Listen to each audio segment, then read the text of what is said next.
Guys, welcome back to my new channel. Today we will see what if Harry Potter stories. If you enjoy these videos, please leave like, share and comment and share with your friends. Now let's start the video. Chapter 1. The manor in the attic. The cupboard under the stairs had become unbearable in the summer heat. Harry Potter pressed his face against the narrow gap where the door didn't quite meet the frame, trying to catch any whisper of cool air from the hallway. His glasses sat crooked on his nose, one arm held together with tape that had gone yellow and brittle. Through the gap, he could see Aunt Petunia's perfectly polished shoes click past, back and forth, as she prepared another elaborate meal he wouldn't be allowed to touch. "Boy!" Uncle Vernon's voice boomed from the kitchen. "Get out here and fix the disposal. And don't you dare break anything else." Harry unfolded himself from the cramped space, his back protesting. He'd grown 3 inches in the past year, but the Dursleys hadn't bothered to notice. Or care. The cupboard felt smaller every day, like it was slowly crushing him into something they could ignore more easily. He was reaching for the cupboard door when Dudley's heavy footsteps thundered down the stairs. "Dad!" "Harry's out of his cupboard without permission." Harry's hand froze on the handle. He hadn't been out. He was just opening the door. But facts didn't matter at number 4, Privet Drive. Only Dudley's version of events mattered. Back inside, Vernon snarled, his face already turning purple. "No breakfast. No lunch. And you can forget about dinner too, you ungrateful little." The disposal would stay broken, Harry thought distantly as he retreated. They'd find a way to blame that on him too. The cupboard door slammed shut. The lock clicked. Harry sat in the darkness, listening to Dudley laugh in the kitchen. His stomach cramped with hunger. Dinner last night had been a single slice of bread because he'd looked at Vernon wrong, but the hunger was familiar. Manageable. What hurt worse was the weight of it all, the endless grinding sameness of his life. 10 years of this. 10 years of cupboards and locks and casual cruelty. 10 years of being called freak, of Dudley's fists and Petunia's sharp voice and Vernon's meaty hands shoving him into small spaces. 10 years of not mattering. The weird things that happened around him, the glass vanishing at the zoo, his hair growing back overnight after Petunia's brutal haircuts, appearing on the school roof when running from Dudley's gang, those were the only proof that he was anything more than the unwanted burden the Dursleys claimed he was. Something in him had to be worth more than this. Harry pulled off his broken glasses and rubbed his eyes. The motion was automatic, practiced, a small moment of self-comfort in the dark. When he opened them again, a faint green light pulsed in the corner of the cupboard. He froze. The light came from beneath a loose board he pried up years ago, creating a tiny hiding spot for the few possessions the Dursleys hadn't confiscated or destroyed. A birthday card from someone named Mrs. Fig that Aunt Petunia had thrown away. A smooth stone from the playground that fit perfectly in his palm. A broken watch he'd found in the gutter. The green light pulsed again, brighter. Harry's hands moved before his mind caught up, lifting the board with trembling fingers. The light came from something he'd never seen before, a ring, heavy and old, with a crest carved into the dark metal. A lion, a badger, an eagle, and a snake, surrounding a shield with a large letter P. How had he never noticed it before? His fingers brushed the metal, and the world lurched sideways. The sensation was like being yanked backward by his navel, spinning and falling and flying all at once. Harry's stomach flipped. His vision blurred. The cupboard dissolved into streaks of color and light. Then solid ground slammed into his feet, his knees buckled, and he crashed onto weathered stone tiles. Ow! Harry pushed himself upright, his head spinning. His broken glasses had somehow stayed on his face, but the tape had finally given up. The left arm dangled uselessly. He held the glasses together with one hand and looked around. He wasn't in the cupboard anymore. He was standing in an entrance hall that belonged in a castle. Vaulted ceilings stretched overhead, held up by carved wooden beams. Portraits lined the walls, men and women in old-fashioned robes, watching him with expressions ranging from curiosity to disapproval. A massive staircase curved upward into darkness. Windows showed a twilight sky that definitely hadn't existed moments ago, and through them, Harry glimpsed manicured gardens and distant trees. What? Harry's voice came out as a whisper. What? Master Harry Potter. A squeaky voice made him jump. Master Harry is home. A small creature stood in front of him, no taller than his waist, with enormous bat-like ears, tennis ball eyes, and a threadbare pillowcase tied around her body like a dress. She was wringing her hands, and tears were streaming down her wrinkled face. Harry scrambled backward. What are you? Bitsy is a house elf, Master Harry Potter, sir. The creature, Bitsy, wrung her hands harder. Bitsy has been waiting and waiting for Master Harry to come home. 47 years Bitsy has been waiting. Well, 47 years since Master James and Mistress Lily passed, but Bitsy has been with the Potter family for 213 years, and Bitsy was waiting even before that, if Master Harry counts the time when, wait. Harry's head was spinning worse than before. James and Lily? My parents? Bitsy nodded so hard her ears flapped. Master James Potter and Mistress Lily Potter, yes. This is Potter Manor, Master Harry. The family home. Bitsy has kept it ready for Master Harry, just as Mistress Lily asked before, her voice broke. Bitsy is so happy Master Harry found the Portkey ring. Harry looked down at the ring still clutched in his hand. The metal was warm, almost alive. This took me here. To my family's home. Master James's father, Master Charles, made the Portkey ring for emergencies, Bitsy explained. Portkeys is travel magic, Master Harry. Very useful for escaping. Ring was left at the Muggle house in case Master Harry ever needed to get away quick. Bitsy hid it where only Master Harry would find it. The words washed over Harry like cold water. A way out. This creature, this house elf, had given him a way out. All this time, there'd been an escape route hidden in the cupboard, waiting for him to notice. Why? Harry's voice cracked. Why didn't you come sooner? Why didn't you take me away from there? Bitsy's ears drooped. Bitsy cannot override blood wards, Master Harry. The magic that keeps Master Harry safe at the Muggle house, it is very strong. Only Master Harry can choose to leave. Only Master Harry can activate the Portkey. Bitsy is so sorry. Bitsy wanted to help, but elf magic cannot break blood ward magic. Blood wards. The phrase meant nothing to Harry, but the emotion in Bitsy's voice was genuine. She'd wanted to help. She'd done what she could. He looked around the entrance hall again, really seeing it this time. Everything was clean despite the obvious age. No dust on the portraits. No cobwebs in the corners. The stone floors gleamed. Someone had maintained this place. You've been taking care of all this? Harry asked. By yourself? Bitsy is Potter family elf, Master Harry. It is Bitsy's purpose and Bitsy's honor to serve. She straightened slightly, pride mixing with the worry in her expression.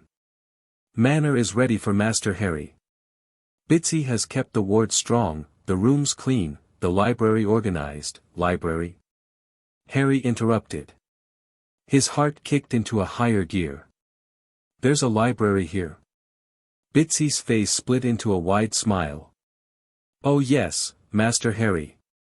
Potter family library is very extensive. 5,000 volumes on magic, history, spell theory, potions, defensive magic, international magical law, magical creatures. Can I see it? The words burst out before Harry could stop them. Books. Knowledge. Maybe even answers about what he was, why strange things happened around him, what this world of Portkeys and house elves and blood wards actually meant. Bitsy will show Master Harry everything. She grabbed his hand with surprising strength. But first, Master Harry must eat. Master Harry is too thin. Master Harry needs feeding. Harry's stomach growled as if on cue. When had he last eaten a full meal? 3 days ago. 4. He'd stopped keeping track. Bitsy pulled him through an archway into a corridor lined with more portraits. The painted figures whispered to each other as he passed, heads turning to follow his progress. One man with a pointed beard called out, "Finally." About time the boy came home. A woman in blue robes shushed him. "Let him adjust, Charles. He's had a shock." "That's my grandson," the bearded man, Charles, declared proudly. "Look at him. Got Euphemia's nose and my stubborn chin." Harry wanted to stop, to ask these portraits 1,000 questions, but Bitsy was on a mission. She marched him through the manor with single-minded determination, pointing out rooms as they passed. Music room. Formal dining room. Informal dining room. Mistress Lily's study, Master Harry might like that, full of Mistress Lily's notes on magic. Master James's trophy room. Guest wing. Family wing. East Tower. West Tower. They emerged into a kitchen that made Harry stop in his tracks. It was huge, all warm wood and copper pots and a fireplace large enough to stand in. Herbs hung from the ceiling. Windows overlooked a garden where the last of the evening light painted everything gold. A long wooden table dominated the center of the room, scarred from generations of use. Bitsy snapped her fingers, and food appeared on the table. Not a single plate, an entire feast. Roasted chicken, mashed potatoes, fresh bread with butter, green beans, carrots, a salad with tomatoes and cucumber, and a pitcher of cold pumpkin juice. The smells hit Harry like a physical force. "Sit, sit," Bitsy urged. "Master Harry must eat." Harry collapsed into a chair. His hands shook as he reached for the bread. He bit into it, and the taste of real food, warm food, fresh food, nearly made him cry. He forced himself to eat slowly. The Dursleys had taught him that gorging after days of hunger led to sickness. But every bite was heaven. The chicken was perfectly seasoned. The potatoes were creamy and rich. The vegetables were crisp and flavorful, nothing like the overboiled mush Aunt Petunia served at Dudley's birthday parties while Harry watched from the cupboard. Bitsy watched with satisfaction, occasionally refilling his plate before he could ask. When he finally pushed back from the table, feeling more full than he had in months, she nodded approvingly. "Better. Master Harry has color in his face now. But Master Harry needs regular meals. 3 meals a day, plus snacks. Growing boys need nutrition." She fixed him with a stern look that reminded him bizarrely of the strictest teacher at his primary school. "Bitsy will make sure Master Harry eats properly." "Thank you." The words felt inadequate. "Really? Thank you." "No thanks needed, Master Harry. It is Bitsy's job." But she beamed anyway. Now. Master Harry wanted to see the library. The Potter family library was 3 floors of books. Harry stood in the doorway, his broken glasses dangling from his hand, forgotten. Shelves stretched from floor to ceiling, packed with volumes in every color. A spiral staircase connected the levels. Comfortable chairs clustered around reading tables. Windows provided natural light during the day, and floating orbs of light, actual floating lights, illuminated the space now that evening had fallen. It was the most beautiful thing Harry had ever seen. "Bitsy will fix Master Harry's glasses first," the house elf said gently. She plucked the broken frames from his hand and tapped them with one finger. The tape vanished. The frames straightened. When she handed them back, they fit perfectly for the first time in months. Harry put them on, and the library came into sharp focus. "How did you, house elf magic, Master Harry?" Different from wizard magic, but very useful for household tasks. "Now, library organization."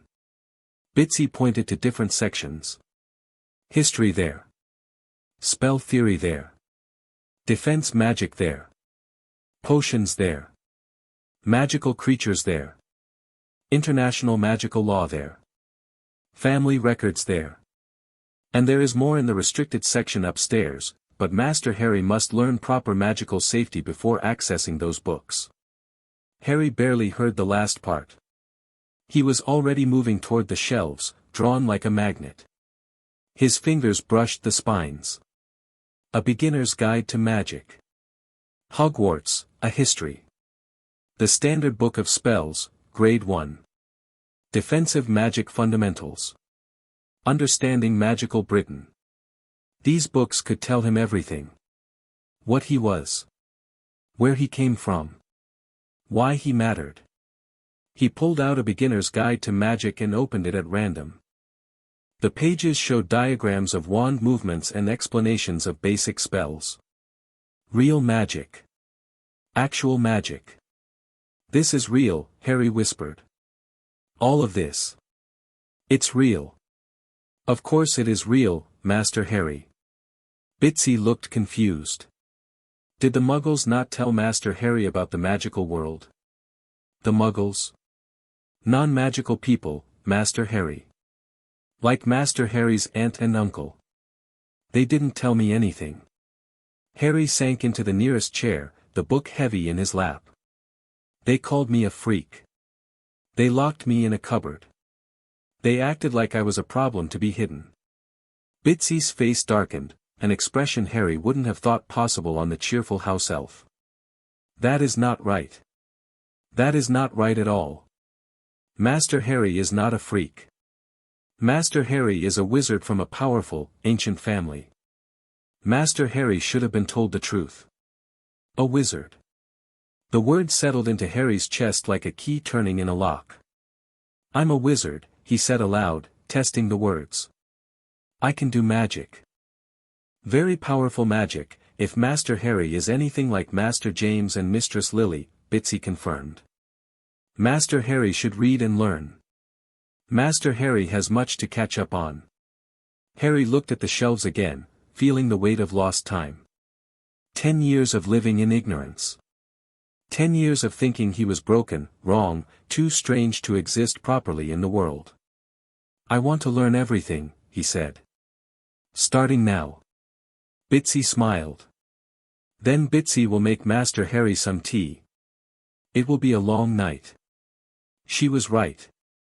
Harry read until his eyes burned. He started with A Beginner's Guide to Magic, devouring chapters on basic magical theory, wand lore, and the structure of magical society.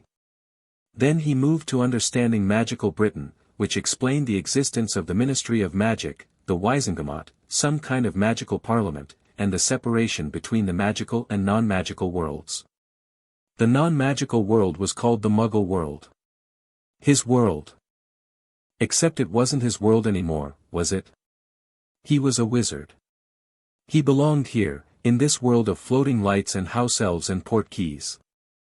Hogwarts, a history revealed the existence of a magical school in Scotland, a castle where young witches and wizards learned magic.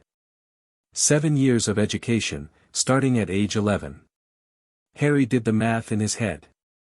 He'd turn 11 on July 31st. In just over a month. Would they let him attend? Did he need permission from the Dursleys? The thought of asking them for anything made his stomach clench, but surely the magical world had procedures for children whose guardians were Muggles. He kept reading. Bitsy returned periodically with snacks, sandwiches, fruit, biscuits, and endless cups of tea. She also brought clean clothes, which fit perfectly despite Harry never being measured, and showed him to a bathroom where hot water flowed from taps marked with symbols he couldn't read. Master Harry should sleep, Bitsy urged around midnight. Reading is good, but rest is also important. Just one more chapter, Harry promised. He'd said the same thing 3 hours ago. Bitsy sighed but didn't push. She simply made the floating lights brighter and brought him a blanket when the night turned cold. Harry read about defensive magic, about the unforgivable curses, which made his skin crawl, about magical creatures and potions and the basics of transfiguration. He read about famous witches and wizards, about Merlin and Morgan Le Fay and someone named Dumbledore who defeated a dark wizard named Grindelwald. He found a section on magical families and pulled out a heavy volume titled Ancient and Noble Houses of Magical Britain. His hands trembled as he flipped to the PS. There. Potter. The Potter family, though not among the Sacred 28, traces its lineage to the Peveril brothers of legend. The family rose to prominence through innovative potion-making and, later, through service to the ministry and support of Muggleborn rights. Notable Potters include Linfred of Stinchcombe, creator of Skeelgrow and Pepper-Up Potion, Ralston Potter, who opposed the International Statute of Secrecy, Henry Potter, who publicly condemned Minister Ferris Spavin, Fleamont Potter, who quadrupled the family fortune through his invention of Sleekeasy's hair potion, and James Potter, who served in the Order of the Phoenix before his death at the hands of you-know-who in 1981. Harry reread the last sentence 3 times. Hands shaking, he turned to another section labeled Recent Magical History.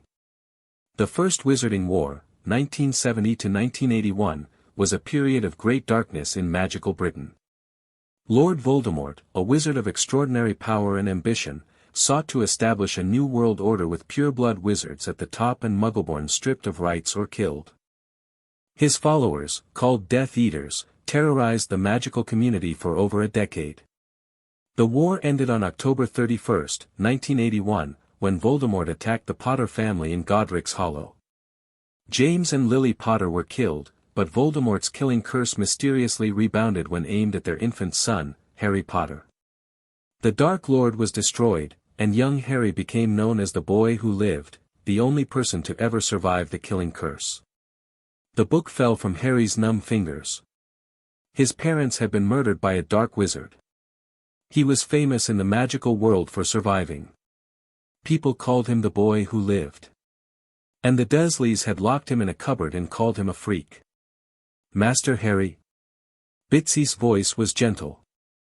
Bitsy should have warned Master Harry about that book. Bitsy is sorry. Harry couldn't speak. His throat was too tight.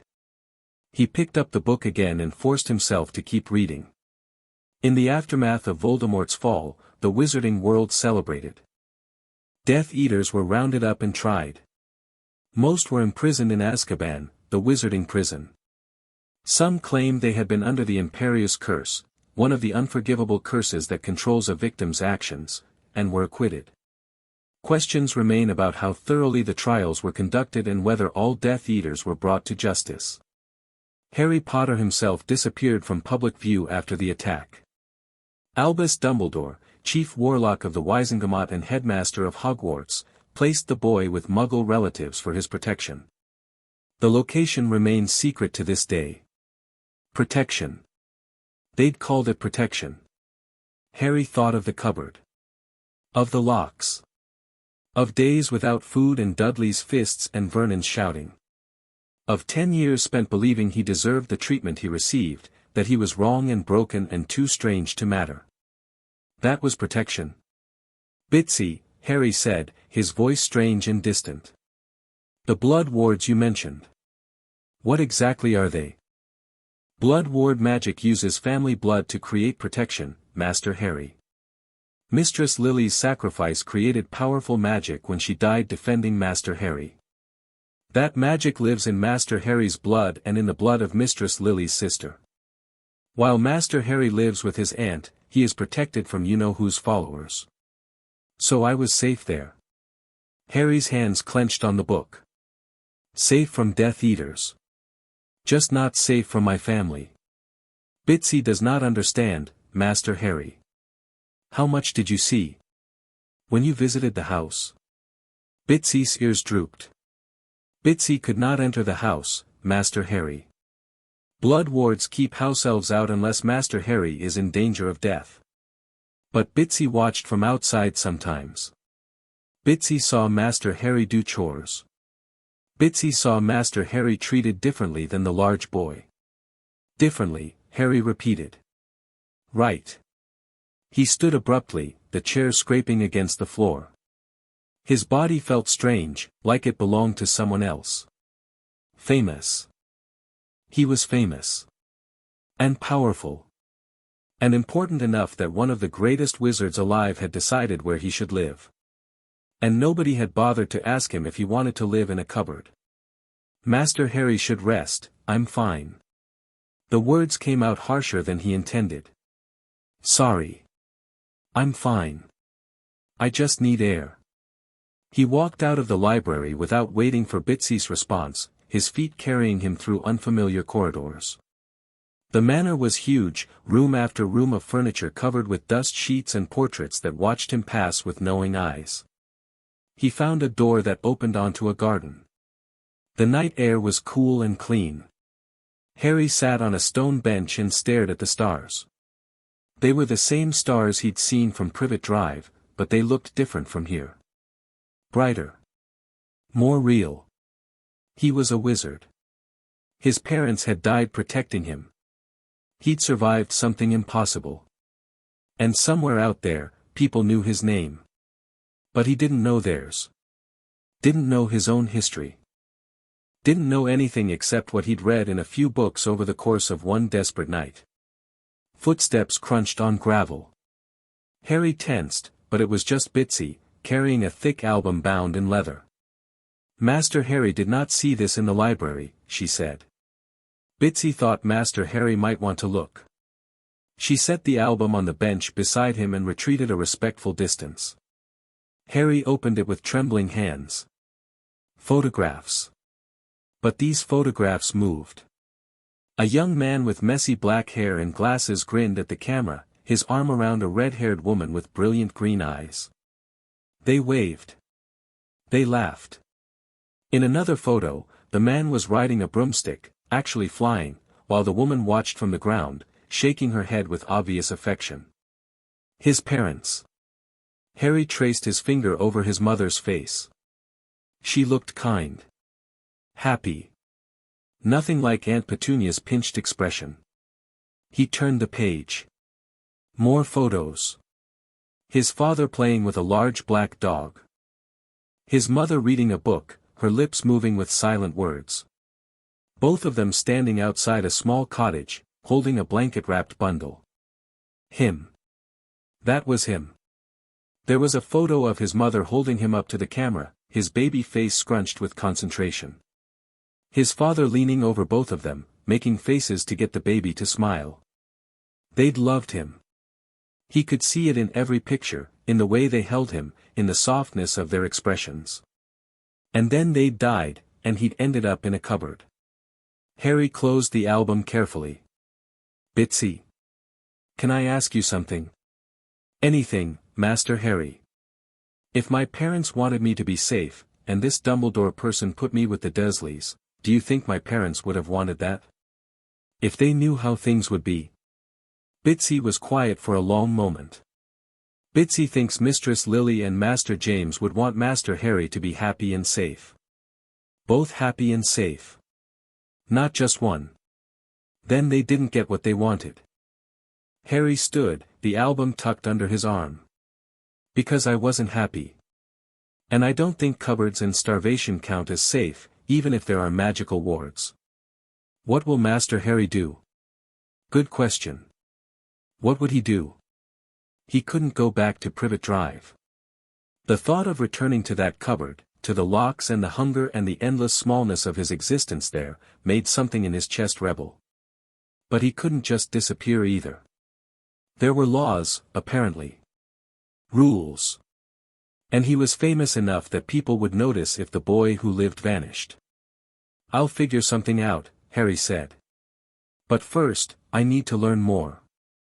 If I'm going to make decisions about my life, I need to understand what I'm dealing with.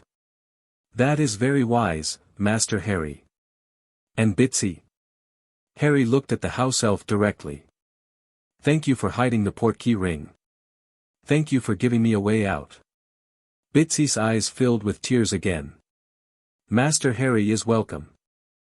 Bitsy is just happy Master Harry is home. Home. Harry tested the word in his mind.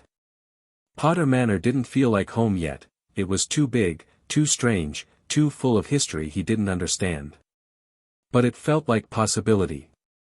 It felt like his. He went back inside, returned to the library, and kept reading. If he was going to face whatever came next, he needed knowledge. The Dursleys had controlled him through ignorance, through making sure he never understood he had options.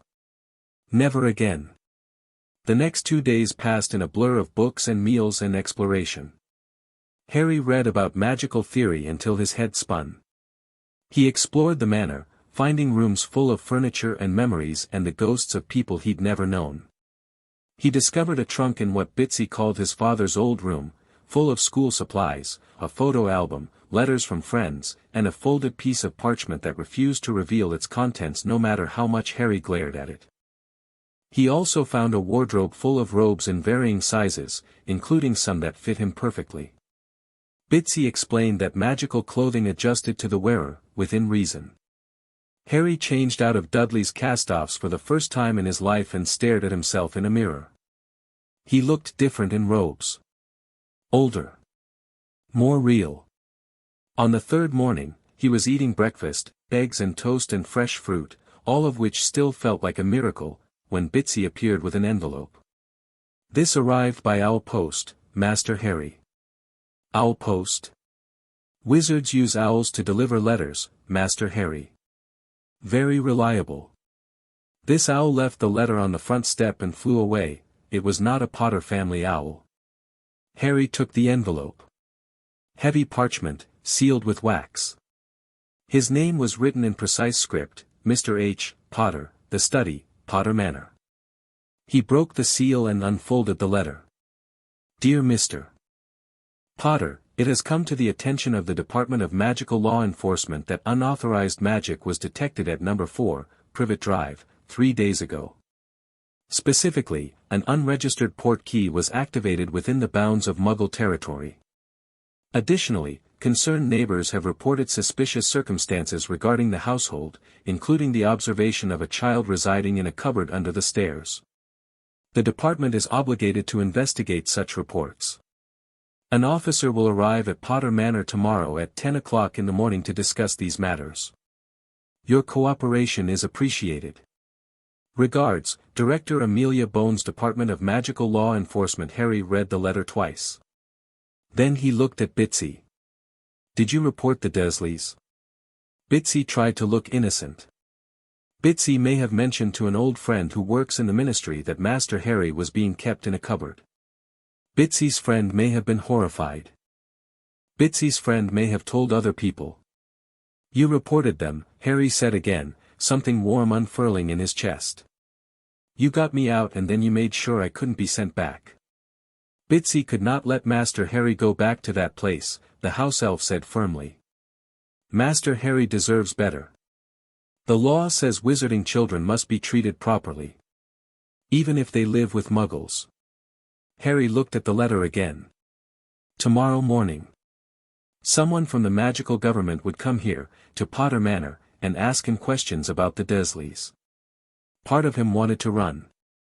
Part of him wanted to hide every book he'd read and pretend he didn't know anything, because ignorance was safer than hope. But another part, the part that had spent 3 days reading about magic and eating regular meals and sleeping in an actual bed, that part was tired of being afraid. Bitsy, Harry said slowly, if someone from the government comes here, what should I tell them? The truth, Master Harry. Just the truth. The truth. Simple advice, but not easy to follow. The truth meant talking about the cupboard. About the locks. About the hunger and the fear and the 10 years of being treated like a problem. The truth meant admitting what had been done to him. Okay, Harry said. I'll tell them the truth. Master Harry is very brave. I don't feel brave. Bravest people never do, Master Harry. Now eat your breakfast. Master Harry needs strength for tomorrow. Harry ate, though the food sat heavy in his stomach. Tomorrow. Tomorrow someone would come, and his life would change again. He spent the rest of the day preparing. He organized his thoughts. He made notes about specific incidents, the cupboard, the locks, the days without food, Dudley's, Harry hunting, the bars on his window during the previous summer. He tried to be clinical about it, treating the memories like facts rather than experiences that still made his hands shake. That night, he couldn't sleep. He lay in a bed that was soft and clean and far too large, staring at the ceiling. The room Bitsy had prepared for him was 5 times the size of the cupboard. Maybe 10 times. The math didn't quite work in his head. What if the ministry person didn't believe him? What if they thought he was lying, or exaggerating, or trying to get attention? What if they decided the cupboard was fine, actually, because at least he was safe from Death Eaters? What if they sent him back? No. Harry clenched his fists in the sheets. No. He had the Portkey ring. He had Potter Manor. He had Bitsy. Even if they tried to send him back, he could escape again. But running forever wasn't a solution. If he wanted a real life, a real future, he needed to face this. He finally dozed off around dawn, his sleep restless and full of fragments. Cupboard doors closing. Aunt Petunia's voice. A flash of green light. His mother's face from the photographs, smiling down at him. Bitsy woke him at 9. Master Harry must get ready. The director will be here in 1 hour. Harry dragged himself out of bed and dressed carefully. He chose simple robes, dark green, well made but not ostentatious, and made sure his hair was as neat as it would ever get. Which wasn't very neat, but at least he tried. He ate breakfast mechanically, forcing down toast he didn't taste. Bitsy fussed over him, straightening his collar and making sure his glasses were clean.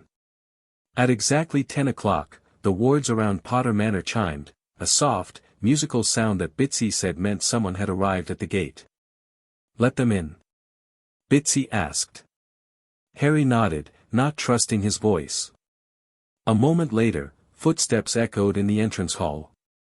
Harry walked out of the kitchen to meet his visitor, his heart hammering against his ribs. The woman standing in his entrance hall was tall and imposing, with iron-gray hair pulled into a bun and sharp, intelligent eyes behind square spectacles. She wore deep purple robes with a silver badge pinned to her chest, and she carried herself with the authority of someone used to being obeyed. She looked at Harry, and her expression softened just slightly. "Mr. Potter," she said, her voice firm but not unkind. "I'm Director Amelia Bones. Thank you for agreeing to speak with me." Harry swallowed hard. "You're welcome. Would you like some tea?"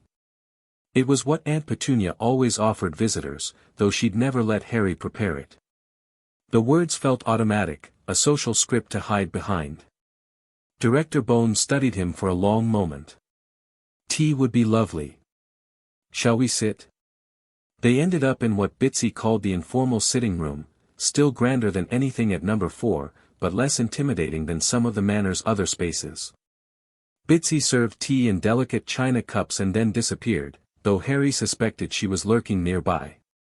Director Bones took a sip of tea and set the cup down with careful precision. "Mr. Potter, I want to be clear about something from the start. This is not an interrogation. You are not in trouble. I'm here because the department received concerning information about your living situation, and we take the welfare of magical children very seriously. Even if those children live with muggles." "Okay," Harry said quietly. "I need to ask you some questions about your home life at Privet Drive. Some of these questions may be difficult. You don't have to answer anything you're not comfortable with, but I promise that anything you tell me will be taken seriously." She paused. "Do you understand?" Harry nodded. His hands were shaking. He pressed them flat against his thighs. "Let's start simply. Where did you sleep at number 4, Privet Drive?" "The cupboard under the stairs." Director Bones's expression didn't change, but something flickered in her eyes. "And how long did you live in this cupboard?" "Since I was a baby. They moved me to Dudley's second bedroom last summer, but that was only because—" Harry stopped, the words catching. "Because someone sent me a letter. About Hogwarts. And the Dursleys panicked." "I see. What were the dimensions of this cupboard?" I don't know exactly. Maybe 4 feet deep. 3 feet wide. I couldn't stand up in it. Director Bones made a note on a parchment that had appeared in her hand. And your cousin Dudley had a second bedroom? 2 bedrooms. One for sleeping and one for storing his toys. He had a lot of toys. But you lived in a cupboard. Yes. The questions continued, methodical and thorough. Director Bones asked about meals, about school, about Dudley's, Harry hunting, and the bars on the window and the countless small cruelties that had defined Harry's life. She didn't react with horror or anger, her face remained professional, controlled, but her quill moved faster and faster across the parchment. Mr. Potter, she said finally, setting the parchment aside. I need to ask you something important, and I want you to think carefully before you answer. Do you feel safe returning to Privet Drive? No. The word came out before Harry could stop it. I can't go back there. Why not? Because. Harry's throat closed. He forced the words out. Because they hate me. Because I spent 10 years as a problem they couldn't solve. Because I was finally worth more than a cupboard when someone noticed I existed, and that only made it worse because then they had to pretend. I can't go back to pretending. The silence that followed felt enormous. Director Bones leaned forward slightly. Mr. Potter, Harry, I want you to understand something. What you've described is not acceptable. Not by wizarding law, and not by any standard of child welfare. The blood wards on Privet Drive may have protected you from external magical threats, but they did not give your relatives the right to abuse you. Abuse? Harry tested the word. Is that what it was? Yes. Her voice was firm. That's exactly what it was. Something in Harry's chest cracked. He'd never had a word for it before. Abuse. Not just meanness or unfairness or bad luck. Abuse. Something wrong that had been done to him, not something wrong with him. What happens now? He asked. Now, I conduct a full investigation. I'll need to interview your relatives and inspect the house on Privet Drive. I'll also need to consult with the Wisengamot about your living situation going forward. She paused. In the meantime, you'll remain here at Potter Manor. Unless you prefer to go into temporary foster care with a wizarding family. No. Harry spoke quickly. I want to stay here. This is my home. My family's home. Very well. However, given your age, you'll need a magical guardian. Someone to handle legal matters and provide oversight until you come of age. Director Bones tilted her head. Do you have anyone in mind? Extended family? Friends of your parents? Harry shook his head helplessly. He knew no one. Had no one.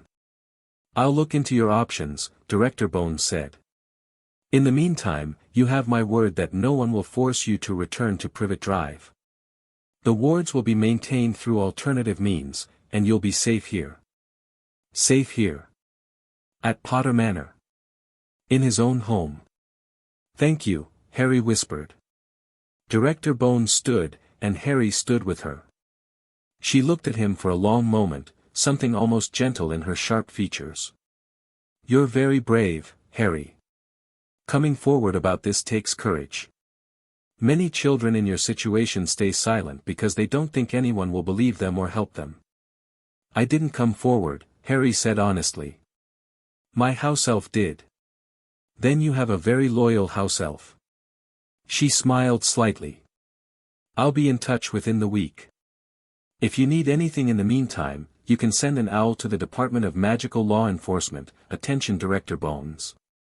She walked to the entrance hall, and Harry followed. At the door, she paused. One more thing, Harry. The wizarding world is going to be very interested in you.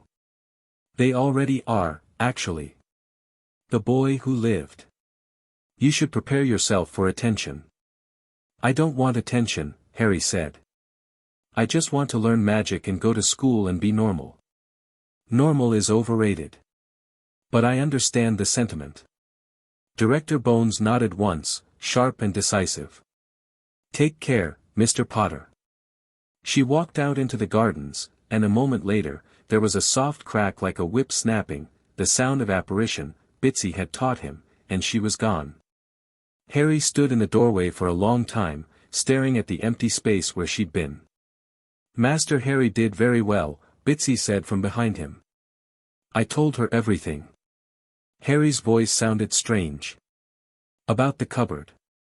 About all of it. That was the right thing to do, Master Harry. What if the Dursleys get in trouble? Then they get in trouble for doing wrong things. That is how laws work. Harry turned to look at Bitsy. I should feel bad about that, shouldn't I? They're family. They locked Master Harry in a cupboard and starved Master Harry and treated Master Harry like Master Harry did not matter, Bitsy said fiercely. They are not family. Family does not do those things. Then what are they? People who made bad choices and must face consequences. Come, Master Harry. Bitsy will make lunch. Master Harry has had a difficult morning. Harry followed Bitsy back to the kitchen, his mind spinning. Director Bones would investigate. The Dursleys would be interviewed. There would be consequences.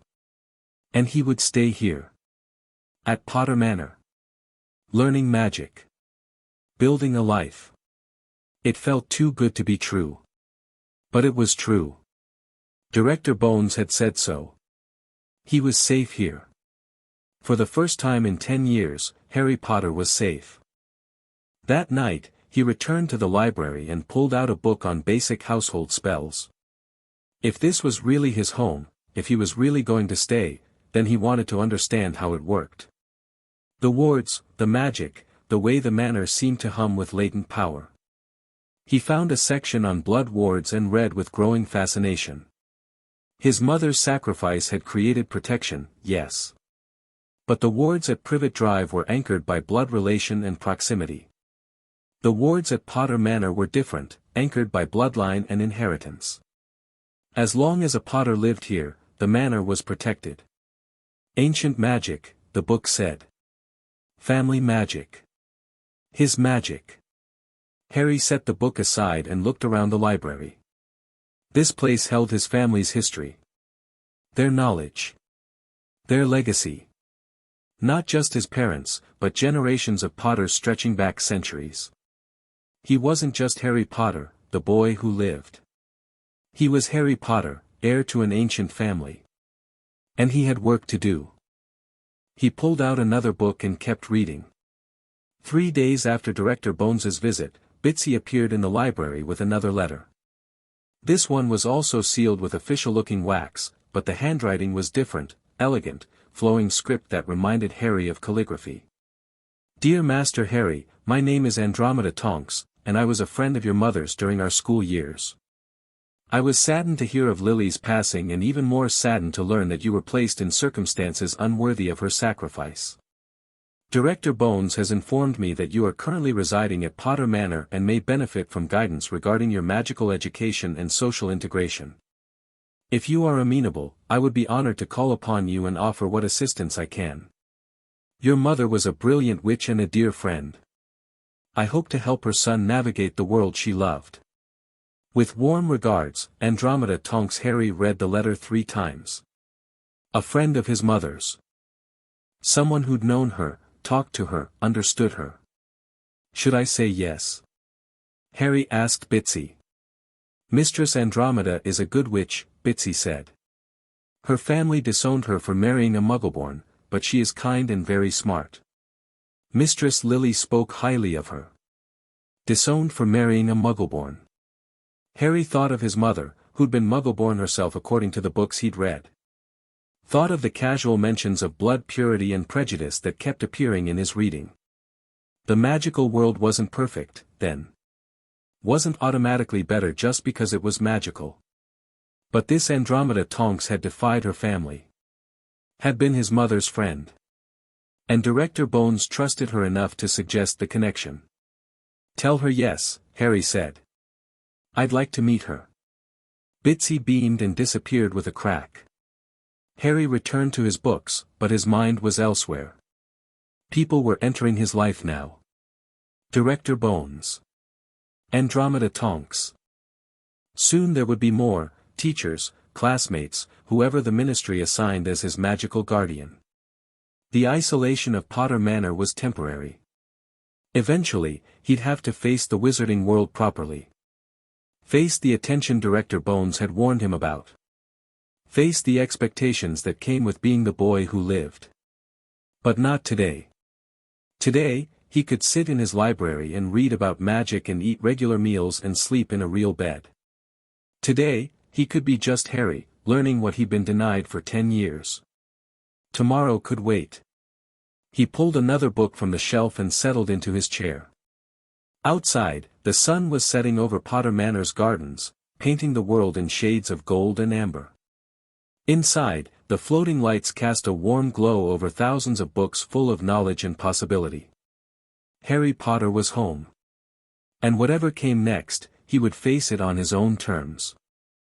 Chapter 1 and Chapter 2, The Boy Who Lived, Unleashed. Andromeda Tonks arrived at Potter Manor on a Tuesday morning, precisely at the agreed-upon time of 10 o'clock.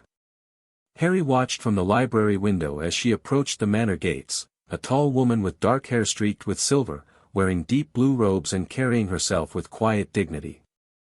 Bitsy had spent the previous evening explaining the Black family tree in exhausting detail, complete with dramatic commentary on who'd married whom and which relatives had been blasted off the family tapestry for various offenses. Andromeda had been burned off for marrying Ted Tonks, a Muggle-born wizard, and had a daughter named Nymphadora who apparently hated her first name with a passion. Master Harry should greet guest properly, Bitsy fussed, straightening Harry's collar for the third time. First impressions are very important. I'm 11 and I've been living in a cupboard until last week, Harry said. I think my first impression is already pretty well established. Master Harry is now Lord Potter, head of ancient and noble house of Potter, Bitsy said firmly. Master Harry must act accordingly. Harry wasn't sure what accordingly meant in this context, but he'd read enough etiquette books in the past week to have some idea. He walked down to the entrance hall just as Andromeda Tonks was admitted through the front door. She stopped when she saw him, her expression shifting through several emotions too quickly for Harry to track. Then she smiled, warm and genuine. Harry Potter, she said. You have your mother's eyes. Everyone says that. Harry paused. Well, everyone who knew her. Which isn't many people, actually. No, I suppose not. Andromeda moved closer, studying his face with an intensity that would have been uncomfortable from anyone else. You have James's dreadful hair too. Lily used to complain that no amount of sleekeasies would tame it. She was right. Something in Harry's chest loosened. Did you know my dad too? Not well, but yes. He was hard to miss at Hogwarts, always causing trouble with his friends. She smiled at some private memory. Lily spent half of fifth year furious with him and the other half trying not to laugh at his antics. They were quite the pair once they sorted themselves out. Harry gestured toward the sitting room, trying to remember the proper forms. Would you like tea? I'd love some, thank you. They settled into the same chairs Harry had used with Director Bones. Bitsy appeared with tea and biscuits, gave Andromeda a respectful nod, and vanished again. Andromeda took a sip of tea and set the cup down with the same careful precision Director Bones had used. Maybe it was an adult thing. Or a proper witch thing. Director Bones told me you've been at Potter Manor for about a week now, Andromeda said. How are you adjusting? I've been reading, Harry said. A lot. Trying to catch up on everything I didn't know. That must be overwhelming. It's better than the alternative. The words came out sharper than he intended. Sorry. I just mean, I'd rather know things than not know things. Don't apologize. You're absolutely right. Andromeda's expression turned serious. Harry, I want to be direct with you about why I'm here. Director Bones asked if I would consider serving as your magical guardian while she investigates your previous living situation. I agreed, but only if you're comfortable with the arrangement. Harry blinked. You want to be my guardian? If you'll have me. I know we've only just met, but I knew your mother well, and I believe I can help you navigate the wizarding world in ways that honor her memory. She paused. You should know that this would be a formal arrangement through the ministry. I would have legal authority to make decisions regarding your education, finances, and welfare until you come of age at 17. That's 6 years, Harry said slowly. That's a long commitment. It is. Which is why I want you to think carefully before agreeing. You don't know me, Harry. You have no reason to trust me just because I knew Lily. But Harry had been thinking about this ever since Director Bones mentioned guardianship. He'd need someone to handle the legal and political aspects of being a Potter. Someone who understood the wizarding world but wouldn't try to control him the way the Dursleys had. And Andromeda had been disowned for marrying a Muggleborn. She'd chosen love over family approval. That suggested a person with principles. Can I ask you some questions? Harry said. Of course. If you're my guardian, could you force me to go back to Privet Drive? I would never do that, Andromeda said firmly. Based on what Director Bones told me about your living conditions there, I believe returning you to that environment would constitute child endangerment. I would fight any attempt to send you back. Could you force me to leave Potter Manor? Not without an extremely good reason, no. This is your ancestral home. You have every right to live here. Could you spend my family's money without asking me? Andromeda raised an eyebrow. Technically yes, guardians have discretion over their ward's finances for necessary expenses. But I have my own money, Harry. I don't need yours. Any major financial decisions would be discussed with you first. Harry nodded slowly. One more question. If we disagree about something important, would you listen to my side? Or would you just tell me I'm too young to understand? Something shifted in Andromeda's expression, respect, maybe. I would listen. You've clearly learned to think for yourself, and I won't disrespect that. There may be times when I have to make decisions you don't like, but I promise you'll always know why. The answer settled something in Harry's mind. She wasn't promising to let him do whatever he wanted, that would have been suspicious. She was promising honesty and respect. Okay, Harry said. I'd like you to be my guardian. Are you certain?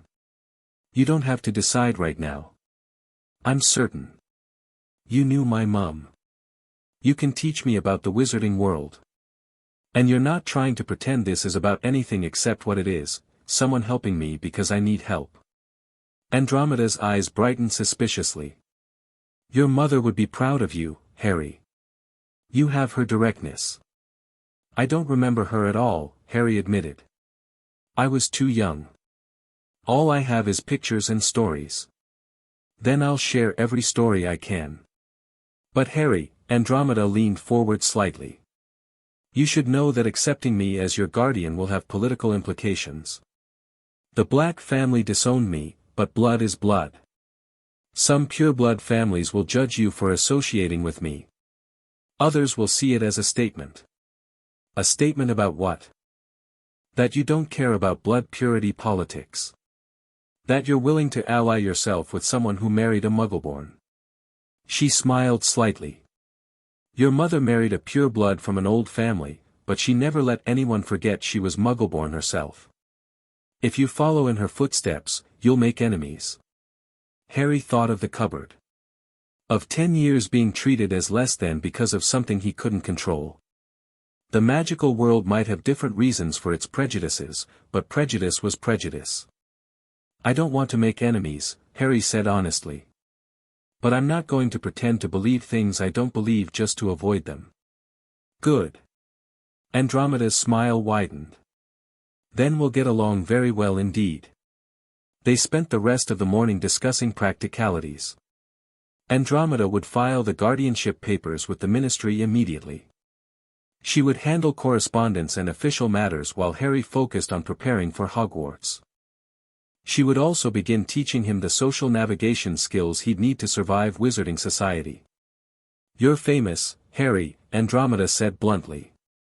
"People will have expectations. Some will worship you as a hero. Others will resent you for surviving when others died. Many will simply be curious. You need to learn how to manage that attention without letting it define you." "How do I do that?" "Practice. And preparation.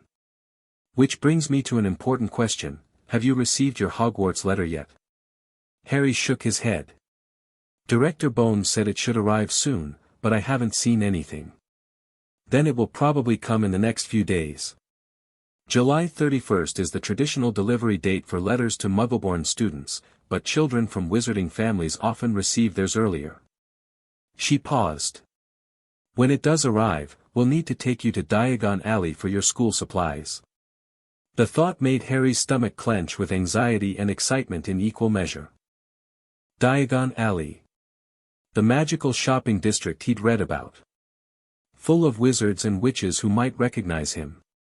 "Will it be very public?" Harry asked. "The shopping trip?" "Probably," Andromeda said gently. "I won't lie to you about that. But I'll be there, and we'll make it as quick as possible. You need a wand, books, robes, and various other supplies. One day, in and out." "Okay." Harry took a breath. "I can do that." "I know you can. You survived 10 years in a cupboard, Harry. You can survive a shopping trip." The casual way she said it, acknowledging the cupboard without making it the center of the conversation, was oddly comforting. She wasn't going to tiptoe around his past. She was just going to help him build a future. Andromeda stayed for lunch, during which she told Harry stories about his mother's time at Hogwarts. How Lily had been brilliant in potions and charms. How she befriended students from all houses, something unusual in the divided social structure of the school. How she'd been a prefect and head girl and had still found time to hex bigots who insulted Muggleborn students. She was fierce when she needed to be, Andromeda said. But she led with kindness. People underestimated her because she smiled and used reason.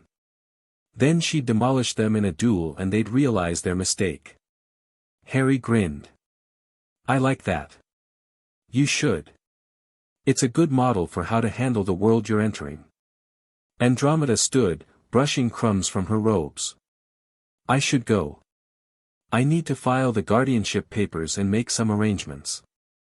But Harry, I'll be back in 2 days to begin your lessons in wizarding culture and etiquette. We have a lot of ground to cover before Hogwarts." "What kind of lessons?" "Everything from proper greetings to understanding the political factions in the Wizengamot. You need context for the world you're entering." She smiled at his expression. "Don't worry. I'll make it interesting. Your mother hated boring lectures too." After Andromeda left, Harry returned to the library with a new book, Magical Britain, A Political History. If he was going to have political implications just by existing, he should probably understand what he was dealing with. The book was dense and occasionally dry, but the core message was clear: Magical Britain was divided. Purebloods versus Muggleborns. Traditional magic versus progressive reform. Old families clinging to power versus newer voices demanding change. The war against Voldemort had been about blood purity at its core. The Death Eaters wanted a world where Muggleborns were stripped of rights or killed, where pureblood families ruled without challenge. His parents had fought against that. Had died fighting it. And now Harry was being positioned, whether he liked it or not, as a symbol.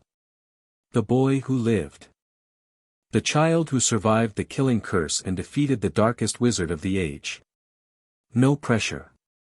Harry set the book aside and rubbed his eyes. His scar itched. It had been doing that on and off since he arrived at Potter Manor, a faint burning sensation that came and went without pattern. "Master Harry should rest," Bitsy said from the doorway. "Too much reading makes Master Harry's eyes tired." "I need to learn all this before Hogwarts," Harry protested. Master Harry needs to be healthy for Hogwarts. Rest now. Read more tomorrow. She was right, annoyingly. Harry's head was spinning with information, and he'd started mixing up dates and names. He let Bitsy guide him to his room, where he collapsed onto the bed and fell asleep almost immediately. He dreamed of green light and his mother's voice screaming.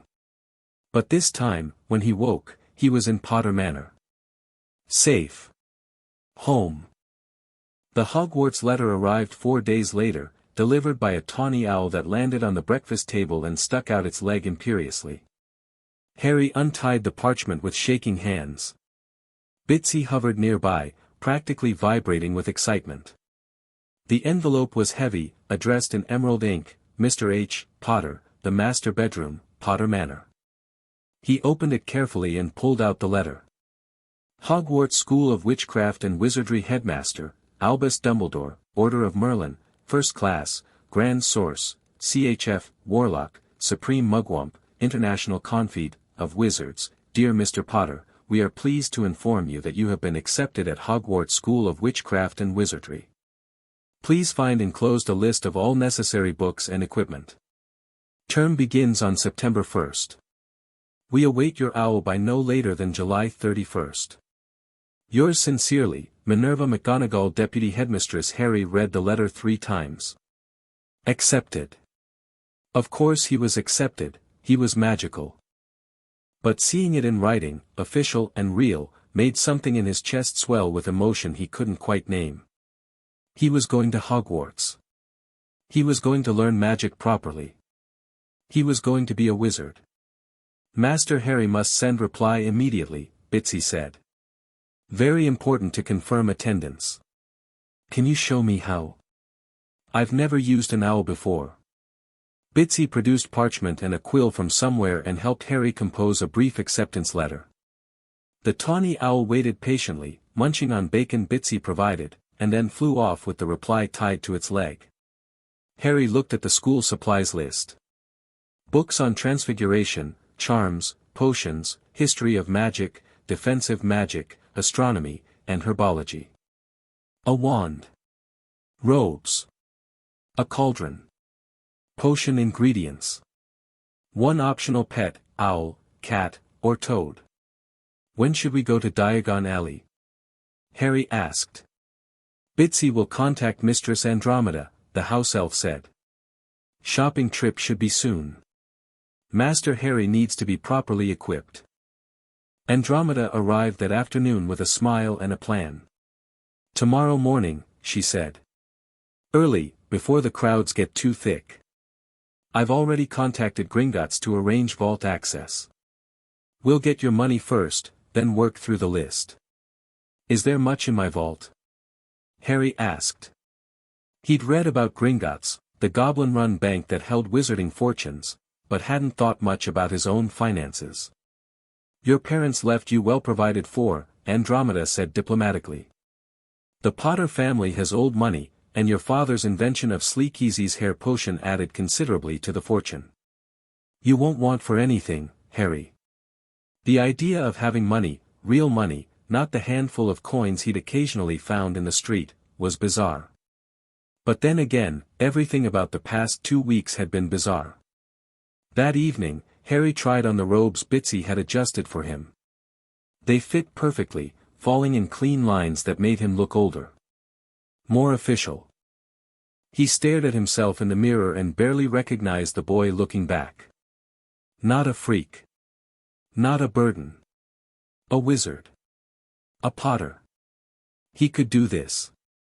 They left for Diagon Alley early the next morning. Andromeda took his arm, hold tight, this will feel strange, and operate them both directly to the leaky cauldron. The sensation was horrible. Like being squeezed through a very tight tube while spinning rapidly. Harry stumbled when they materialized, gasping for air. You get used to it, Andromeda said. Eventually. The leaky cauldron was exactly as the books had described, a shabby pub that served as the gateway between Muggle London and Diagon Alley. A few early morning patrons sat at the bar, nursing drinks. The bartender, a bald man with a toothless smile, looked up as they entered. Then he saw Harry, and his jaw dropped. "Bless my soul," he breathed. "Harry Potter. It's an honor, Mr. Potter, a real honor." Several other patrons turned to look. One witch dropped her cup. "Good morning, Tom," Andromeda said crisply, placing herself slightly in front of Harry. "We're just passing through. Excuse us." She guided Harry quickly through the pub toward the back door.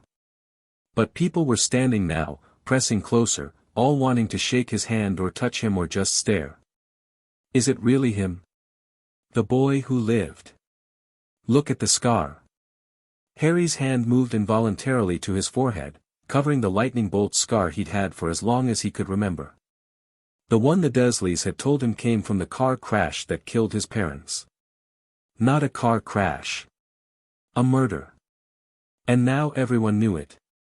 "Back," Andromeda said sharply, her wand suddenly in her hand. "Give the boy space or I'll hex anyone who comes closer." The crowd hesitated. Andromeda took the opportunity to push Harry through the back door into a small courtyard. She tapped the wall with her wand in a specific pattern, and the bricks rearranged themselves into an archway. Diagon Alley. Harry forgot about the crowd, forgot about his discomfort, forgot everything except the sight before him. The street was cobbled and winding, lined with shops that looked like they'd been built on top of each other. Witches and wizards in every color of robes moved between stores. Windows displayed cauldrons, spell books, potion ingredients, broomsticks, and stranger things Harry couldn't even name. An owl swooped overhead. A cat sat in a window, washing its paw with a bored expression. It was magical. Literally, actually, genuinely magical. "Welcome to Diagon Alley," Andromeda said. "Try not to gawk too much. We're on a schedule." They made their way down the street, and Harry did his best not to stare at everything. But it was impossible. Every shop window held wonders. Every conversation he overheard involved magic. This was his world, the world he'd been kept from for 10 years. Gringotts stood at the end of the street, a massive white building that towered over its neighbors. A creature stood guard at the entrance, small and dark-skinned with pointed ears and clever eyes. "That's a goblin," Andromeda murmured. "Be polite. Goblins run Gringotts, and they don't tolerate disrespect." Harry nodded and followed her inside. The entrance hall was all marble and gold, with more goblins sitting at high desks, weighing coins and writing in enormous ledgers. Andromeda approached the nearest desk. "Good morning. Harry Potter needs to access his vault." The goblin's eyes sharpened. "Mr. Potter. We've been expecting you. Do you have your key?" Harry shook his head helplessly. "I didn't know I needed one." "Bitsy should have given it to you," Andromeda said. "Your house elf would have the family vault key." "She didn't mention." "Not a problem," the goblin interrupted. "We can verify identity through blood magic. This way, please."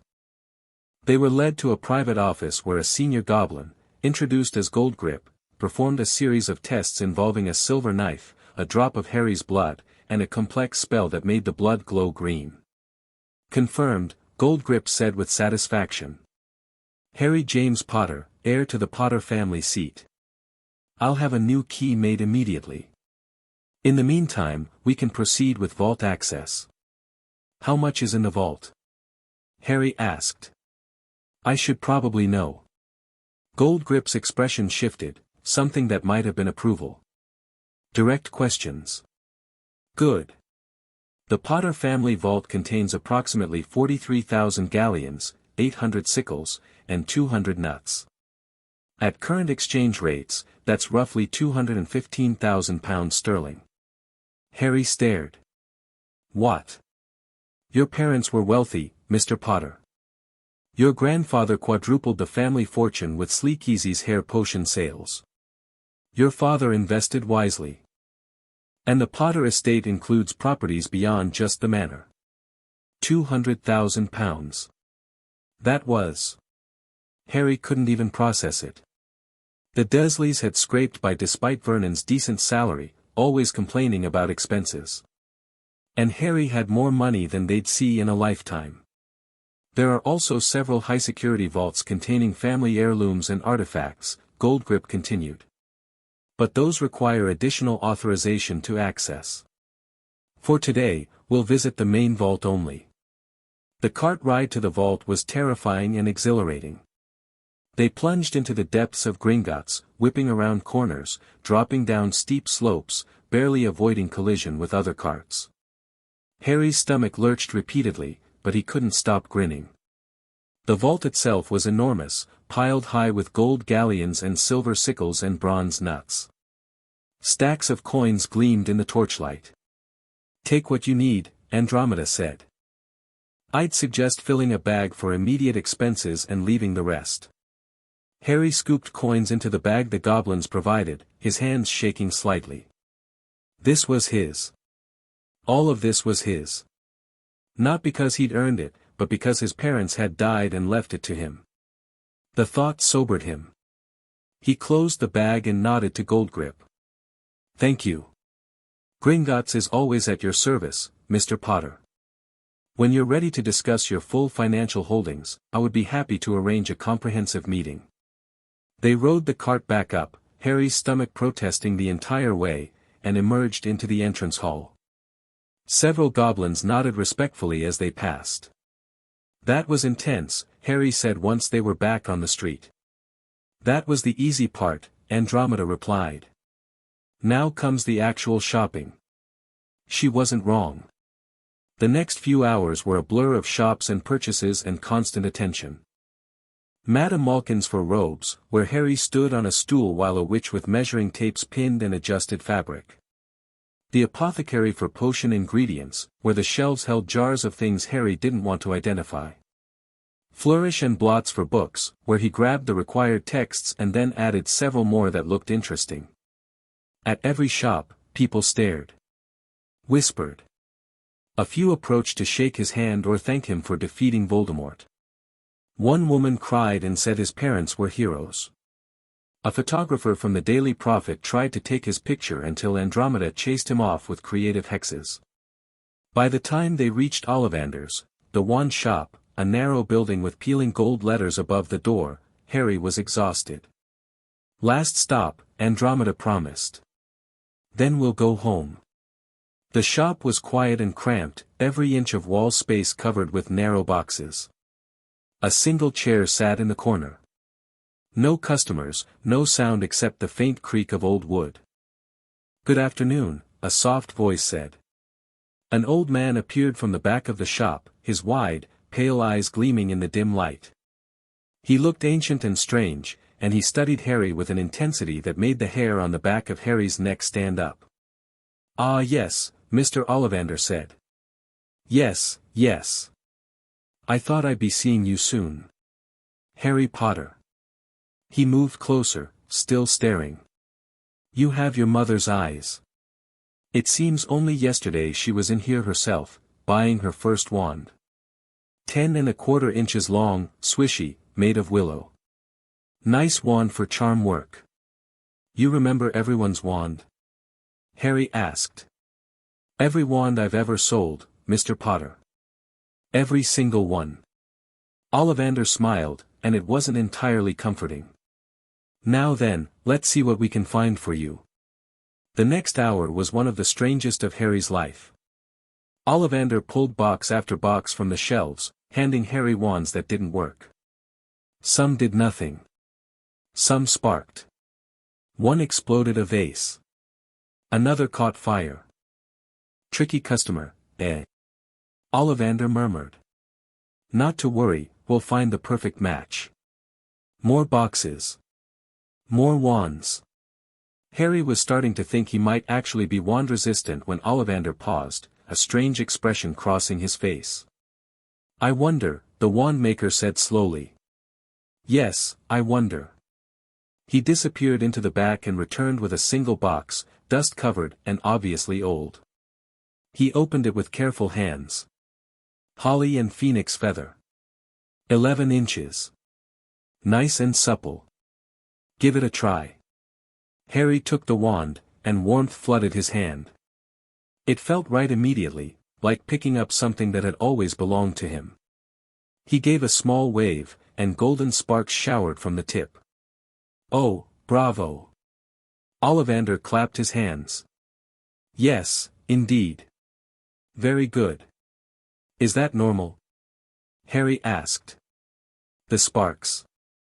The sparks indicate a strong bond between wand and wizard, Ollivander said. But Mr. Potter, this wand is unusual for another reason. The phoenix whose tail feather resides in your wand gave another feather, just one other. It is curious that you should be destined for this wand when its brother gave you that scar. Harry's hand tightened on the wand. What? The phoenix feather in your wand came from the same bird that provided the feather for Tom Riddle's wand. The wand that gave you that scar. 13.5 inches. You. Powerful wand, very powerful. Chose its master well. So my wand is connected to Voldemort's? Ollivander nodded slowly. Brother wands, Mr. Potter. A rare occurrence. What one wand can do, the other may counter. They will not work properly against each other. Curious indeed how these things happen. The wand chooses the wizard, remember.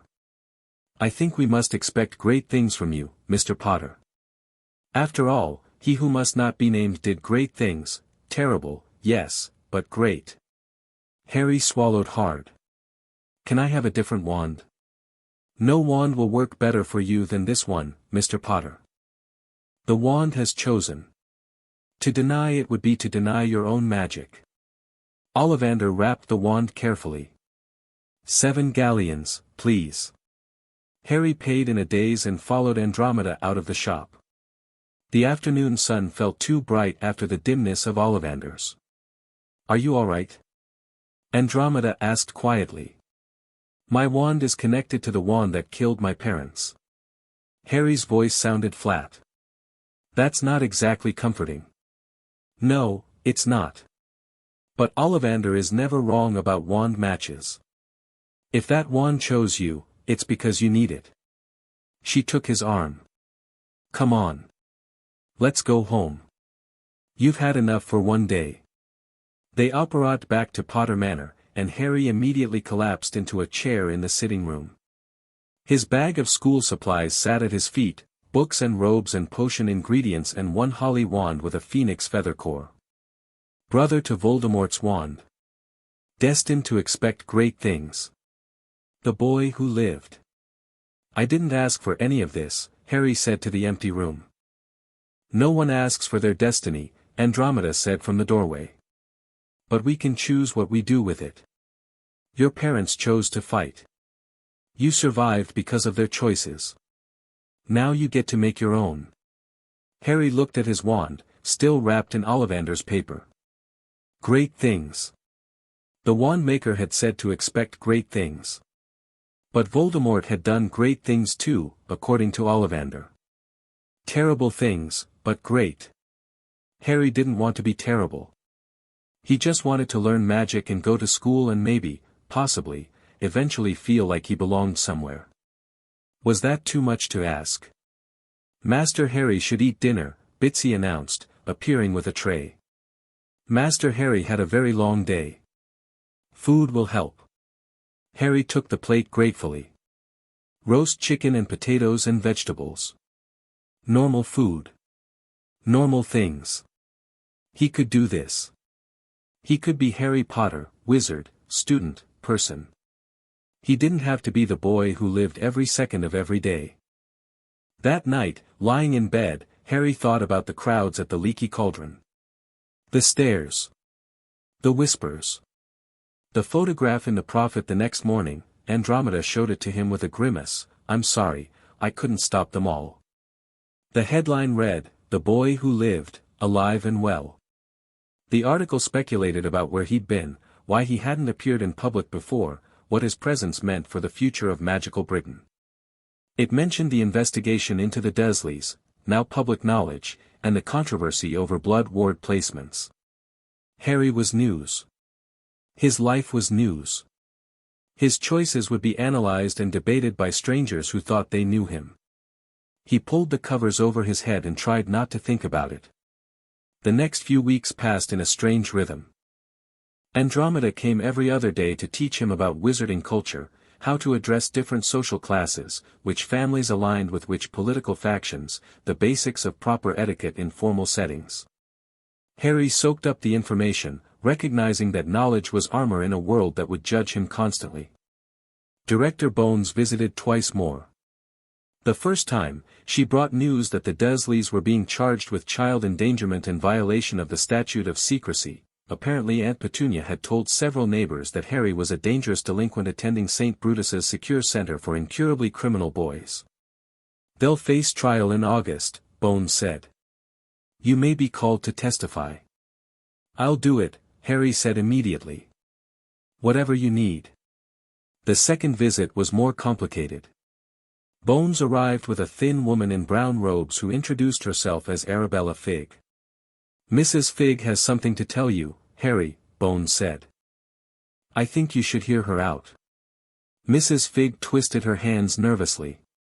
I lived on Wisteria Walk. I was assigned by Dumbledore to watch over you. To make sure you were safe. Harry stared at her. You knew I was in a cupboard. I didn't know that specifically, but I saw, she stopped, swallowed. I saw that they didn't treat you well. I reported it to Dumbledore every year. He said the wards were more important.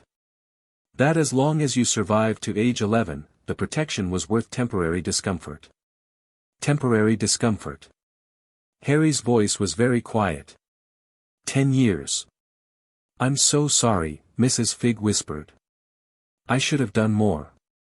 I should have insisted. I should have, you should have, Harry agreed. But you didn't. So what are you doing now? I've testified to Director Bones about what I observed. I've broken my assignment to Dumbledore. And I'm here to apologize, though I know it's not enough. Harry looked at Bones. Did Dumbledore know? About the cupboard? That's still under investigation, Bones said carefully.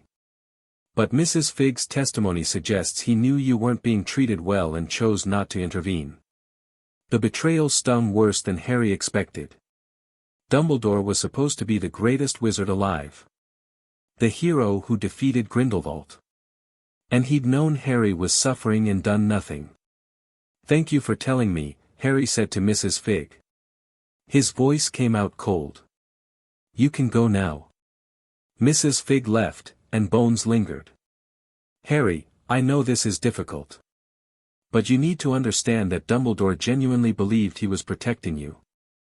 The blood wards could have been maintained with me living here, Harry interrupted. I've been reading about ward magic. Blood wards don't require the protected person to live in misery. They just require the blood connection to exist and the person to call the warded place home. I could have visited Privet Drive once a year and kept the wards active. Bones's expression shifted, surprise, then something like approval. You've been doing your research. I have to. No one else was watching out for me. Harry paused. Director Bones, when's the Dursley trial? August 15th. Why? I want to be there. I want to testify. Are you sure? It will be public. The press will cover it extensively. I'm sure. Harry met her eyes. They locked me in a cupboard for 10 years. They called me a freak. They starved me and lied about me and treated me like I didn't deserve to exist. I'm not hiding what they did. Not anymore. Director Bones studied him for a long moment. Then she nodded. All right. I'll make the arrangements. But Harry, once you testify, once this becomes public record, you can't take it back. Everyone will know. Good, Harry said. Everyone should know. After she left, Harry sat in the library and stared at his books. He'd been reading about magical law, about the Wisengamot, about the power structures that governed magical Britain. And he'd learned something important: the Dursleys weren't the only ones who'd failed him. The system had failed him. Dumbledore had failed him. The people who were supposed to protect magical children had looked the other way because the boy who lived was safe enough. Well, Harry Potter might be famous. He might be expected to do great things.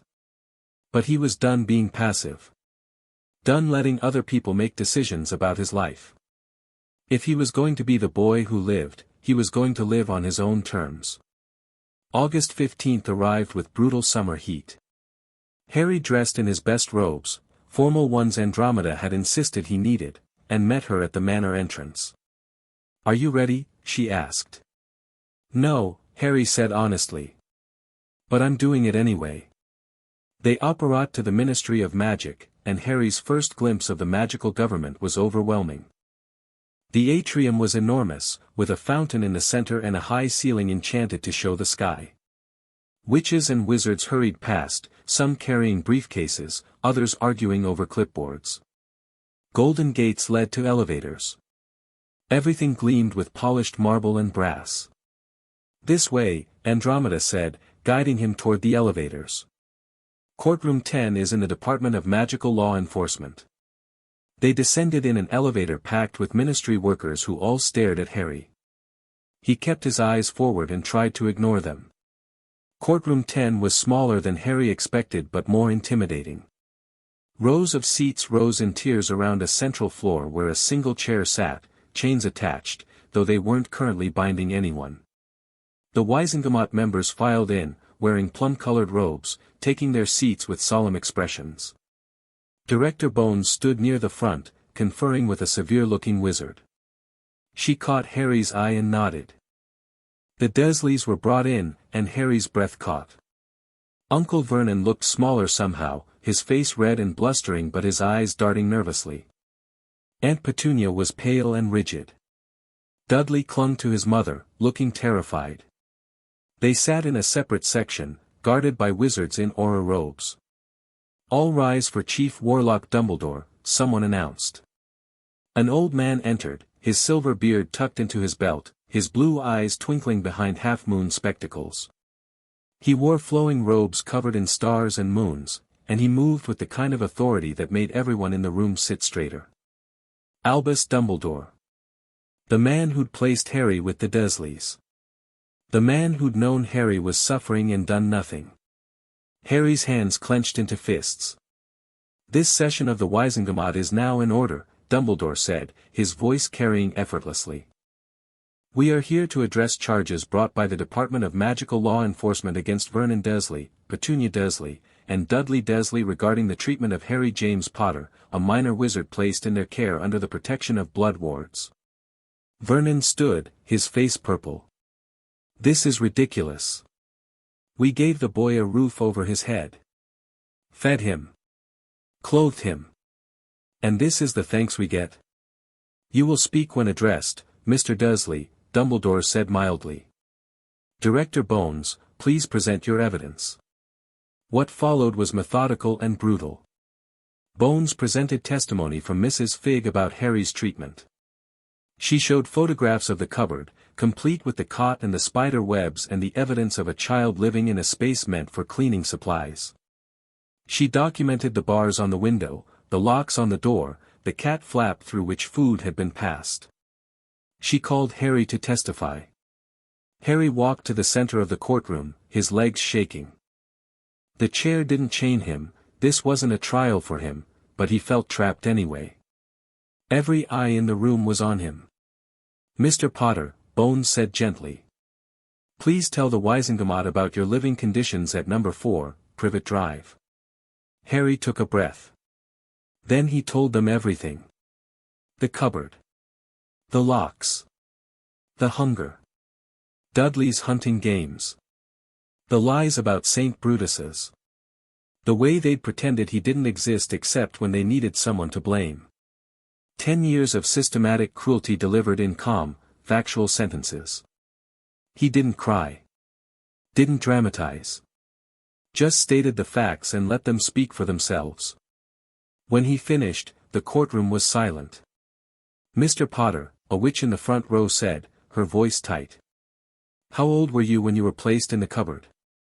15 months, I think. That's when my parents died.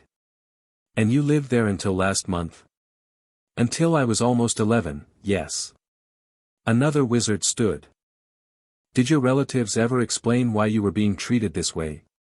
They said I was a freak. That my parents were freaks. That I was lucky they took me in at all. Dumbledore's face was grave, his eyes no longer twinkling. Harry, I must ask, did you ever try to escape or seek help? Harry looked directly at him. I didn't know I could. I didn't know magic was real. I didn't know I had options. I thought I was exactly what they told me I was, a burden nobody wanted. Something shifted in Dumbledore's expression. I see. Do you? Harry heard himself say. Because Mrs. Fig was reporting to you. You knew they weren't treating me well. And you did nothing. The courtroom erupted in whispers. Dumbledore raised a hand for silence. You are correct that I was informed of your circumstances, Dumbledore said quietly. I believe the protection of the Blood Wards was paramount. I was wrong to prioritize your safety from external threats over your welfare within the home. For that, Harry, I owe you an apology. It was a public apology. Sincere sounding. But it didn't erase 10 years. Thank you, Harry said, because he didn't know what else to say. Then he returned to his seat next to Andromeda. The trial continued. Vernon tried to defend himself, claiming Harry was difficult and ungrateful. Petunia insisted they'd done their best with a strange child. Dudley said nothing, just stared at the floor. The Wisengamot deliberated for less than an hour.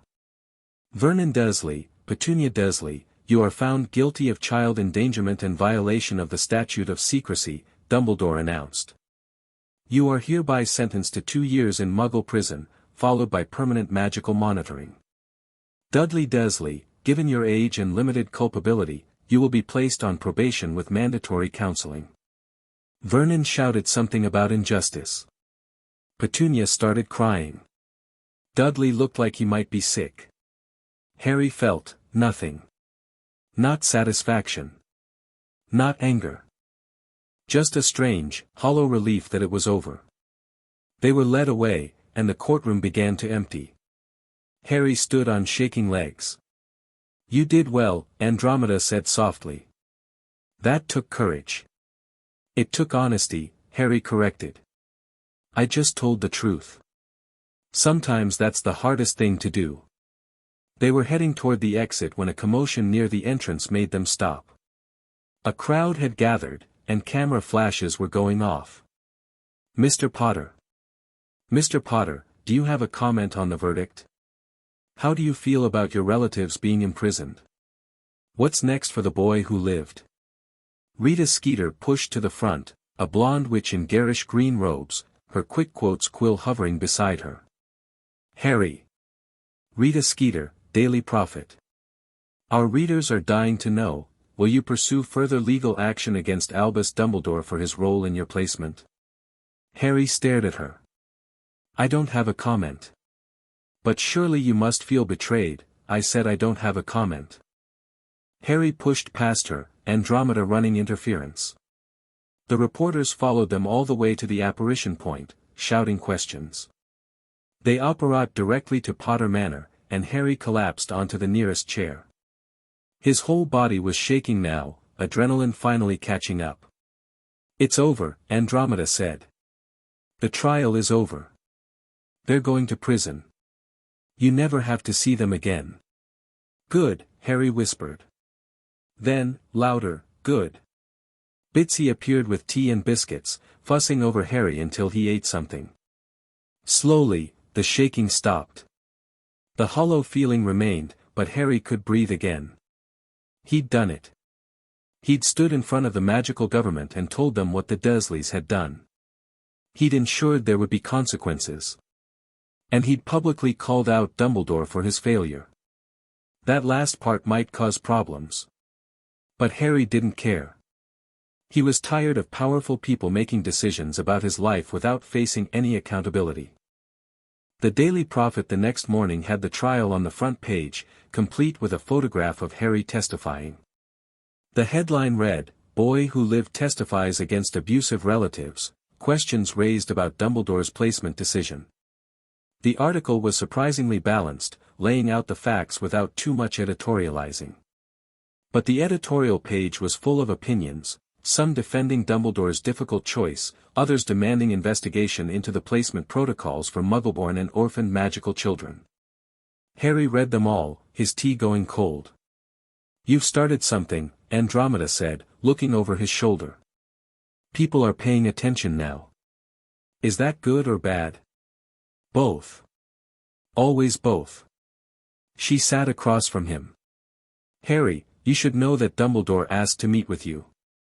He says he wants to explain his reasoning and discuss your placement at Hogwarts." Harry's first instinct was to refuse. But he was going to Hogwarts in 2 weeks, and Dumbledore was the headmaster. They'd have to interact eventually. "Fine," Harry said. "But here. At Potter Manor. Not on his territory." Andromeda smiled slightly. "Wise. I'll arrange it." 3 days later, Albus Dumbledore arrived at Potter Manor. Harry met him in the formal sitting room, Andromeda present as his guardian. Bitsy served tea but glared at Dumbledore the entire time. "Thank you for agreeing to see me, Harry," Dumbledore said. He looked older than he had in the courtroom, the weight of his years more visible. "I owe you an explanation and a proper apology." "You apologized in court," Harry said. "What more is there to say?" "Quite a bit, I'm afraid." Dumbledore sighed. "Harry, when your parents died, I was faced with an impossible choice. Lord Voldemort was defeated but not destroyed. His followers were still active, and you were the child who had vanquished him. You were in danger from every Death Eater who wanted revenge. So you put me in a cupboard. I placed you with your blood relatives, where your mother's sacrifice could protect you through ancient magic. The blood wards keyed to Petunia were the strongest protection I could provide." Dumbledore met Harry's eyes. "I knew Petunia resented magic. I hoped that time and maternal instinct would soften her. I was wrong. Mrs. Figg reported to you," Harry said. "You knew I wasn't being treated well. I knew you were being neglected and treated coldly. I did not know the extent of the abuse until Director Bones investigated. Had I known about the cupboard, about the starvation, about the systematic cruelty, I would have intervened immediately." "Would you?" Harry's voice was harder than he intended. "Because it seems like you prioritized hypothetical danger from Death Eaters over the actual harm I was experiencing. That's not protection, Professor. That's just convenient." Dumbledore flinched. "You're right. I let my fear of Voldemort's return cloud my judgment. I told myself that as long as you survived to age 11, the sacrifice would be worth it. I was wrong to make that calculation without considering your daily reality.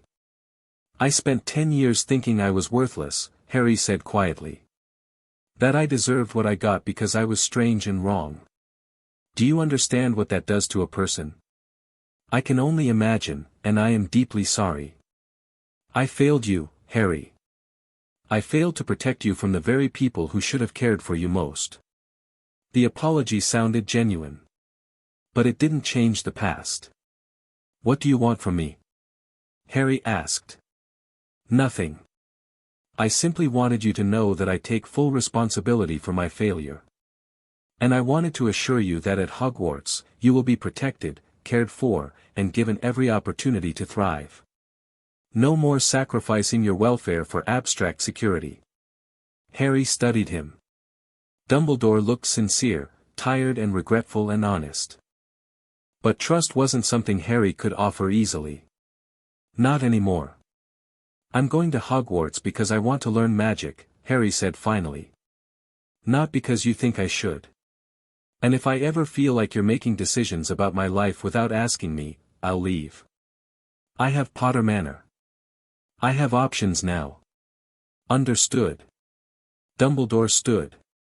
I hope, in time, you might forgive me. But I understand if you cannot.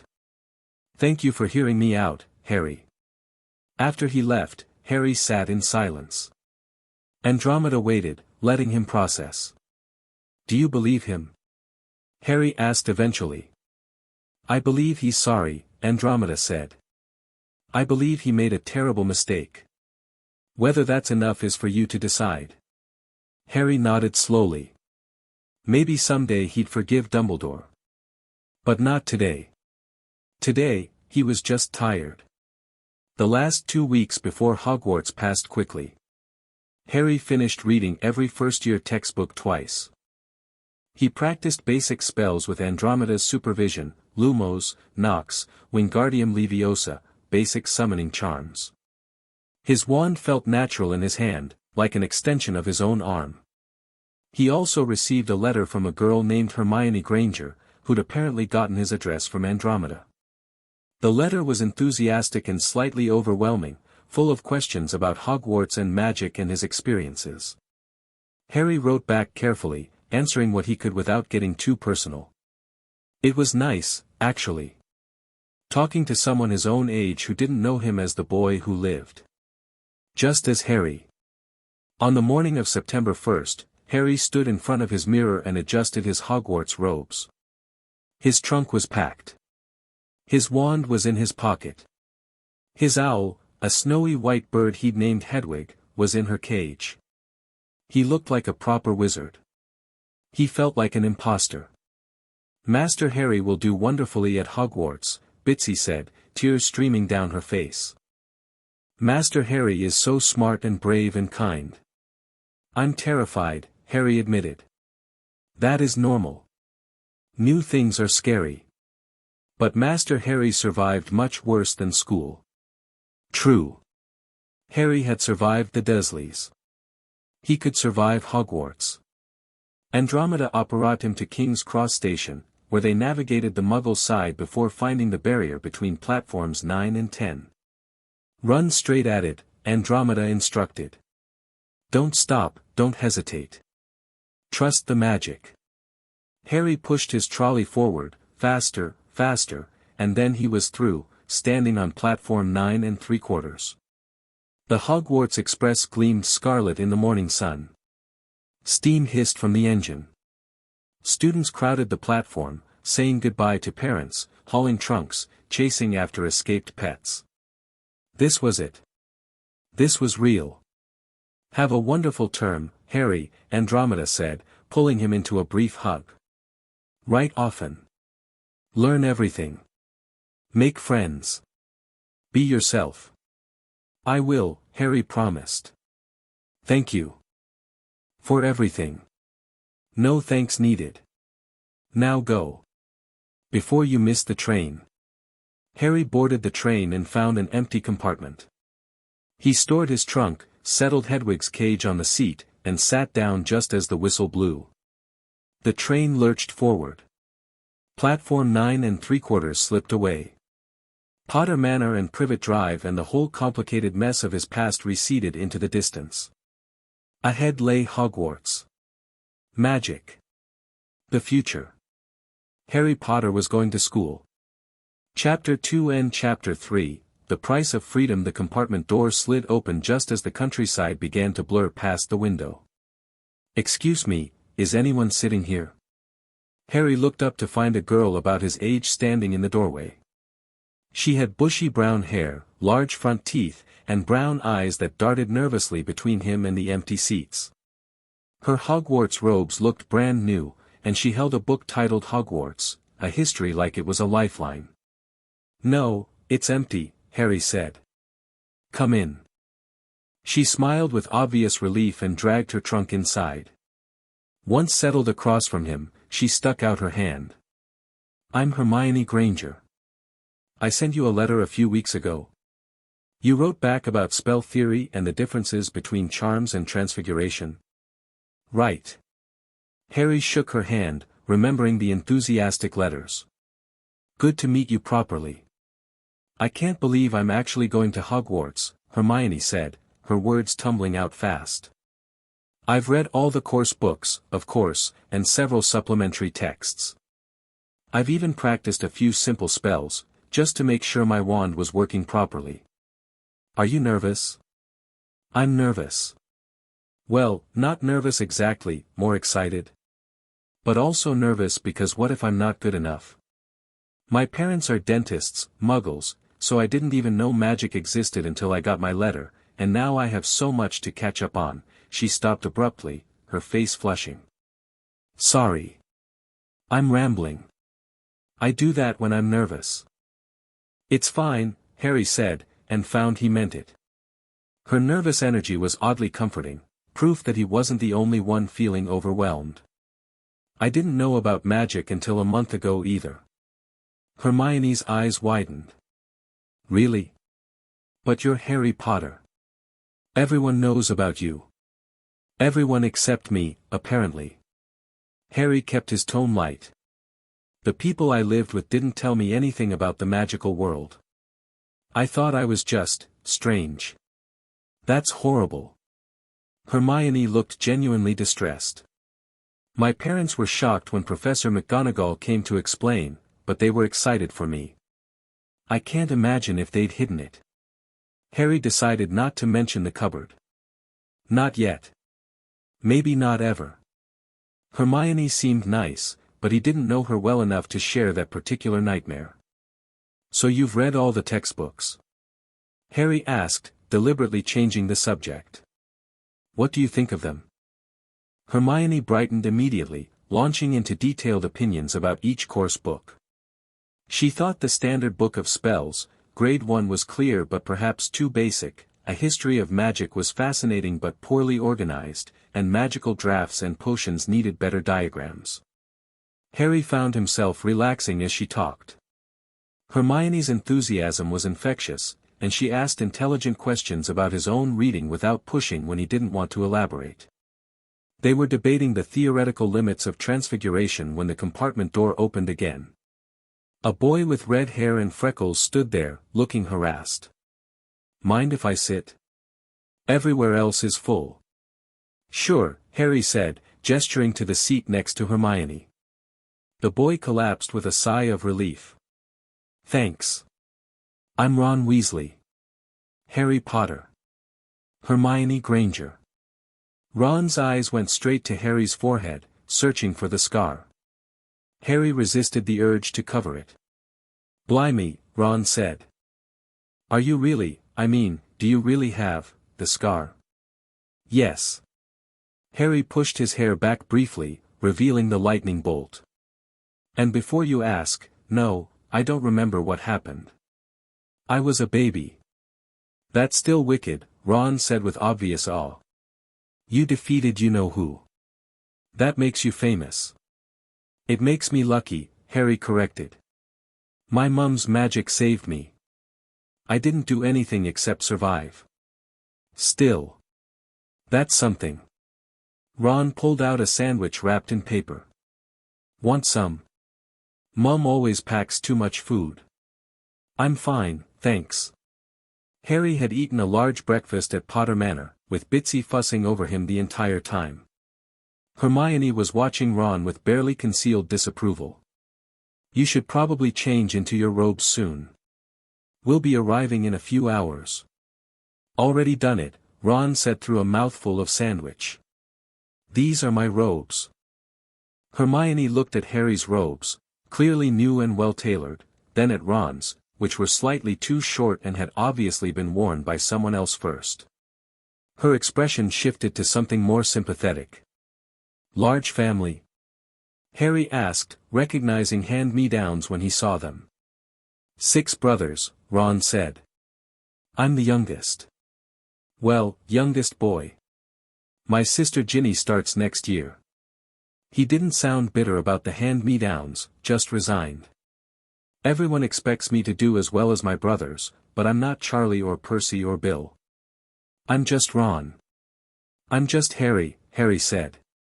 The boy who lived thing is just something that happened to me. It's not who I am. But you're still famous, Ron pointed out. People know your name. People know a story about me. That's different from knowing me. Hermione nodded approvingly. That's very mature of you. Most people would let fame go to their heads. The conversation drifted to safer topics, Quidditch, which Ron was passionate about and Harry knew nothing about, Hogwarts houses, which Hermione had researched extensively, and what classes they were most looking forward to. Ron wanted to learn chess magic, Hermione wanted to master every subject, and Harry just wanted to learn enough magic to feel competent. Around noon, a witch pushing a trolley stopped by their compartment. Anything from the cart, dears? Harry bought some of everything, curious about wizarding sweets. Ron's eyes went wide at the spread, chocolate frogs, Bertie Bott's every flavor beans, pumpkin pasties, cauldron cakes. Help yourself, Harry said, pushing the pile toward the middle. Are you sure? Ron asked, but his hand was already reaching for a chocolate frog. I can't eat all this anyway. Hermione took a pumpkin pasty with a quiet thank you, and they spent the next hour sampling sweets and trading chocolate frog cards. Harry got Dumbledore, which felt appropriate given recent events. Hermione got Morgana and immediately launched into everything she'd read about the famous witch. Ron got Merlin and complained it was his fifth one. They were arguing about whether Dumbledore or Merlin was the more powerful wizard when the compartment door slammed open. 3 boys stood in the doorway. The one in front had white blonde hair slicked back, pale pointed features, and an expression of calculated disdain. Harry recognized him immediately from Diagon Alley. Draco Malfoy. Is it true? Malfoy asked, his voice dripping with false politeness. They're saying all down the train that Harry Potter is in this compartment. So it's you, is it? Yes, Harry said simply. This is Crabbe and this is Goyle, Malfoy said, gesturing to the 2 large boys flanking him. And I'm Malfoy. Draco Malfoy. Ron snorted. Malfoy's eyes flicked to him with contempt. Think my name's funny, do you? No need to ask who you are. Red hair, hand-me-down robes, you must be a Weasley. He turned back to Harry. You'll soon find out that some wizarding families are better than others, Potter. You don't want to go making friends with the wrong sort. I can help you there. He held out his hand, clearly expecting Harry to shake it. Harry looked at the offered hand, then at Malfoy's face. This was a test. A power play. Accept the handshake, accept Malfoy's framework of right sort and wrong sort. I can choose my own friends, thanks, Harry said. And I've already decided Ron and Hermione are the right sort. Malfoy's expression hardened. Suit yourself, Potter. But you'll regret this when the rest of us are running the wizarding world and you're stuck with, he sneered at Ron, blood traitors and mudbloods. Hermione gasped. Ron jumped to his feet, his face scarlet. Say that again, mudblood, Malfoy repeated, clearly enjoying the reaction.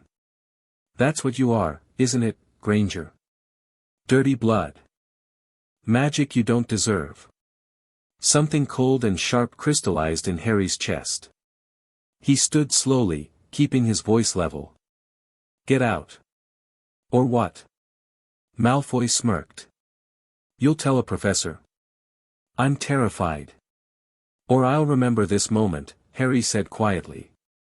And every time you need something from me, and you will, eventually, because everyone seems to need something from the boy who lived, I'll remember that you called my friend a slur in front of witnesses. That you tried to force me to choose friends based on blood purity. That you're exactly the kind of person my parents died fighting against. Malfoy's smirk faltered. Your parents died fighting Voldemort and his Death Eaters.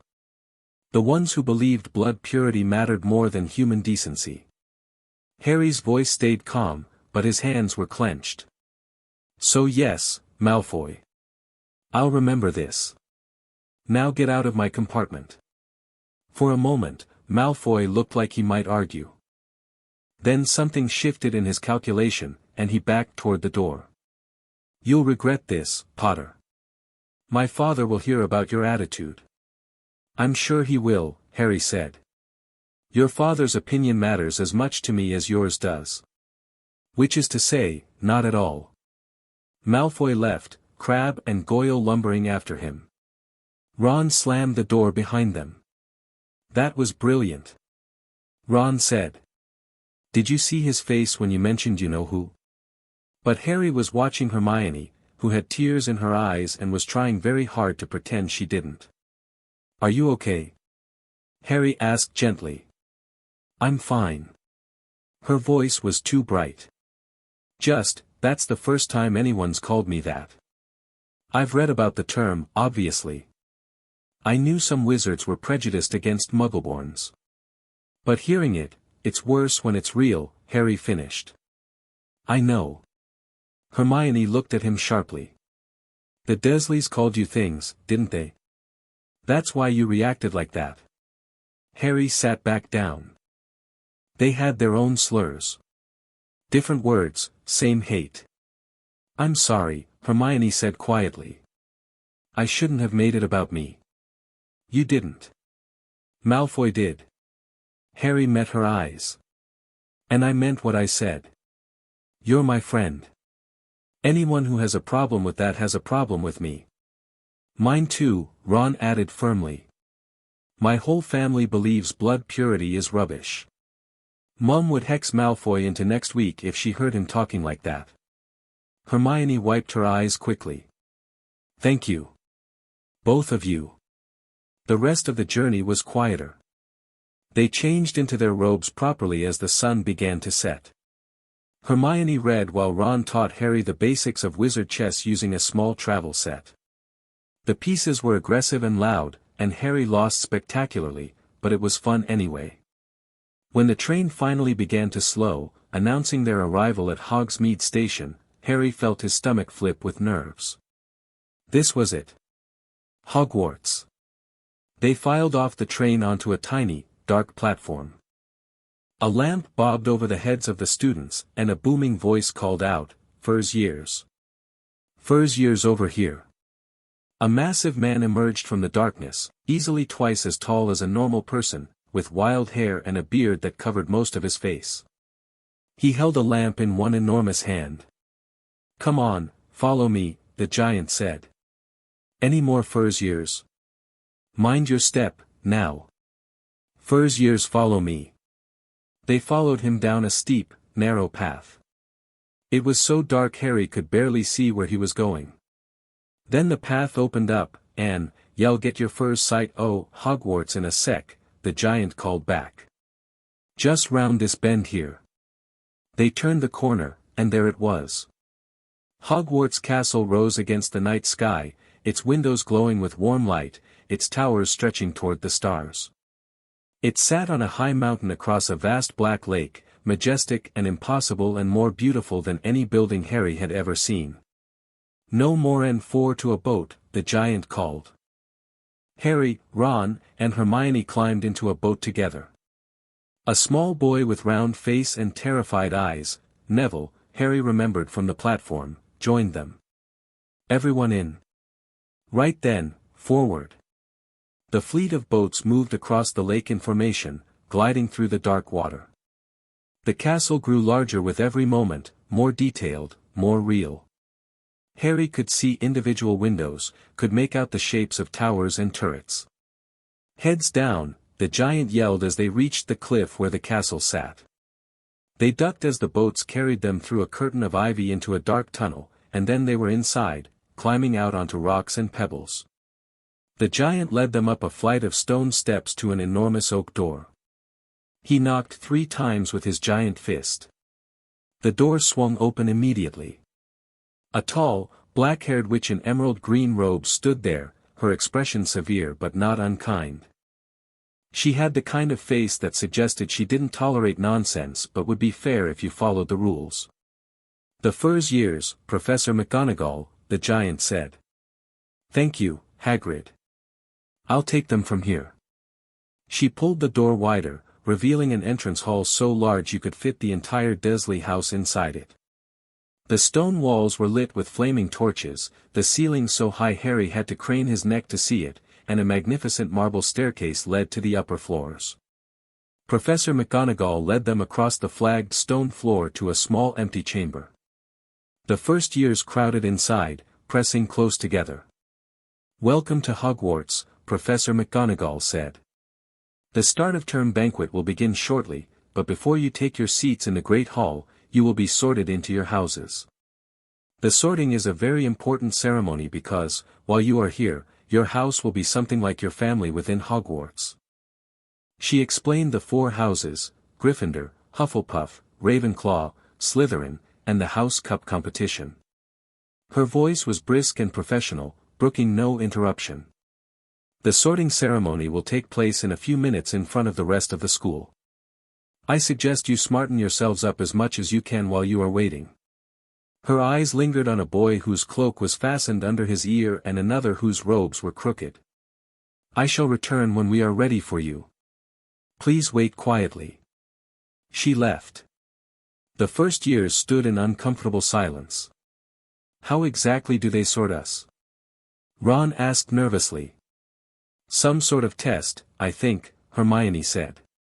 "Fred and George told me it hurts a lot, but I think they were joking." Harry frowned. Nothing he'd read mentioned a painful sorting test. But before he could say so, someone screamed. About 20 ghosts had just streamed through the back wall. Pearly white and slightly transparent, they glided across the chamber, talking amongst themselves. "Forgive and forget, I say," one ghost said to another. "We ought to give him a second chance, my dear Friar, haven't we given Peeves all the chances he deserves?" another ghost replied. "He gives us all a bad name," a ghost in a ruff noticed the first years. "New students. About to be sorted, I suppose." A few people nodded mutely. "Hope to see you in Hufflepuff," the ghost said cheerfully. "My old house, you know." "Move along now," Professor McGonagall's sharp voice cut through the chatter. "The sorting ceremony's about to start." She led them out of the chamber, across the hall, and through a pair of double doors into the Great Hall. Harry had never imagined such a strange and splendid place. It was lit by thousands of candles floating in midair over 4 long tables where the rest of the students sat. The tables were laid with glittering golden plates and goblets. At the top of the hall was another long table where the teachers sat, watching as the first years filed in. But the most arresting feature was the ceiling. It didn't look like a ceiling at all, it showed the night sky, complete with stars. Hermione whispered, "It's bewitched to look like the sky outside. I read about it in Hogwarts, a history." Professor McGonagall placed a 4-legged stool in front of the first years. On top of the stool was an old, patched wizard's hat. The hall went silent. For a moment, nothing happened. Then a rip near the brim opened like a mouth, and the hat began to sing. Harry barely paid attention to the song, something about the 4 founders and house qualities and trying on the hat. He was too busy trying to calm his racing heart. This was it. Public sorting. In front of the entire school. With everyone watching to see which house the boy who lived would be placed in. The hat finished its song. Professor McGonagall unrolled a large scroll. "When I call your name, you will put on the hat and sit on the stool to be sorted," she said. "Abbott, Hannah."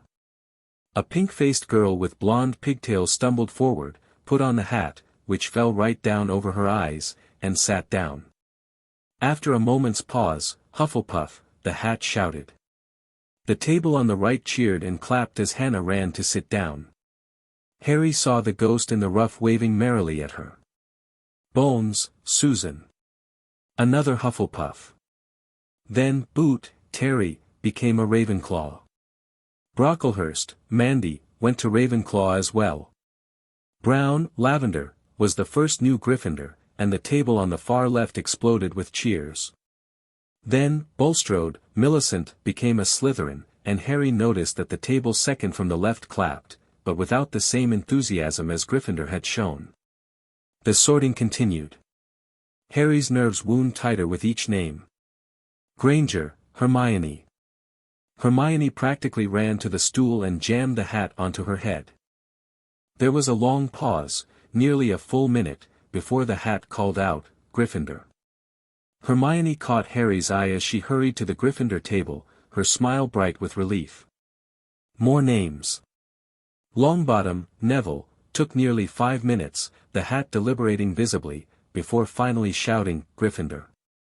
Neville ran off still wearing the hat and had to return it amid laughter. Malfoy, Draco.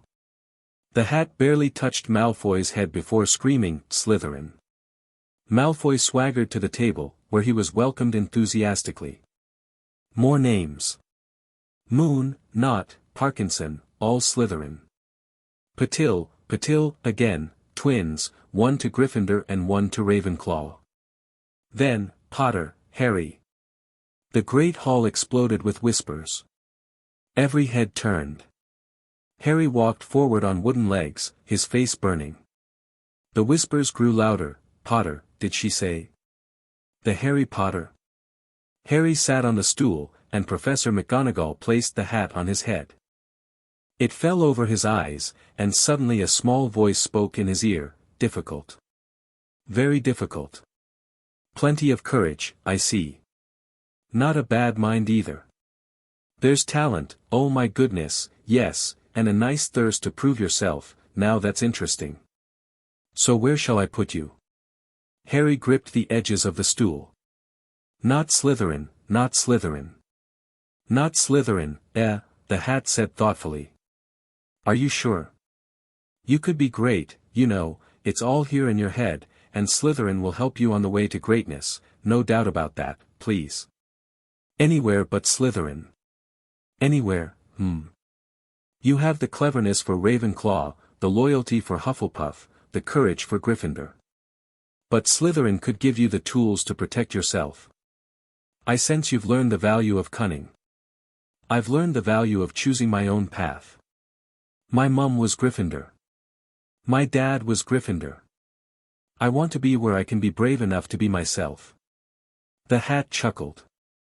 "Well argued. Yes, I see it now. Better be, Gryffindor." Harry heard the hat shout the last word to the whole hall. He pulled it off and walked, shaky-legged, toward the Gryffindor table. The applause was deafening. People reached out to shake his hand as he passed.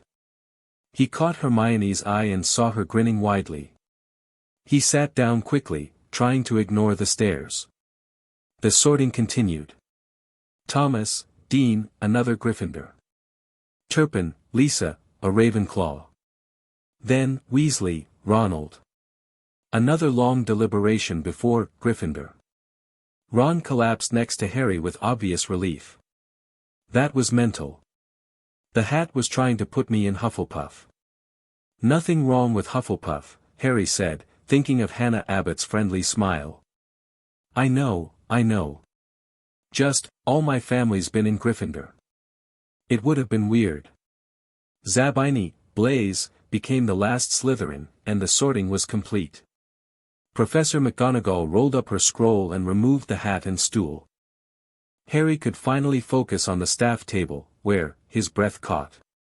There, at the center of the table in a high-backed golden chair, sat Albus Dumbledore. The headmaster was watching Harry with an expression that might have been satisfaction or concern or both. Next to him sat a hook-nosed man with greasy black hair and sallow skin, who was also watching Harry, but with open dislike. That must be Snape.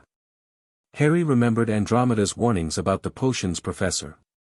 Dumbledore rose, his arms spread wide, his smile beaming. "Welcome," he said. "Welcome to a new year at Hogwarts. Before we begin our banquet, I would like to say a few words. And here they are, Nitwit.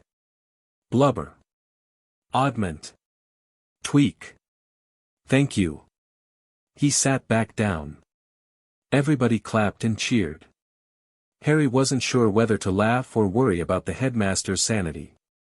Then the golden plates in front of him filled with food, and he stopped thinking about anything except the feast. There was everything imaginable: roast beef, roast chicken, pork chops, lamb chops, sausages, bacon, steak, boiled potatoes, roast potatoes, fries, Yorkshire pudding, peas, carrots, gravy, ketchup, and for some strange reason, peppermint humbugs.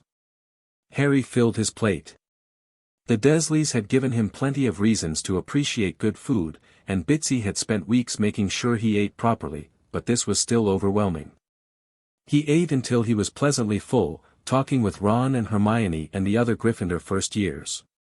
The ghost Harry had seen earlier, nearly headless Nick, as he introduced himself, floated down the table, entertaining students with stories of his Death Day party plans. A boy named Seamus Finnegan argued with Dean Thomas about whether Quidditch or football was the superior sport.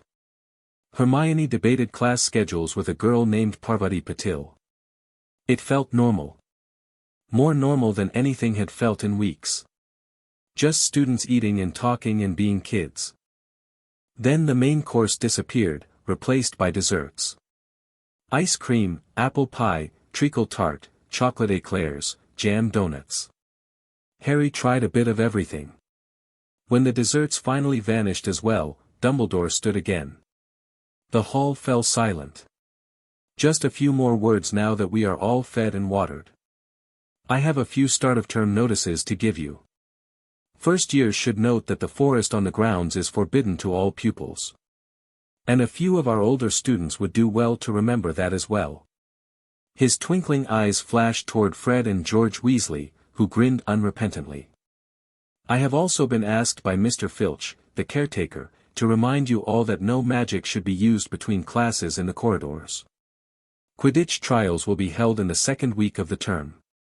Anyone interested in playing for their house teams should contact Madam Hooch. He paused, his expression becoming more serious. And finally, I must tell you that this year, the third-floor corridor on the right-hand side is out of bounds to everyone who does not wish to die a very painful death. Several people laughed, but it was uncertain laughter. Dumbledore's tone suggested he wasn't entirely joking. And now, before we go to bed, let us sing the school song. Dumbledore announced cheerfully. What followed was complete chaos. Every student chose their own tune, and the song devolved into cacophony. Fred and George finished last, singing to a slow funeral march. Ah, music, Dumbledore said, wiping his eyes. A magic beyond all we do here. And now, bedtime. Off you trot. The Gryffindor first years followed Percy Weasley, a pompous fifth-year prefect who kept talking about rules, through the chattering crowds, out of the great hall, and up a marble staircase. The staircases moved. They actually moved, swinging to different landings as students climbed them. Portraits covered the walls, and their occupants visited each other, walking between frames. Suits of armor stood in alcoves, and one tried to challenge them to a duel. Percy led them through a bewildering series of corridors and more staircases, pointing out shortcuts and landmarks. Harry tried to memorize the route but quickly lost track. Finally, they reached a portrait of a very fat woman in a pink silk dress. Password? She asked. Caput Draconis, Percy said clearly. The portrait swung forward like a door, revealing a round hole in the wall. They climbed through, and Harry found himself in the Gryffindor common room. It was cozy and comfortable, with squishy armchairs, a roaring fireplace, thick carpets, and the Gryffindor colors of red and gold everywhere. Windows showed the night sky. Stairs led up to dormitories. Boys' dormitories up the stairs on the left, girls on the right, Percy announced. You'll find your belongings already brought up. Get some sleep, classes start tomorrow at 9 o'clock sharp. Harry climbed the spiral staircase with Ron, Seamus, Dean, and Neville. The dormitory held 5 four-poster beds hung with deep red curtains. Their trunks had been brought up, and Harry's owl cage sat next to his bed. Hedwig was nowhere in sight, probably hunting. Harry changed into the pajamas Bitsy had packed, brushed his teeth in the adjoining bathroom, and collapsed into bed. The mattress was soft, the sheets clean, the curtains providing privacy. His first day at Hogwarts was over. This is mad, Ron said from the next bed. We're actually at Hogwarts. Learning magic. Living in a castle. It's brilliant, Dean agreed. Terrifying, Neville added quietly. Both, Harry said. It's both. He lay in the darkness, listening to the others settle in. Outside the windows, he could hear the distant sounds of the castle, footsteps in corridors, portraits arguing, the occasional screech of an owl. He was at Hogwarts. He was a Gryffindor. He had friends, Hermione and Ron, at least, and possibly others. He had a future here. Harry closed his eyes and let sleep take him, his hand curled instinctively around his wand under his pillow. Just in case. Old habits died hard. The next morning began with chaos. Harry woke to Ron swearing as he tried to find his socks, Dean singing in the shower, Seamus setting his pillow on fire by accident, it was supposed to turn blue, and Neville running in circles looking for his toad, which had escaped again. Hermione was waiting in the common room when Harry finally made it downstairs, her hair somehow more controlled than yesterday and her robes perfectly neat. "Ready for our first day?" she asked, practically vibrating with excitement. "As ready as I'll ever be," Harry said. His scar was itching again, it had been doing that since he'd arrived at the castle, but he ignored it. They went down to breakfast together, Ron joining them in the entrance hall. The great hall was full of students eating and talking and owls swooping in with Morning Post. The ceiling showed a cheerful blue sky with fluffy clouds. Harry loaded his plate with eggs and bacon, trying not to stare at the ceiling. Hermione was already reading through their schedule. "We have herbology first with the Hufflepuffs, then Transfiguration with the Slytherins. After lunch, history of magic and then defense against the dark arts." She looked up. "I've heard Professor McGonagall is very strict but fair," and an explosion of wings interrupted her as 100 owls flooded into the hall, delivering mail. Most students received letters or packages from home. Harry watched Neville open a remembrall from his grandmother, it turned red immediately, meaning he'd forgotten something, but he couldn't remember what. Ron received a letter from his mother, which he read with increasing horror. "She sent me a howler last year when I nicked the car. This is just a warning, thankfully." Harry received nothing, which was fine. He had no one to write to him except Andromeda, and she'd only just seen him yesterday.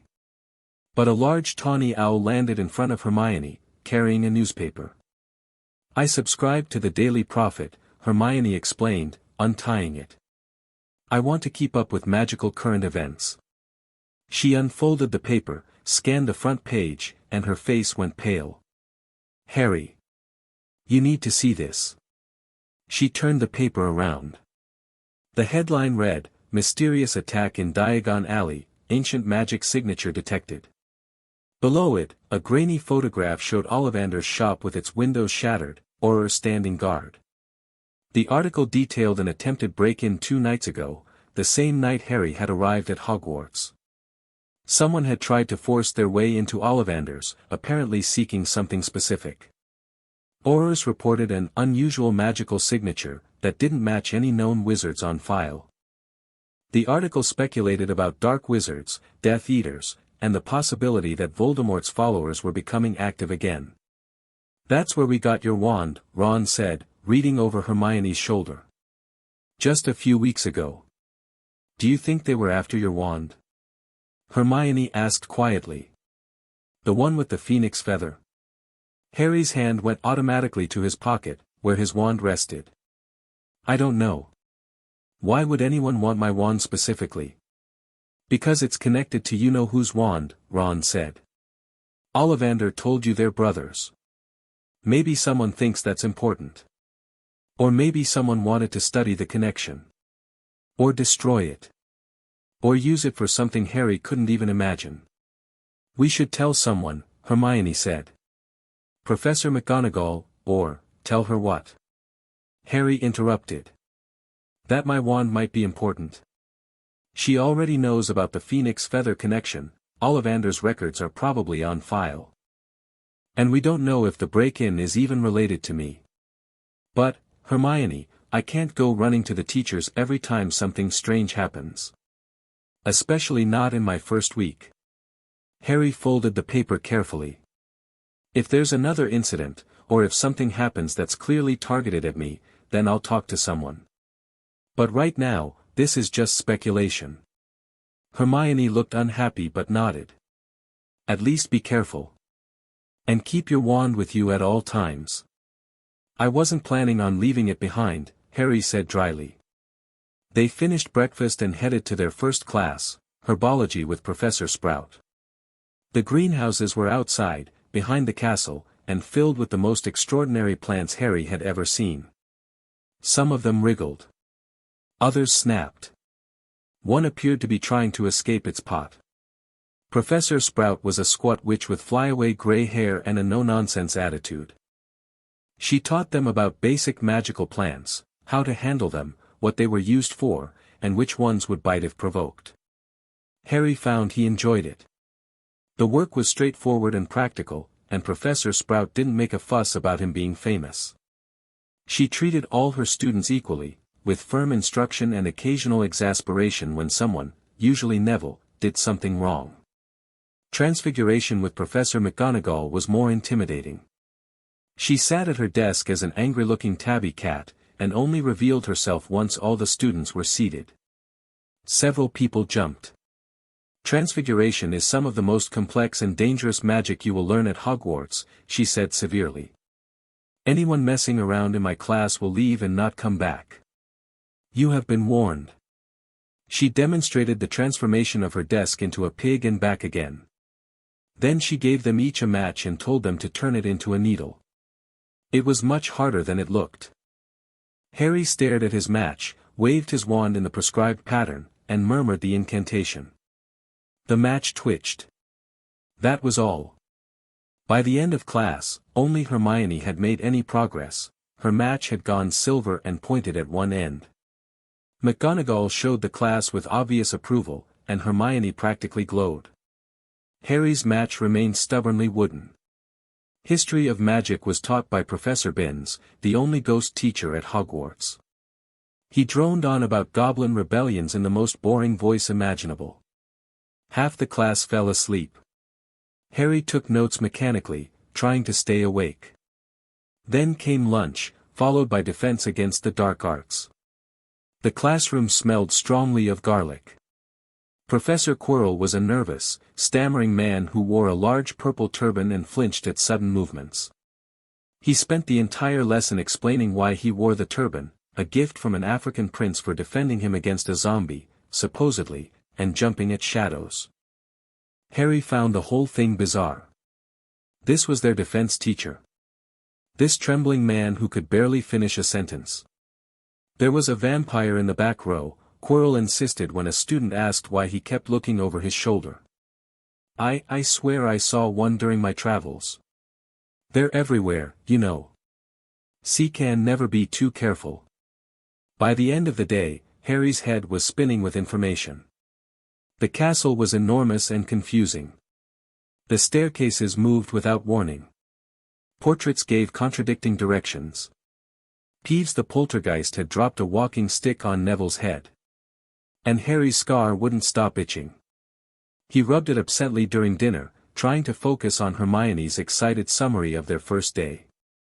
Ron was complaining about the amount of homework already assigned. Other first years were comparing notes about teachers. Harry glanced at the staff table and found Snape staring at him with undisguised loathing. Their eyes met, and Harry's scar suddenly burned, a sharp, hot pain that made him gasp. Snape looked away immediately. The pain faded. "What's wrong?" Hermione asked. "Nothing," Harry lied. "Just tired." But that night, lying in bed, Harry couldn't sleep. His scar hurt. The break-in at Ollivander's bothered him. And Snape's look of hatred had been so intense, so personal, that Harry couldn't shake it. What was happening? And why did it feel like something was building toward a confrontation Harry wasn't ready for? He touched his wand under his pillow, feeling the warmth of the holly wood. Brother to Voldemort's wand. Ollivander had said to expect great things. Harry really hoped that didn't mean great danger. But given his luck so far, he wasn't optimistic. Chapter 3 and Chapter 4, The Lion and the Serpent. The Sorting Hat had called Harry difficult, but it hadn't prepared him for just how difficult Hogwarts would be. Not the magic made sense. Wand movements, incantations, intent. Harry practiced until his wrist ached and his matches became needles, 2 weeks after Hermione, but still. He memorized potion ingredients and learned to identify magical plants by their leaves. He could cast lumos and nox reliably, summon small objects, and had successfully levitated a feather in charms. No, the difficult part was everything else. The whispers followed him everywhere. Students stared openly in corridors. First years from other houses approached him during meals with questions about defeating Voldemort. Older students either treated him like a celebrity or avoided him entirely, as if fame might be contagious. Even some Gryffindors kept their distance, uncertain how to interact with someone who'd supposedly killed a dark wizard as a baby. Only Ron and Hermione treated him normally. Ron because he'd decided Harry was just Harry, fame be damned. Hermione because she was more interested in magical theory than celebrity gossip. It was the 3rd week of September, and Harry was discovering that Hogwarts held more than just academic challenges. Mr. Potter, your potion is supposed to be sage green, not mud brown. Professor Snape loomed over Harry's cauldron, his voice dripping with contempt. 5 points from Gryffindor for wasting ingredients. Harry bit back a response. Snape had been taking points from him since the first potions lesson, finding fault with everything from his handwriting to the way he held his knife. The hatred in Snape's eyes hadn't diminished, if anything, it had intensified. Perhaps if you paid attention to the board instead of relying on your fame to carry you through, you might achieve acceptable results, Snape continued, loudly enough for the whole class to hear. Draco Malfoy snickered from his table. His potion was perfect, of course. Snape had praised it effusively just moments ago. Harry focused on his cauldron, adjusting the heat and stirring counterclockwise as the instructions specified. His potion gradually shifted toward the correct color, but Snape had already moved on to criticize Neville, whose cauldron was emitting purple smoke. Why does he hate you so much? Ron whispered as they cleaned up after class. It's like you personally offended him just by existing. My dad and Snape went to school together, Harry said quietly. He'd asked Professor McGonagall about it after the 2nd week of constant criticism. Apparently they didn't get along. That's mental, Ron said. Taking it out on you because your dad annoyed him 20 years ago. Welcome to my life, Harry muttered. They headed to Defense Against the Dark Arts, which should have been Harry's favorite class but was rapidly becoming his least favorite. Professor Quirrell was useless. He spent most lessons stammering through textbook readings or jumping at his own shadow. When students asked about practical defensive magic, he claimed they weren't ready yet. We must understand the theory before attempting practical application, Quirrell insisted when Hermione, inevitably, questioned the curriculum.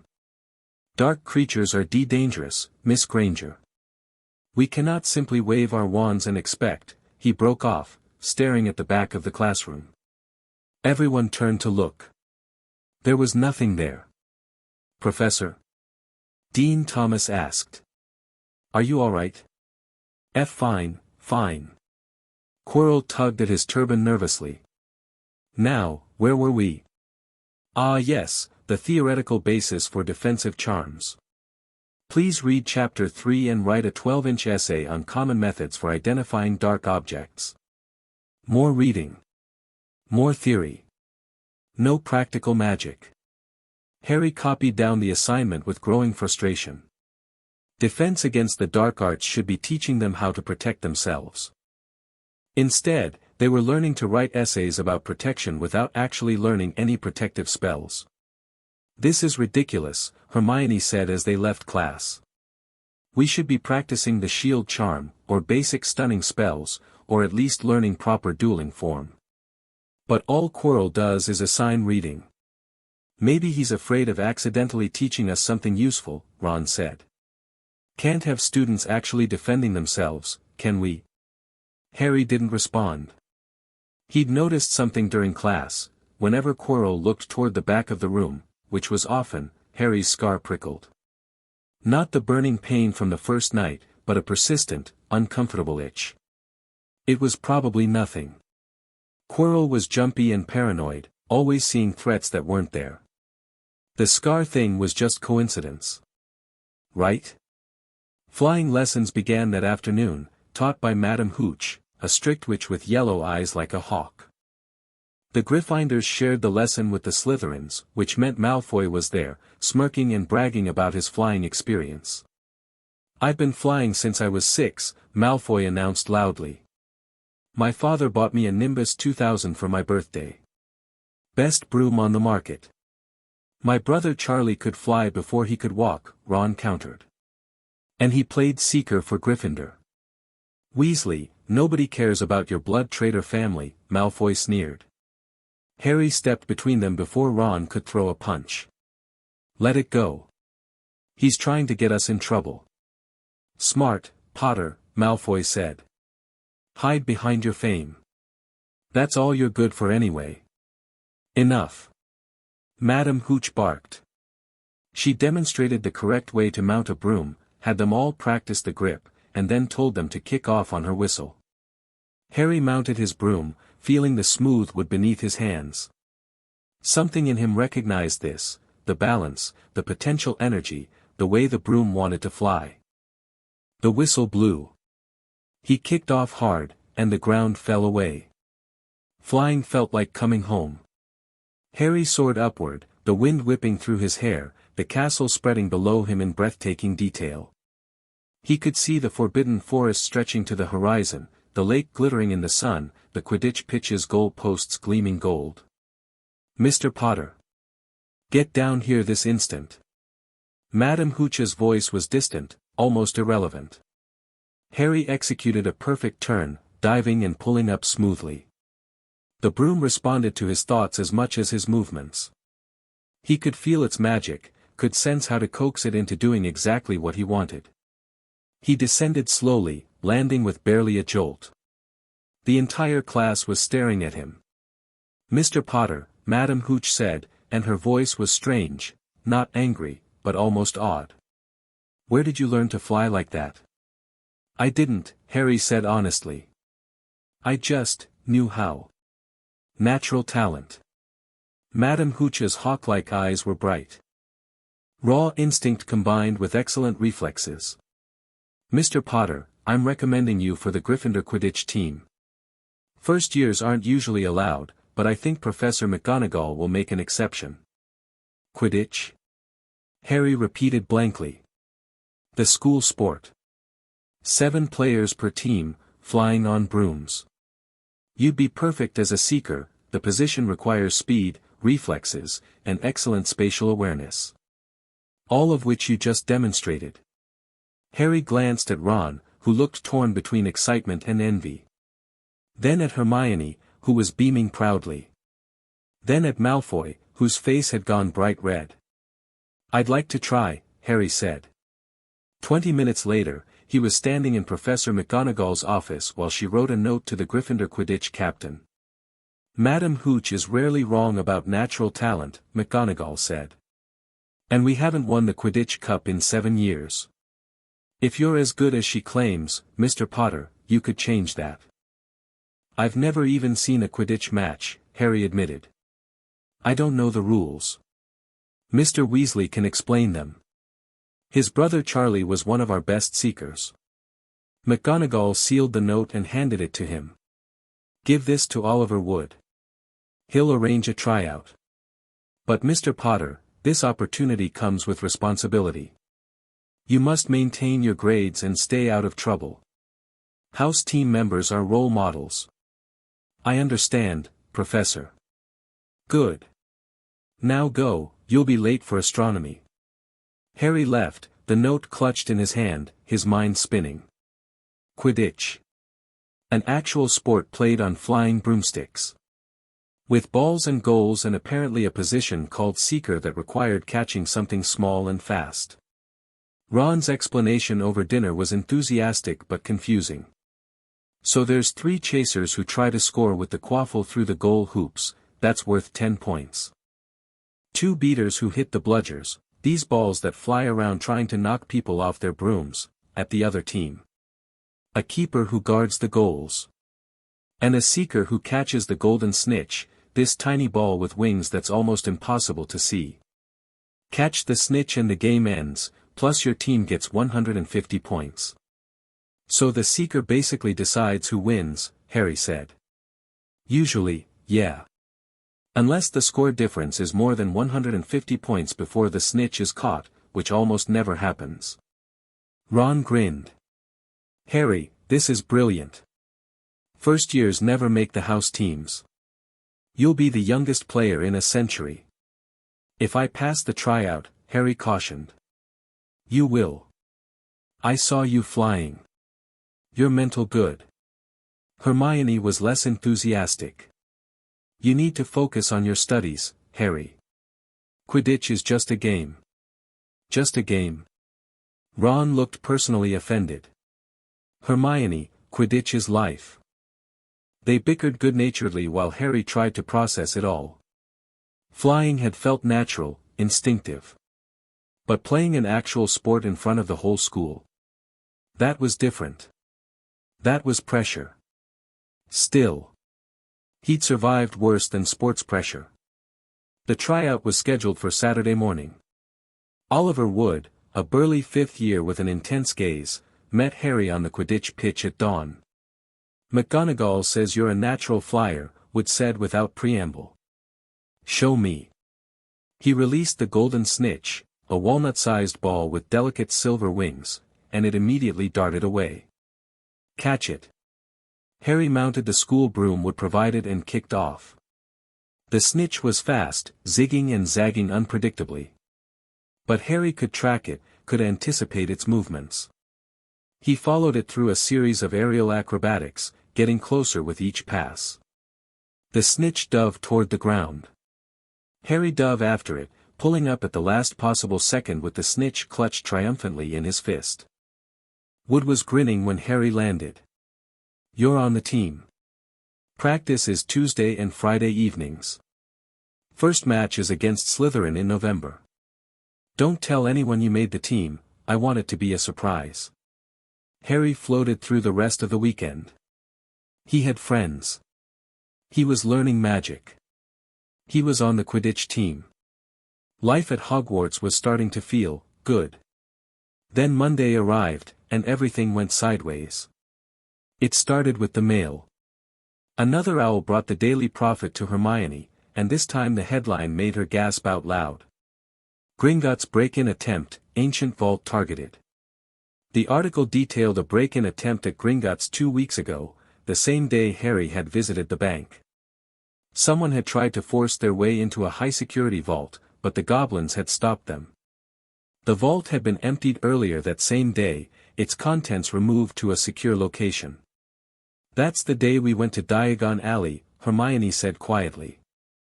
Harry, what if they were after something in your vault? My vault's family money, not a high-security vault, Harry said. But his stomach had dropped. Goldgrip mentioned other vaults with family heirlooms. Maybe one of those? Or maybe it wasn't about you at all, Ron pointed out. Could be completely unrelated. But Harry didn't believe in coincidences anymore. The Ollivanders break-in. The Gringotts attempt. Both within weeks of his entry into the wizarding world. Someone was looking for something. His worry intensified that afternoon when Professor Quirrell literally ran away from him in the corridor. Harry had been heading to the library when he'd rounded a corner and nearly collided with Quirrell. The defense professor had taken one look at Harry, gone white as parchment, and fled in the opposite direction, actually fled, his turban askew, muttering frantically under his breath.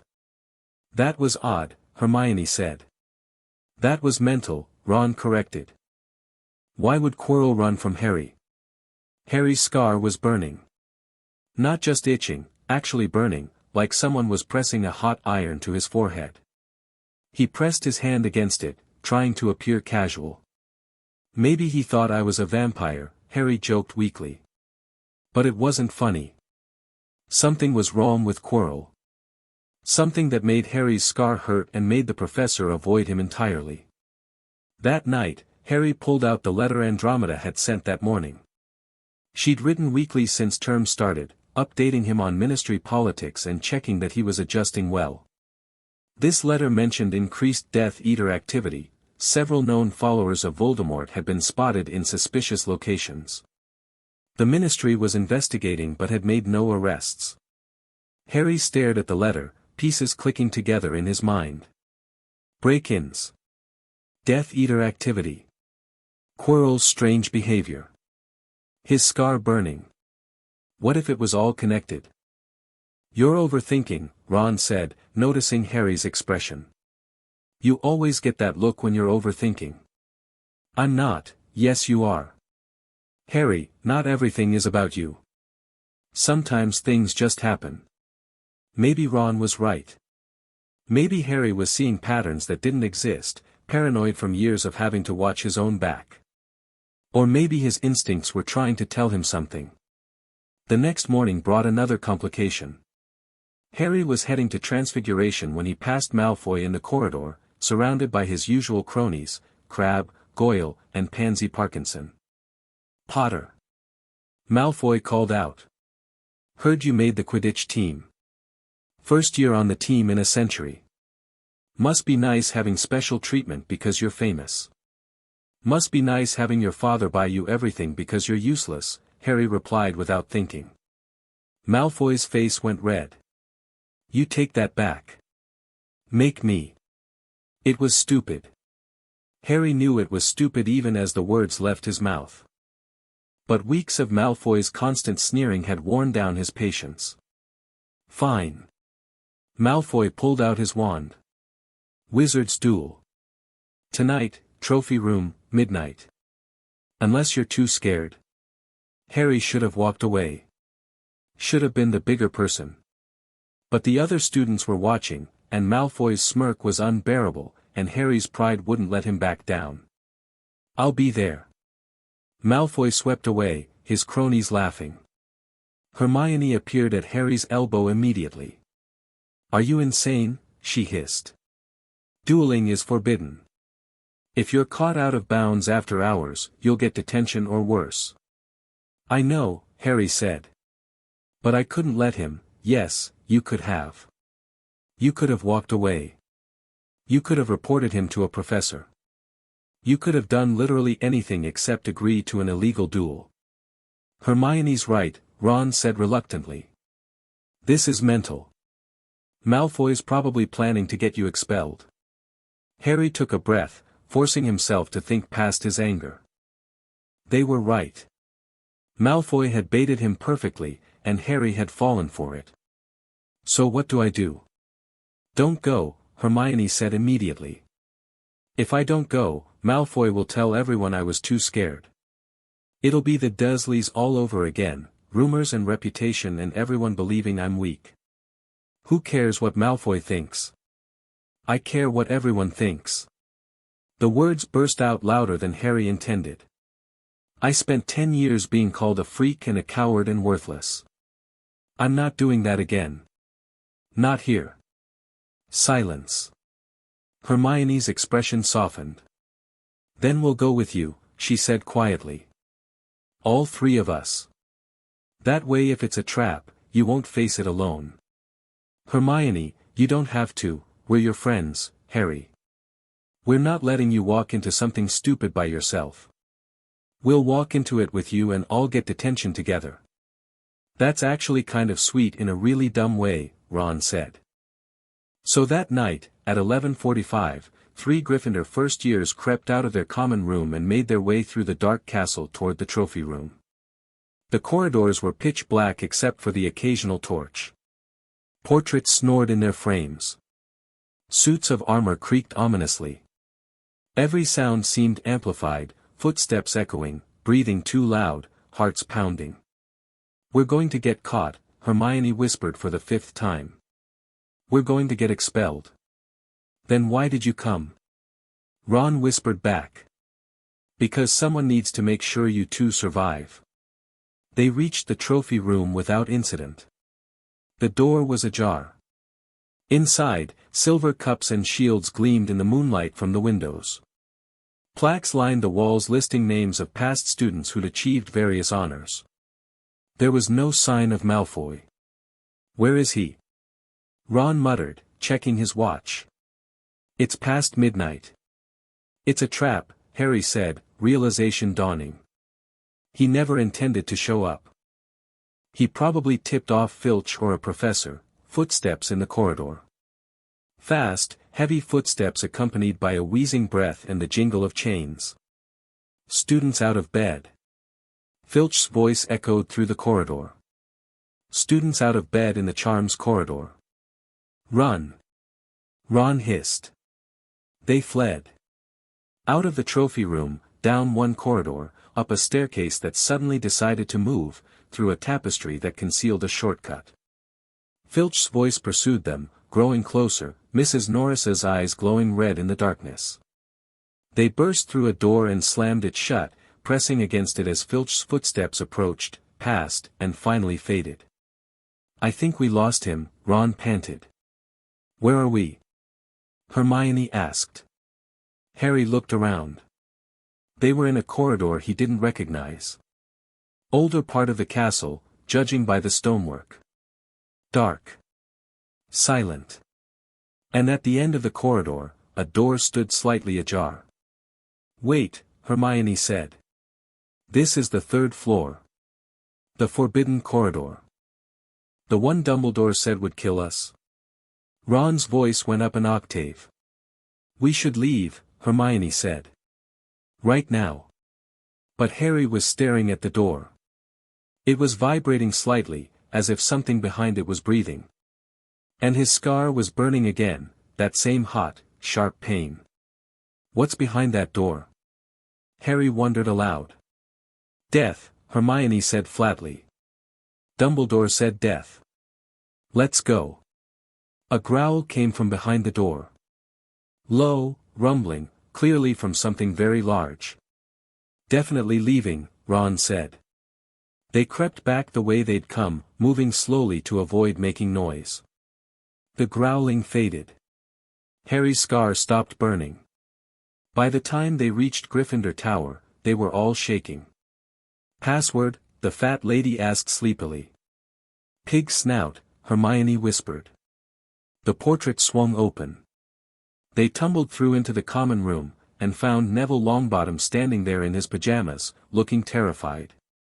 "Thank goodness," Neville said. "I've been trying to get back in for an hour. I forgot the password again, and the fat lady won't let me in without it, and I didn't know where else to go." "Neville," Hermione said gently. "You're inside now." Neville blinked. "Oh. Right."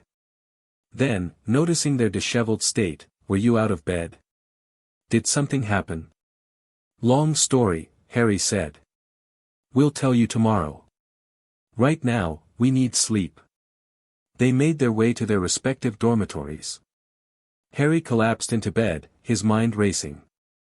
The forbidden corridor. Dumbledore had put something there, something dangerous enough to warn the entire school. Something that made Harry's scar burn. And someone had broken into Gringotts trying to steal something from a high-security vault. Were they connected? Harry pulled out the letter from Andromeda and reread the part about increased Death Eater activity. Then he thought about Quirrell's strange behavior, his fear of Harry, the way he constantly looked over his shoulder as if being watched. What if Quirrell was involved somehow? What if he was working with the Death Eaters, or investigating the same thing they were, or, "Stop," Harry told himself firmly. "You're doing it again.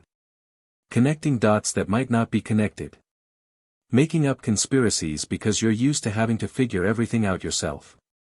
But the Dursleys had taught him that ignoring warning signs led to pain. And every instinct Harry possessed was screaming that something was wrong. He fell asleep with his wand under his pillow and his hand on his scar, which continued to itch and burn throughout his restless dreams. Halloween arrived with a month of relative normalcy. Classes continued. Harry practiced Quidditch obsessively, determined to be ready for the match against Slytherin.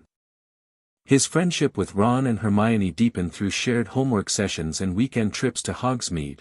Though first years technically weren't allowed, Fred and George had shown them a secret passage. Neville had attached himself to their group after the midnight adventure, grateful for friends who didn't make fun of his forgetfulness. Seamus and Dean often joined them as well, making their corner of the Gryffindor common room into an unofficial first-year headquarters. But Halloween morning brought new complications. Wingardium Leviosa. Hermione said clearly, and her feather rose smoothly into the air. Professor Flitwick applauded from his stack of books. Excellent, Miss Granger. 5 points to Gryffindor. Ron's feather hadn't budged. He waved his wand more aggressively. Wingardium Leviosa. Nothing. Ron scowled at his feather like it had personally offended him. You're saying it wrong, Hermione said. It's Leviosa, not Leviosa. You do it then if you're so clever, Ron snapped. I just did. Well, maybe I don't have magic parents who taught me spells before I was born. My parents are dentists. Hermione's voice rose. I learned the same way you did, by reading and practicing. Maybe if you actually tried instead of complaining, maybe if you weren't such a show-off, that's enough, Harry cut in. Both of you. Hermione, Ron's trying his best. Ron, Hermione's just trying to help. I don't need her help, Ron muttered. Fine. Hermione stood abruptly. I won't bother you again. She grabbed her bag and left the classroom, Professor Flitwick calling after her worriedly.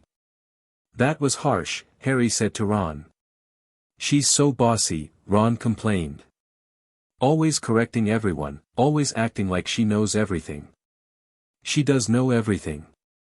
That's kind of her thing. Harry sighed. You should apologize. Why should I apologize? She started it. Harry gave up. If Ron and Hermione wanted to fight, that was their business. But by dinner, he was starting to worry. Hermione hadn't shown up for afternoon classes. Nobody had seen her. And several girls reported hearing crying from the girls' bathroom on the second floor. Should we check on her? Harry asked Ron. She probably wants to be alone, Ron said, helping himself to more potatoes. Girls are weird when they're upset.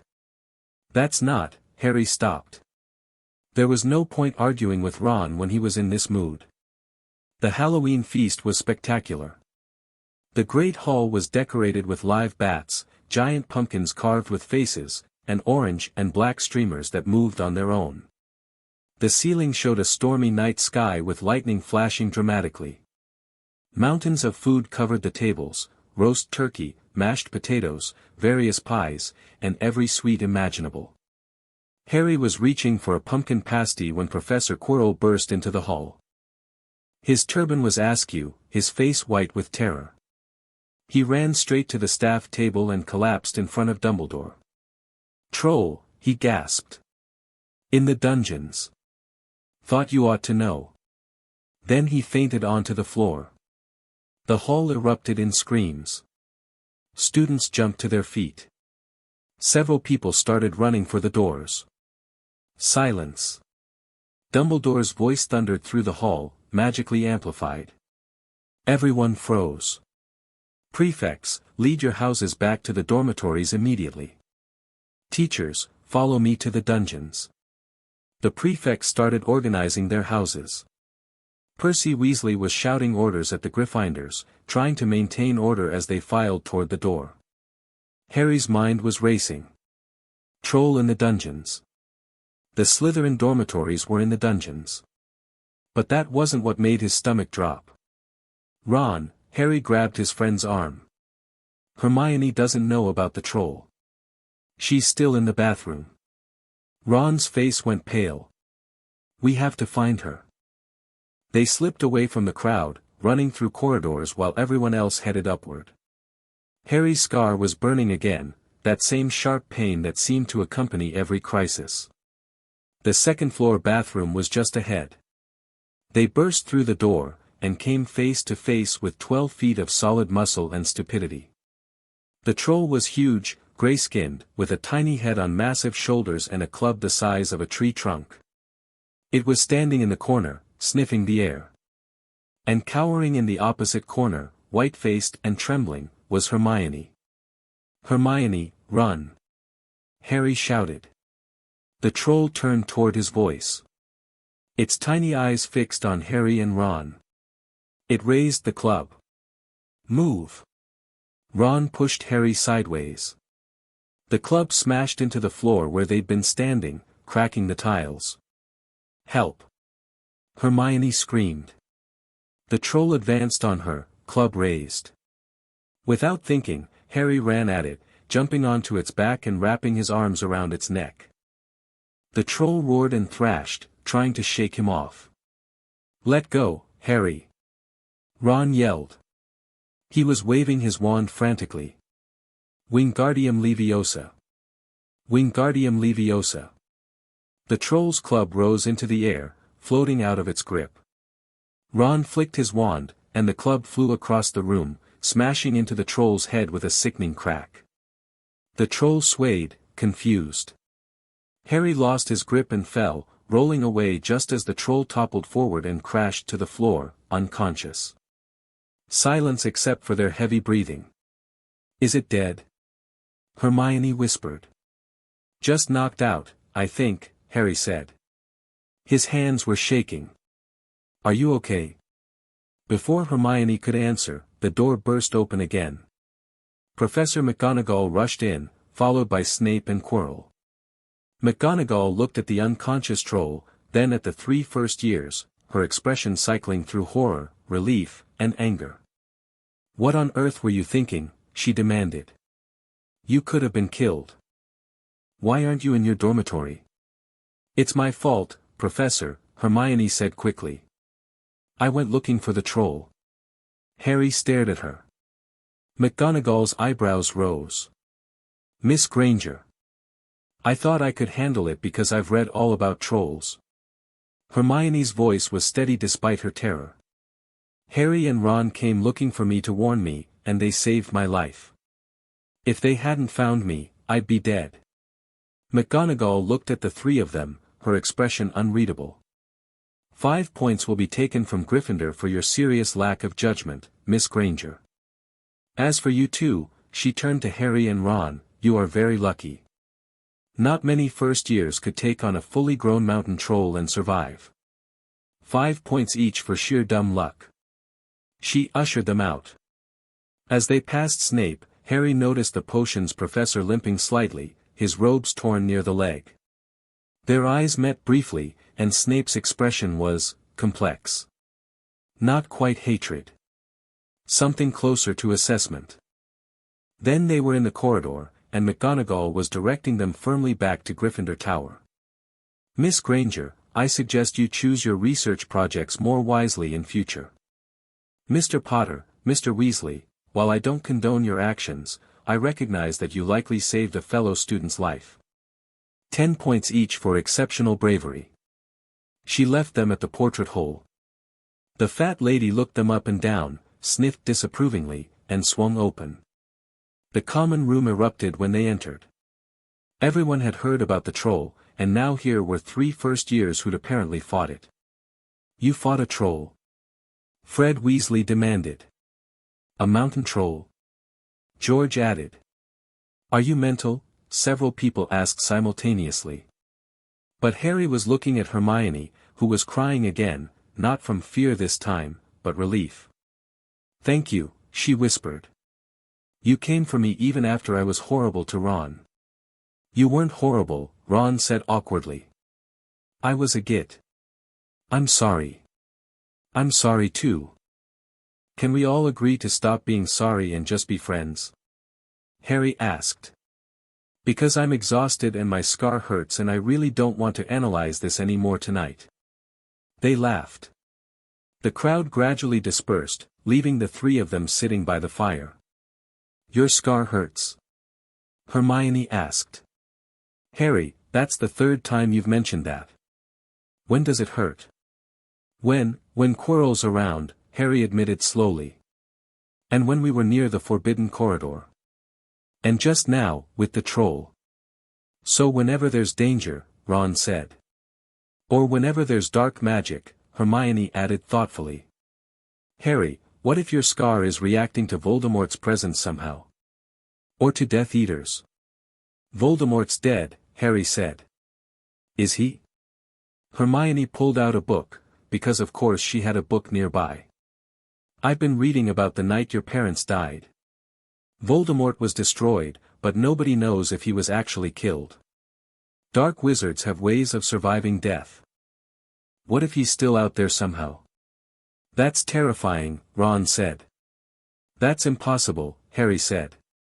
But his scar throbbed, and he remembered the graveyard scene in his nightmares, the ones that ended with green light and his mother's screams. We should tell Dumbledore, Hermione insisted. Tell him what? That my scar hurts sometimes. He'll think I'm making it up or seeking attention. Harry rubbed his forehead. Let's just keep it between us for now. If it gets worse, we'll tell someone. Deal? Deal, Ron agreed reluctantly. Deal, Hermione said. But Harry, promise me you'll tell us immediately if something changes. No trying to handle things alone. I promise. They stayed by the fire until it burned low, talking about nothing important, avoiding the topic of trolls and scars and dark magic. Eventually, exhaustion drove them to bed. But as Harry lay in the darkness, his mind wouldn't stop working. Snape had been injured. Had he fought the troll? Why was he limping? And why had Quirrell been the one to discover the troll in the dungeons? What if the troll was a distraction? What if someone had let it in while everyone was at the feast, expecting teachers to go to the dungeons, leaving other parts of the castle unguarded? Like the third floor. Harry sat up in bed, his heart pounding. If he was right, if the troll was meant to draw teachers away from something on the third floor, then someone was trying to steal whatever Dumbledore was protecting. And based on the timing and his scar's reactions, Harry had a horrible suspicion about who that someone might be. But suspicions weren't proof. And Harry had promised to tell his friends if things changed. This definitely counted as changed. Tomorrow, he'd talk to Ron and Hermione. They'd figure out what to do together. For now, Harry forced himself to lie back down, his wand gripped tight beneath his pillow, his scar burning with phantom pain. Welcome to Hogwarts, he thought grimly. Where even Halloween tried to kill you. Chapter 4 and Chapter 5, The Serpent's Shadow. The morning after Halloween, Harry woke to find Ron already dressed and staring out the dormitory window with an intensity that suggested he hadn't slept well either. You're thinking about it too, Harry said. It wasn't a question. Ron turned, his expression troubled. The troll was a distraction. Had to be. Nobody just accidentally lets a mountain troll into a school. Quirrell said it was in the dungeons. But we found it on the second floor. How did it get there? Trolls aren't exactly stealthy. Ron sat on his bed, running his hands through his hair. And Snape was injured. Did you see him limping? I saw. Harry pulled on his robes, his mind cataloguing the previous night's oddities. Hermione's waiting for us in the common room. We should talk about this together. They found Hermione at a table near the window, surrounded by books as usual, but her eyes were red-rimmed from lack of sleep. She looked up as they approached and immediately cast a muffling charm, wand work Harry didn't recognize. Privacy spell, she explained at his questioning look. I've been researching. Harry, I think you're right about the third floor. Something's hidden there, something important enough that Dumbledore warned the entire school to stay away.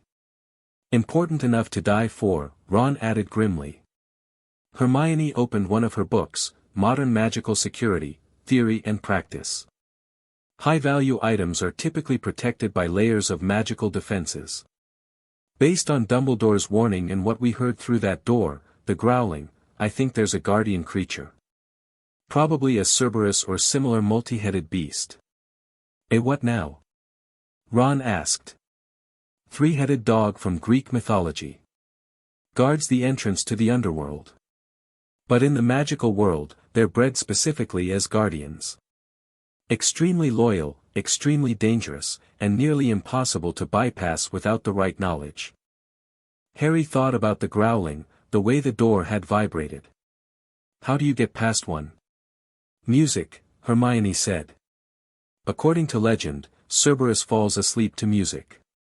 But that's just the first layer of defense.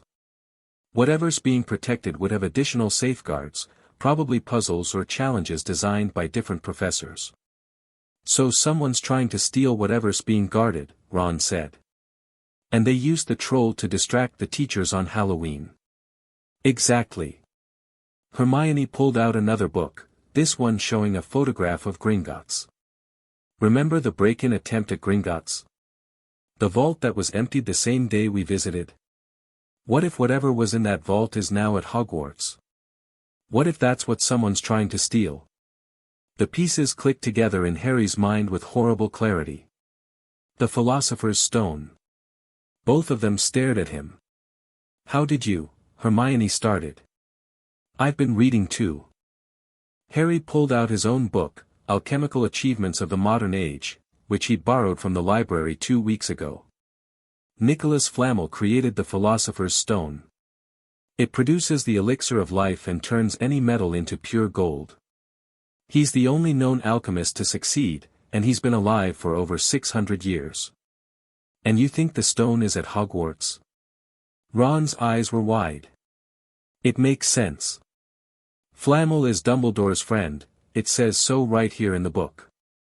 If someone was trying to steal the stone from Gringotts, Dumbledore would be the logical person to protect it. And he'd hide it somewhere he could personally guard it. Hogwarts, Hermione breathed. The 3rd floor. A Cerberus guarding the entrance, probably with additional defenses below. And someone, probably connected to Voldemort's followers, is trying to steal it. Harry's scar throbbed at the mention of the name, proving his point. The stone could bring Voldemort back. It produces eternal life. The silence that followed was heavy with implications. We need to tell Dumbledore, Hermione said finally. This is too big for us to handle. Tell him what? Harry challenged.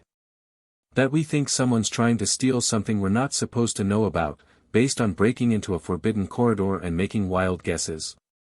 He'll just tell us to stay out of it. Then we should stay out of it.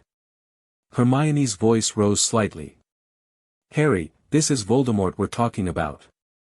Dark wizards and Death Eaters and things that are way beyond first-year students. My scar burns around Quirrell, Harry interrupted.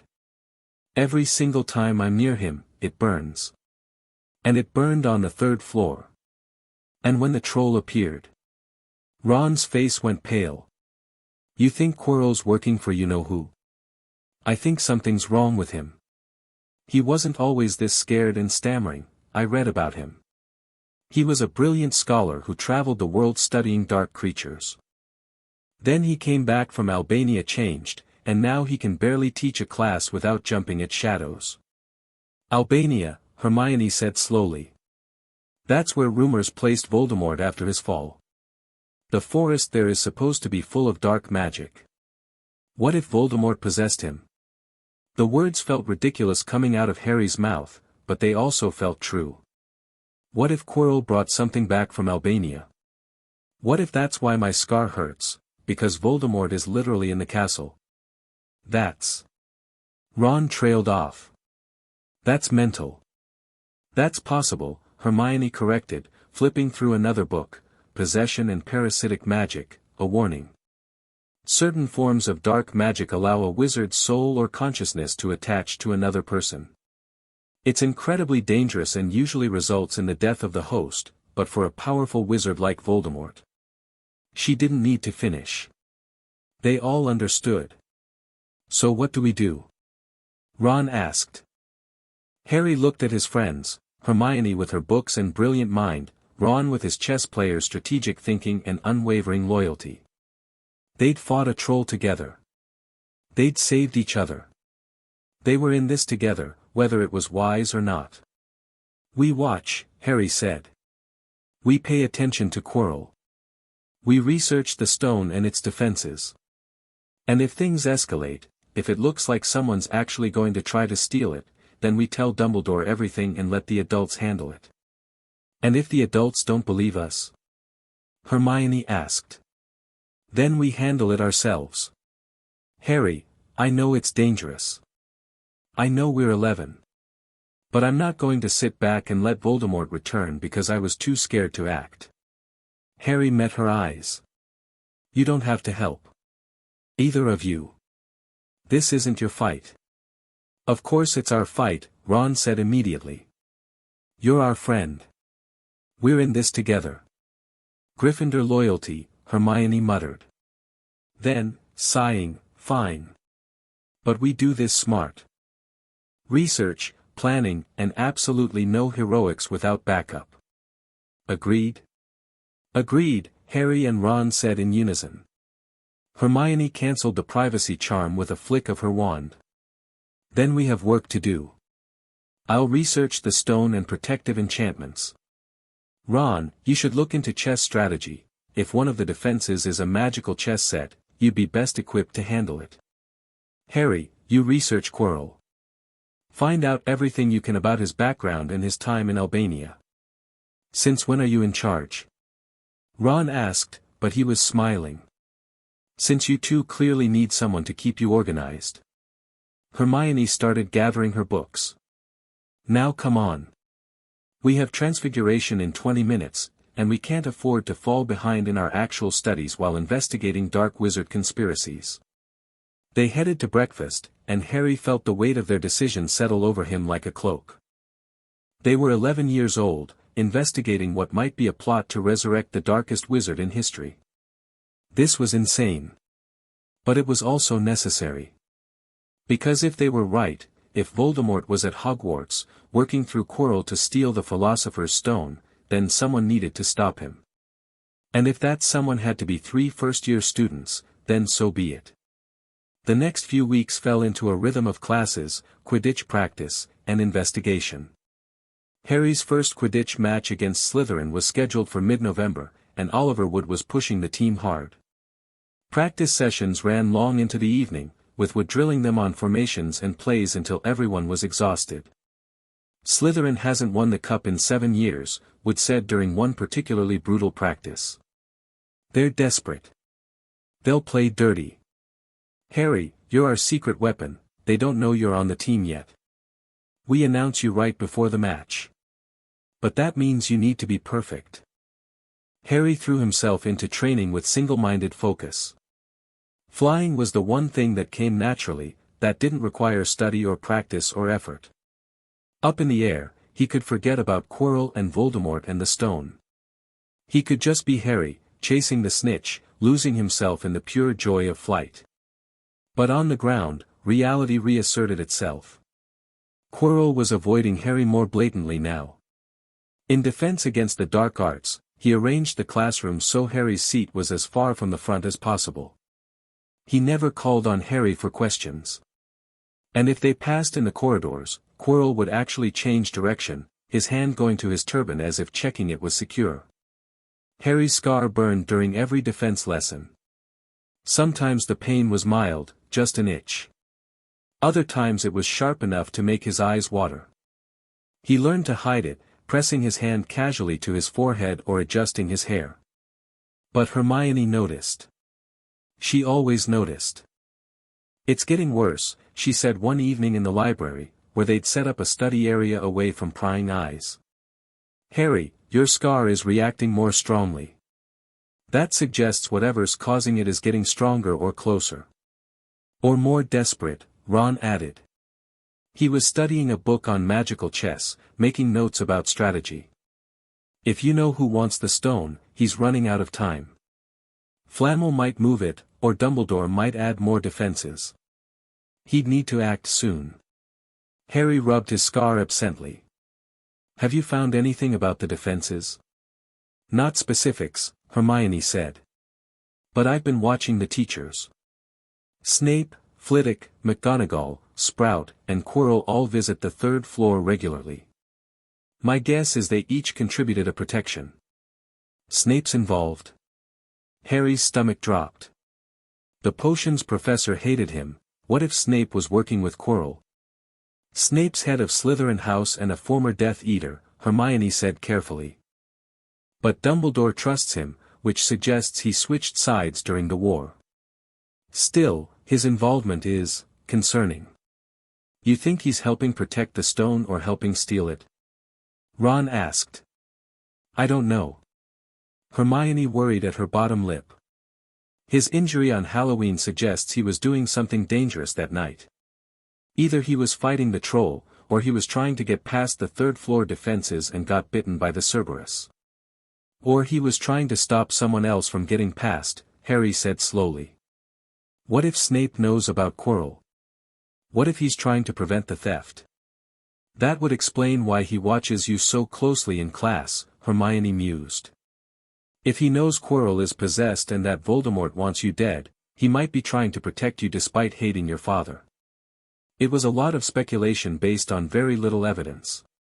But it felt right somehow. I wish we could just ask him, Ron said. Just walk up and say, hey Professor, are you working for you-know-who or against him?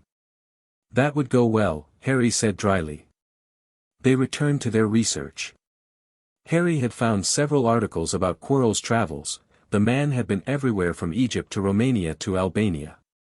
He'd studied dark creatures extensively, written papers on defensive magic, and had been considered one of the brightest minds in his field. Then something had happened in Albania.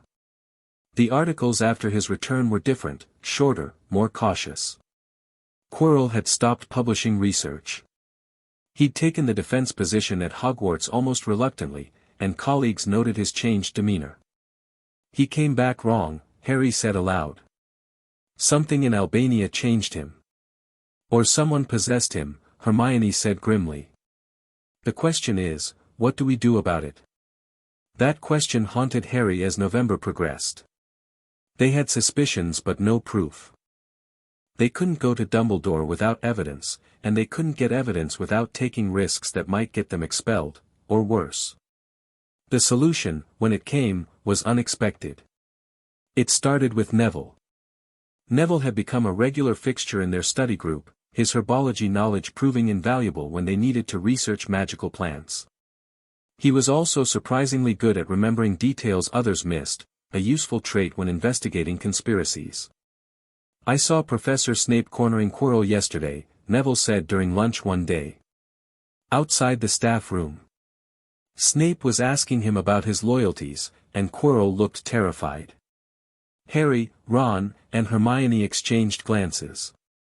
What exactly did Snape say? Harry asked. Something about where your loyalties lie, and Dumbledore will hear about this. Quirrell said he didn't know what Snape was talking about, but he was shaking. Neville frowned. I thought it was odd. Why would Snape threaten another professor? Unless he suspects Quirrell of something, Hermione said quietly. That evening, they held a council of war in the common room. Snape knows, Harry said. He has to know something's wrong with Quirrell. That's why he's watching him. So Snape's on our side? Ron asked. Snape's on Dumbledore's side, Hermione corrected. Which means he's protecting the stone. But Harry, this is good news. If Snape's already investigating Quirrell, we don't have to, we still need to watch, Harry interrupted. Snape can't be everywhere. And if my scar is reacting to Quirrell, I might notice things Snape can't. Or you might get yourself killed, Hermione said sharply. Harry, please be careful. This isn't like the troll. This is a dark wizard who killed your parents. I know. Harry's voice was quiet. But I can't just ignore this. If Voldemort gets the stone, if he comes back, he won't stop with me. He'll kill anyone who gets in his way. Muggleborns, blood traitors, anyone who opposed him before. I have to do something. We have to do something, Ron corrected. Stop trying to be a hero alone, mate. We're in this together. The Quidditch match arrived like a storm. The entire school turned out to watch Gryffindor versus Slytherin. The stands were packed, students wearing house colors and waving banners. Lee Jordan's commentary echoed across the pitch, barely suppressed excitement in his voice. And here come the Gryffindor team. Captain Oliver Wood, chasers Johnson, Spinnet, and Bell, beaters Weasley and Weasley, and what's this? A new seeker. First-year Harry Potter, the youngest house player in a century. The roar from the Gryffindor stands was deafening. Harry mounted his Nimbus 2000, a gift from Professor McGonagall, who'd claimed it was essential equipment, and kicked off, the familiar joy of flying settling over him like armor. The Slytherin seeker was a fifth-year named Terrence Higgs, bigger, more experienced, and clearly furious about facing a first year. Their eyes met across the pitch, and Higgs sneered. Madam Hooch released the balls. The game began. It was chaos. Beautiful, exhilarating chaos. Harry climbed high above the game, scanning for the snitch while the chasers battled below. Bludgers whizzed past. Lee Jordan's commentary provided a soundtrack of near misses and spectacular saves. Then Harry saw it, a flash of gold near the Slytherin goal posts. He dove. Higgs saw him move and followed, but Harry's smaller size gave him an edge. He pulled ahead, the snitch dancing just out of reach, leading him on a twisting chase across the pitch. The snitch dove toward the ground. Harry followed, dimly aware of the crowd screaming. 10 feet from the ground, 5 feet, 3, his broomstick bucked violently. Harry grabbed the handle with both hands, his heart lurching. The broom jerked again, trying to throw him off. What was happening? Something's wrong with Harry's broom. Lee Jordan's voice cut through the crowd noise. It's bucking, someone's cursing it. Harry's grip slipped. He was hanging by one hand now, the ground spinning sickeningly below him. The broom twisted and rolled, trying to shake him loose. In the stands, Hermione had pulled out her omnioculars and was scanning the crowd frantically. There, she pointed. Snape's muttering something. He's cursing Harry's broom. Ron grabbed the omnioculars. You're right, his lips are moving and he's staring right at Harry. We have to stop him. Without hesitation, Hermione pulled out her wand and ran down the stands toward the teacher's section. She muttered a quick spell, Lacarnum Inflammary, and a small fire erupted on the hem of Snape's robes. The curse on Harry's broom broke immediately. Harry pulled himself back onto the broomstick, gasping for breath. The snitch had vanished in the chaos, but he was alive. The crowd was in uproar. Snape had extinguished the fire on his robes, looking furious. Several rows behind him, Quirrell was also standing, his turban askew, his face pale. Harry's scar exploded with pain. Not Snape. Quirrell had been cursing the broom. Snape had been trying to counter-curse it. And now Quirrell knew that Harry had survived. The game resumed, but Harry was shaken. His hands trembled on the broom handle. Every shadow looked like a threat. Then, in a moment of pure instinct, Harry spotted the snitch hovering near his face. Without thinking, he reached out and caught it, with his mouth.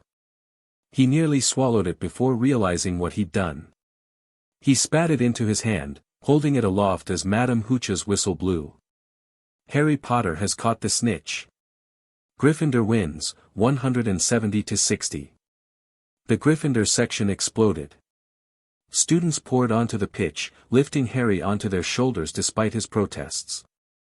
Wood was crying with joy. Fred and George were chanting, Potter. Potter. But Harry was looking at the teacher's stand, where Snape was glaring at Quirrell with undisguised suspicion, and Quirrell was slinking away toward the castle. Later, in the changing rooms, Harry told Ron and Hermione what he'd realized. It wasn't Snape, he said. Snape was trying to save me. Quirrell was cursing the broom. But I saw Snape's lips moving, Hermione started. He was counter-cursing. I felt it when your fire broke his concentration. The curse got stronger for a second before it broke completely. That was Quirrell losing focus when Snape stumbled. Ron's face went pale. So Quirrell just tried to kill you in front of the entire school. He tried to make it look like an accident. A broom malfunction. Harry rubbed his scar, which was still throbbing. This is escalating. He's getting desperate. We need to tell Dumbledore, Hermione said. Now. Before Quirrell tries something else. But when they went to Dumbledore's office, the headmaster wasn't there. According to Professor McGonagall, he'd been called away to the ministry on urgent business. He wouldn't return until the following evening. Perfect timing, Ron said bitterly as they trudged back to Gryffindor Tower. Quirrell tries to murder Harry, and Dumbledore's not even here. Maybe that's intentional, Hermione said. Maybe Quirrell arranged for Dumbledore to be called away. He could make his move on the stone while the headmaster's gone. Harry's scar pulsed in agreement. Tonight. He'll try tonight. Then we stop him, Ron said. The three of us. That's insane, Hermione said. But she didn't argue. We need a plan. Quirrell will have to get past the Cerberus first. Music, Harry remembered. You said music puts it to sleep. I have a flute, Ron offered. Not a great one, but I can play enough to work. Then we go tonight. After midnight. Harry looked at his friends. Last chance to back out. Not a chance, Ron said. We're with you, Hermione agreed. For better or worse. They spent the evening preparing. Hermione packed her bag with useful items, rope, the flute, matches, a jar of bluebell flames, portable fire, apparently. Ron made sure they all had their wands. Harry tried to eat dinner but couldn't manage more than a few bites. His scar was burning constantly now. Not painful, exactly, but a persistent reminder that Voldemort was close. That tonight would bring confrontation. At midnight, they crept out of Gryffindor Tower. The castle was dark and silent. They made their way to the third floor without incident, their wands lit with quiet Lumos charms. The forbidden corridor was exactly as Harry remembered, dark, ominous, and thrumming with barely contained danger. The door at the end stood ajar. Someone's already gone through, Hermione whispered. They pushed through the door and came face to face with the Cerberus. It was massive, 3 heads, each the size of a small car, with teeth like daggers and eyes that glowed red in the darkness. It was standing on a trapdoor, snarling at their intrusion. The flute. Harry hissed. Ron pulled it out with shaking hands and began to play, a simple melody, barely more than a lullaby. The Cerberus's snarling faded. Its eyes drooped. Within moments, all 3 heads were snoring, and the massive body shifted enough for them to access the trapdoor. Harry pulled it open, revealing darkness below. We have no idea what's down there, Hermione said. Only one way to find out. Harry jumped. The fall was longer than expected. He landed on something soft and springy, plants. Devil's snare, he realized as the vines began wrapping around his legs. Don't move, he shouted up to Ron and Hermione, who were falling after him. It strangles you if you struggle. They landed beside him, and the devil's snare immediately grabbed them. Hermione went still, but Ron panicked, thrashing against the vines. Stop moving. Hermione shouted. Devil's snare hates light, Lumos solum. A bright light erupted from her wand, and the plant recoiled, dropping them through a hole onto cold stone. They were in a corridor lined with flying keys, hundreds of them, fluttering like birds. At the end was a door with a large lock. We need the right key, Harry said, mounting one of the broomsticks helpfully left in the corner. Look for an old-fashioned one, probably silver with a broken wing. It took 10 minutes of aerial acrobatics, but Harry finally caught the correct key. They unlocked the door and proceeded to the next chamber. A giant chess set. Ron's eyes lit up. This is my game. Let me handle this. What followed was the most intense chess match Harry had ever witnessed. Ron played as White, commanding Harry and Hermione as pieces while he directed the strategy with ruthless precision. The black pieces were aggressive, taking every opportunity to smash their opponents. Harry, move to the right, Ron commanded. Hermione, take that bishop. I'm going to move into checkmate position. That'll put you in range of the queen, Hermione protested. I know. Ron's face was set. It's the only way to win. When the queen takes me, Harry can checkmate the king. Ron, no, just do it. Ron moved into position. The Black Queen advanced and struck him with brutal force, sending him crashing to the floor. Hermione screamed. But the path was clear. Harry moved the rook into position. Checkmate. The White King dropped his sword. They'd won. Harry and Hermione ran to Ron, who was unconscious but breathing. Go, he mumbled weakly. Stop Quirrell. I'll be fine. Hermione cast a quick healing charm and left him as comfortable as possible. Then she and Harry proceeded to the next chamber. A troll, already unconscious. Someone had been here before them. The final chamber held a mirror, tall, ornate, with an inscription across the top, Eris stra eru oit ube kafru oit anwosi. And standing in front of it, staring into its depths, was Professor Quirrell. He turned as they entered, his expression shifting from surprise to cold calculation. Potter, he said, and his voice was different, clearer, stronger, without the stammer. How convenient. I was just figuring out how to get you here. Where's the stone? Harry demanded, pulling out his wand. In the mirror. Dumbledore's final protection, brilliant, really. The mirror shows your heart's desire. But only someone who wanted to find the stone without using it could retrieve it. Quirrell smiled, and it was horrible. Someone pure.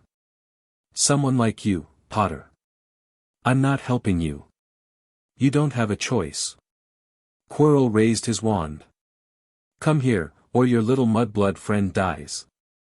Don't, Hermione started, but Quirrell flicked his wand and ropes bound her instantly.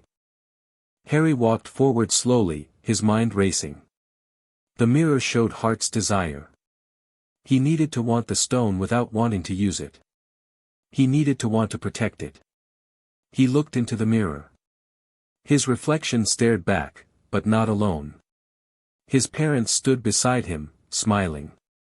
His mother reached into her pocket and pulled out a red stone, winking at him. Then the reflection Harry put the stone in his own pocket. Harry felt a weight in his actual pocket. The stone. He had it. What do you see? Quirrell demanded. I see myself shaking hands with Dumbledore, Harry lied. I've won the House Cup. He lies, a cold, high voice said. It seemed to come from Quirrell himself. Let me speak to him. Master, you are not strong enough, I have strength enough for this. Quirrell reached up and unwrapped his turban. Where the back of his head should have been, there was a face, chalk white with glaring red eyes and slits for nostrils. Voldemort. Harry Potter, the face whispered. See what I have become. Mere shadow and vapor. I have form only when I can share another's body. But there have always been those willing to let me into their hearts and minds. The stone will give me my own body back. Give it to me. Never. Harry's hand closed around the stone in his pocket. Don't be a fool, Voldemort hissed. Save your own life and join me, or die like your parents, begging for mercy. My mother died protecting me. Harry shouted. She'd never beg you for anything. Foolish woman. She could have lived. I was merciful, you know nothing about mercy. Harry pulled out the stone, holding it aloft. And you'll never get this. He threw the stone toward Hermione. Quirrell lunged for it, and Harry grabbed his face with both hands. The effect was immediate and agonizing. Quirrell screamed. His skin began to blister and burn where Harry touched him. Harry held on, pain exploding through his scar, his hands burning, but he didn't let go. Quirrell's body began to disintegrate, literally crumbling to ash. A shapeless thing rose from the remains, something dark and horrible that shrieked and flew toward the exit, passing through the chamber wall. Voldemort, fleeing without a body. Harry collapsed. The last thing he saw was Hermione cutting herself free and running toward him, the stone clutched in her hand, her face white with terror. Then darkness took him. Harry woke in the hospital wing 3 days later. Dumbledore was sitting beside his bed, looking older and sadder than Harry had ever seen him. The stone? Harry croaked. Destroyed, Dumbledore said gently. Nicholas and I agreed it was too dangerous to keep. He has enough elixir to set his affairs in order before he and his wife pass on peacefully. Voldemort fled. He will return someday, I fear. But you stopped him, Harry. You saved the stone and prevented his resurrection. You were very brave. Hermione and Ron helped. Are they both fine? Ron is recovering from his chest injuries. Hermione has been sitting with you every day. She sends her regards and says you're an idiot for touching Quirrell without backup. Dumbledore's eyes twinkled. She's quite right, you know. Harry tried to laugh, but it hurt too much. My scar will always be a connection to Voldemort, I'm afraid. He marked you that night in Godric's Hollow, and that mark will never fully fade. But Harry, Dumbledore leaned forward. You have something Voldemort will never understand. Your mother's love lives in your blood. That's why Quirrell couldn't touch you. Love is the most powerful magic of all. They talked for a while longer, about the protections on the stone, about Quirrell's possession, about what would happen next. Dumbledore answered every question honestly, treating Harry like the person he was becoming rather than the child he'd been. When visiting hours came, Ron and Hermione burst through the doors. Ron was limping slightly, and Hermione had dark circles under her eyes, but they were both grinning. You're awake. Hermione threw her arms around him carefully. We thought, after you collapsed, I'm fine, Harry said. We're all fine. We stopped you-know-who, Ron said, wonder in his voice. 3 first years against the darkest wizard in history, and we won. We got lucky, Hermione corrected. Very, very lucky. We got smart, Harry countered. And we got brave. And we got each other. They stayed with him all day, telling him about the aftermath, Snape's grudging acknowledgement that Harry had shown adequate courage, McGonagall's 500 points to Gryffindor, which won them the House Cup, the school's reaction to news that Quirrell had been harboring Voldemort all year. As the sun set over the castle, painting the hospital wing in shades of gold, Harry realized something. He'd come to Hogwarts looking for a place to belong. He'd found friends, purpose, and the courage to face his past and future both. The boy who lived had become just Harry, flawed, brave, and ready for whatever came next. Chapter 5 and Chapter 6, The Fallen and the Free. The hospital wing emptied as evening visiting hours ended, leaving Harry alone with his thoughts and the distant sounds of the castle settling for the night.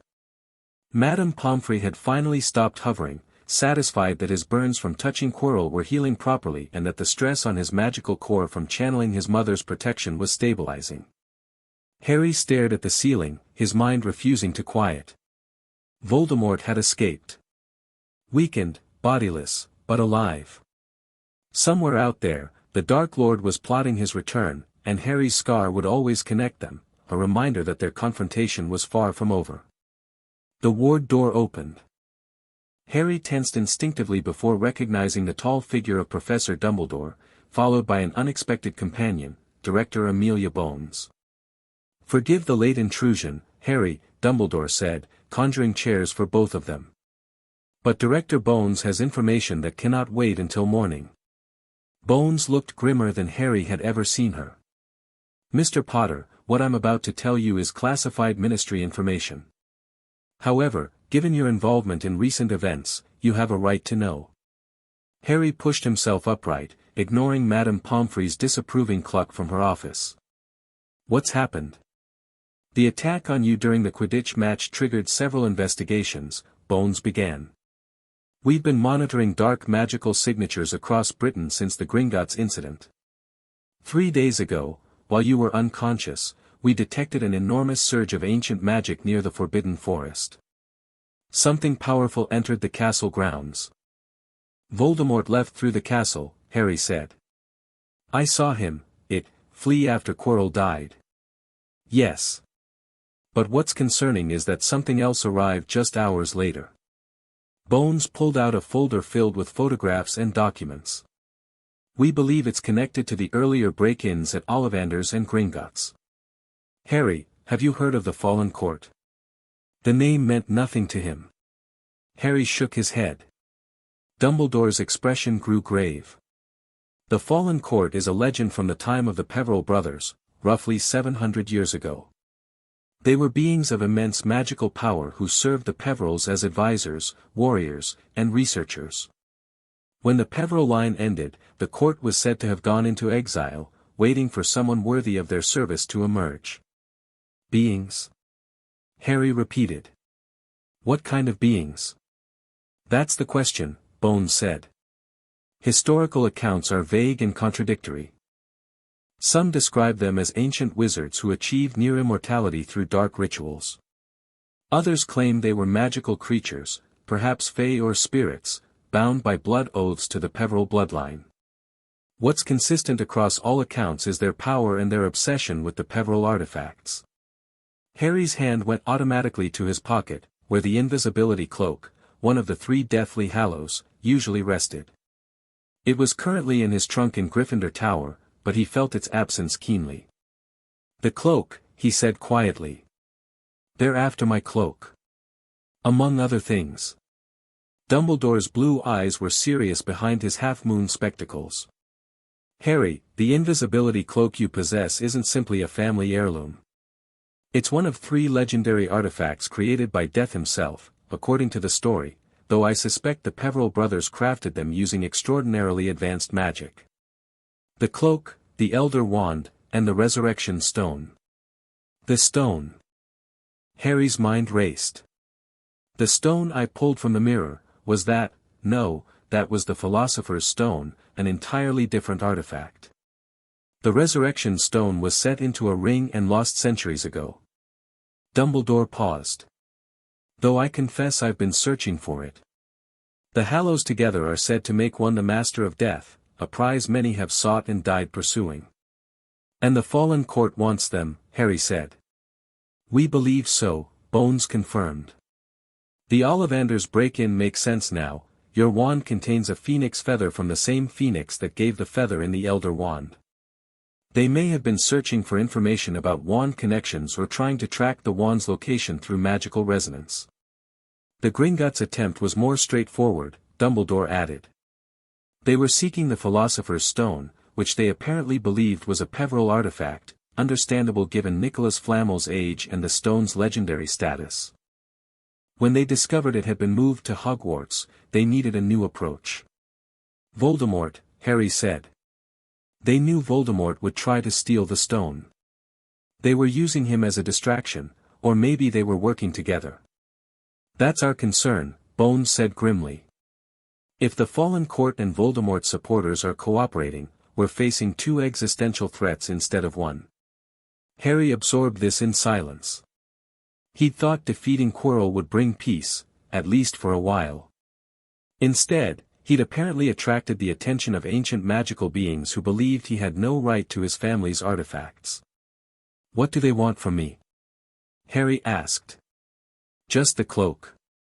Power recognizes power, Dumbledore said gently. You're the last of the Potter line, which traces back to the Peverells through Ignotus, the youngest brother. You possess one of the Hallows. You survived the killing curse. You destroyed a possession-weakened Dark Lord at age 11 using ancient blood magic. To beings like the Fallen Court, you represent either a threat or an opportunity.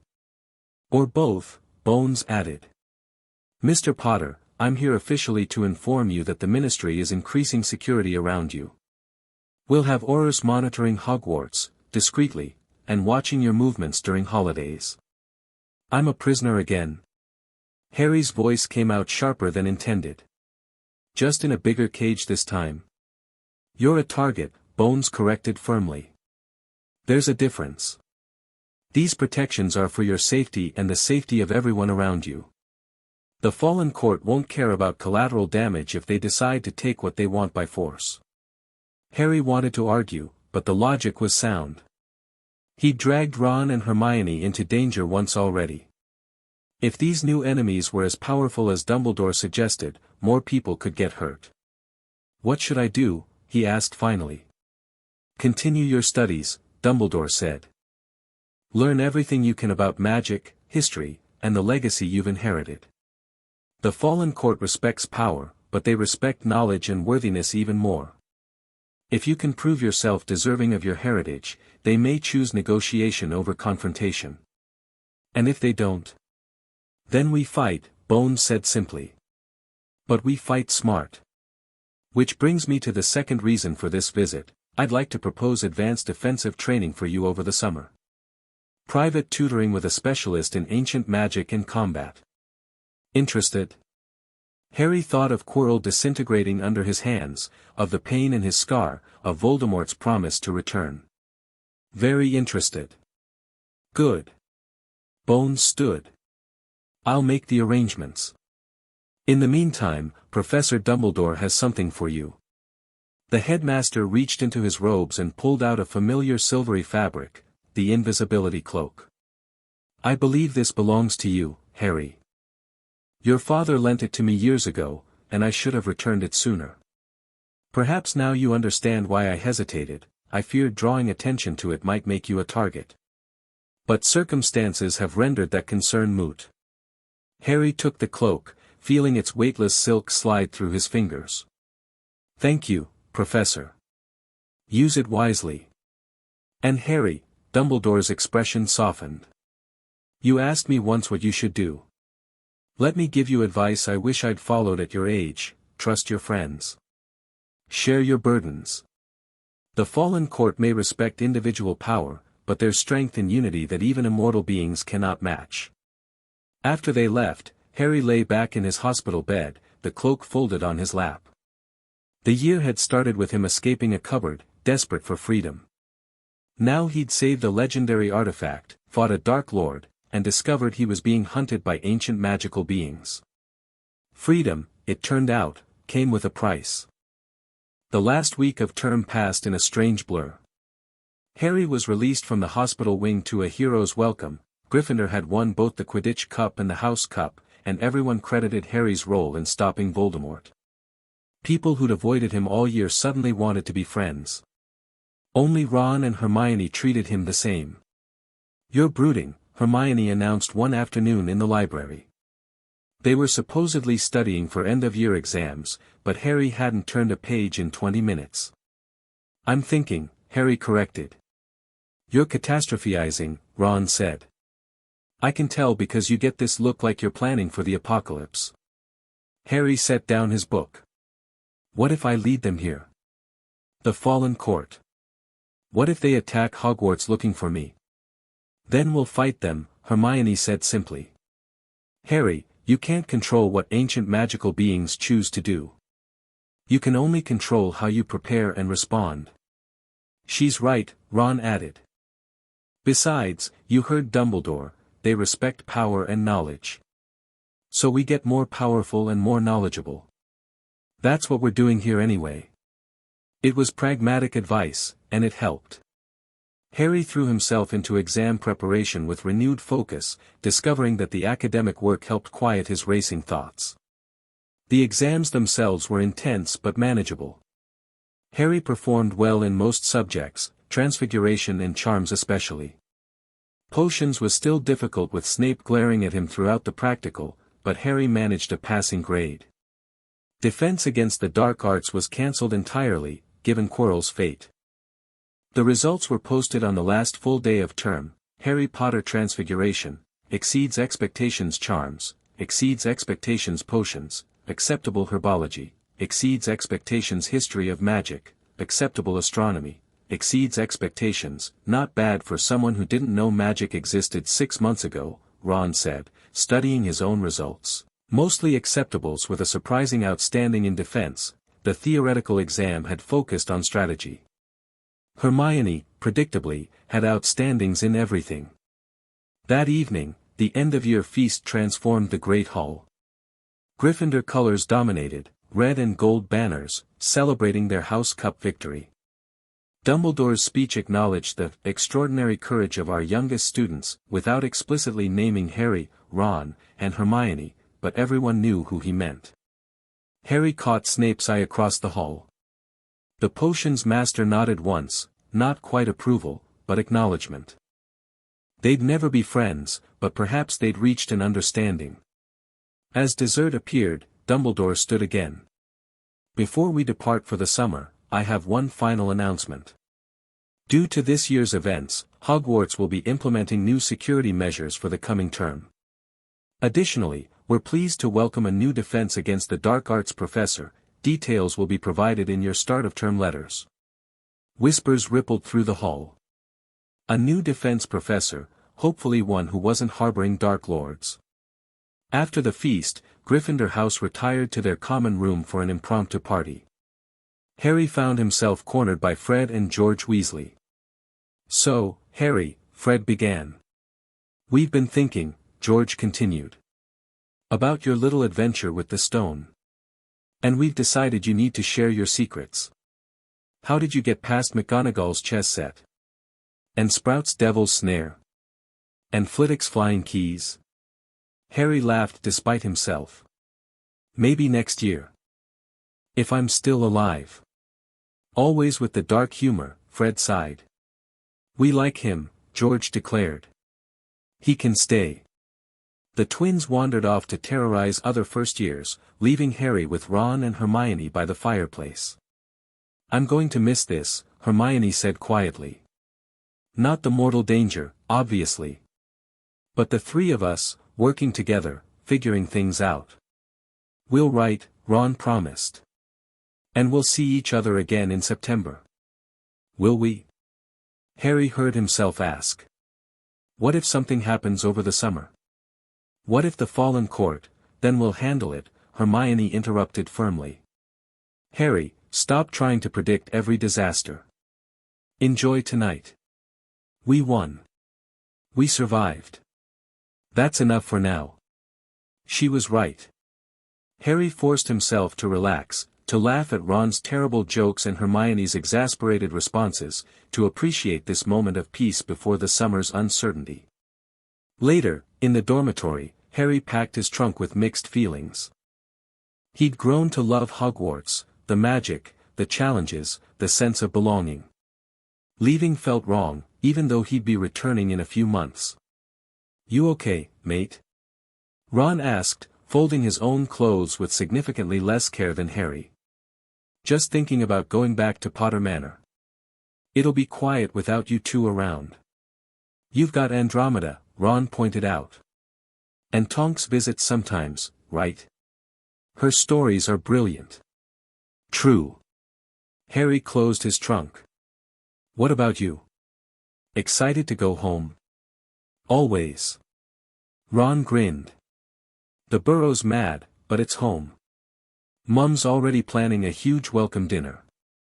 You should visit sometime, she's been asking about you." "I'd like that."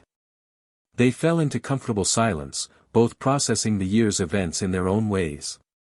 Outside, the June night was warm and star-filled, the grounds of Hogwarts peaceful and beautiful. Tomorrow they'd board the Hogwarts Express and return to their separate lives. But tonight, they were just two 11-year-old boys who'd somehow survived their first year at magic school. That was magic enough. The Hogwarts Express journey was bittersweet. Harry, Ron, and Hermione claimed their usual compartment and spent the ride alternating between excited discussion of the coming year and determined avoidance of heavy topics like ancient magical beings and resurrected Dark Lords. "I've made a reading list for the summer," Hermione announced, pulling out a scroll that unrolled to impressive length. "Advanced Charms Theory, Historical Accounts of the Goblin Rebellions, Introductory Transfiguration Principles," Hermione, Ron interrupted. It's summer. We're supposed to relax. Knowledge is relaxing, Hermione countered. Besides, if we're facing increased threats next year, we should be prepared. She has a point, Harry admitted. Can I get a copy of that list? Hermione beamed and produced 2 more scrolls, clearly she'd anticipated this. Ron groaned but accepted his copy with good grace. At least put Quidditch Through the Ages on here somewhere. If I'm doing homework, I want it to include something interesting. They were debating the relative merits of various Quidditch teams when the compartment door opened. A girl with long blonde hair and dreamy eyes stood there, looking slightly lost. Excuse me, she said in a vague voice. Has anyone seen my copy of the Quibbler? I could have sworn I had it, but it seems to have wandered off. Sorry, haven't seen it, Harry said. I'm Harry, this is Ron and Hermione. Luna Lovegood. She smiled serenely. You're the boy who stopped you-know-who. That must have been interesting. Did you see any Raxburts while you were in the 3rd floor corridor? Any what? Ron asked. Raxburts. They're invisible creatures that float through your ears and make your brain go fuzzy. Luna demonstrated by wiggling her fingers near her head. They're attracted to places of magical conflict. Hermione looked like she was physically restraining herself from correcting Luna's clearly nonsensical claim. Harry found Luna's earnest belief oddly charming. I don't think so, Harry said carefully. But I'll watch out for them next time. Very wise. Luna drifted back out of the compartment without finding her magazine. See you next year. That was. Ron trailed off. Interesting, Hermione finished diplomatically. They reached King's Cross in late afternoon. Platform 9 3/4 was crowded with families reuniting, trunks being loaded onto carts, owls hooting indignantly about the journey. Harry spotted Andromeda immediately, her dark hair streaked with silver, her posture regal despite her casual robes. Next to her stood a young woman with bright pink hair and a mischievous grin. Harry. Tonks waved enthusiastically. Heard you had quite the year. Harry hugged Andromeda, then greeted Tonks.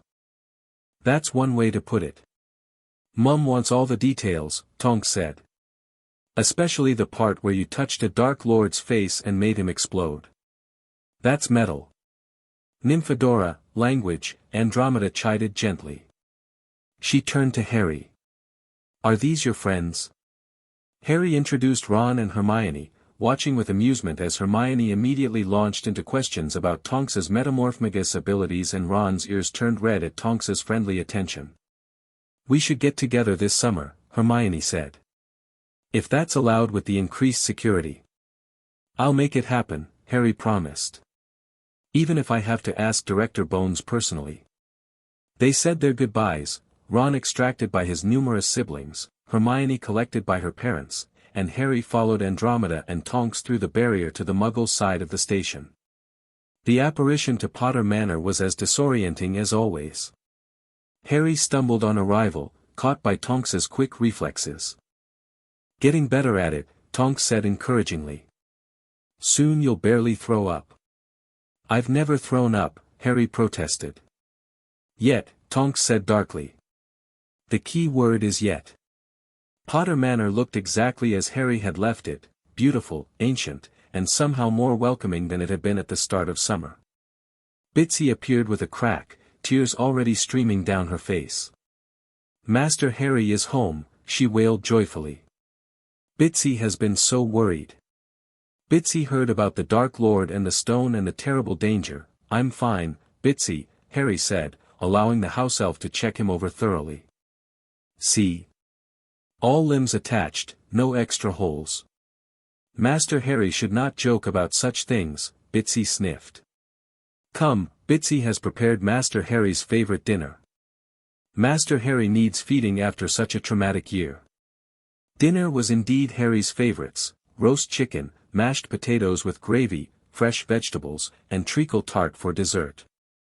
They ate in the informal dining room while Harry recounted the year's events, edited slightly to minimize the mortal danger aspects, though Andromeda's expression suggested she wasn't fooled.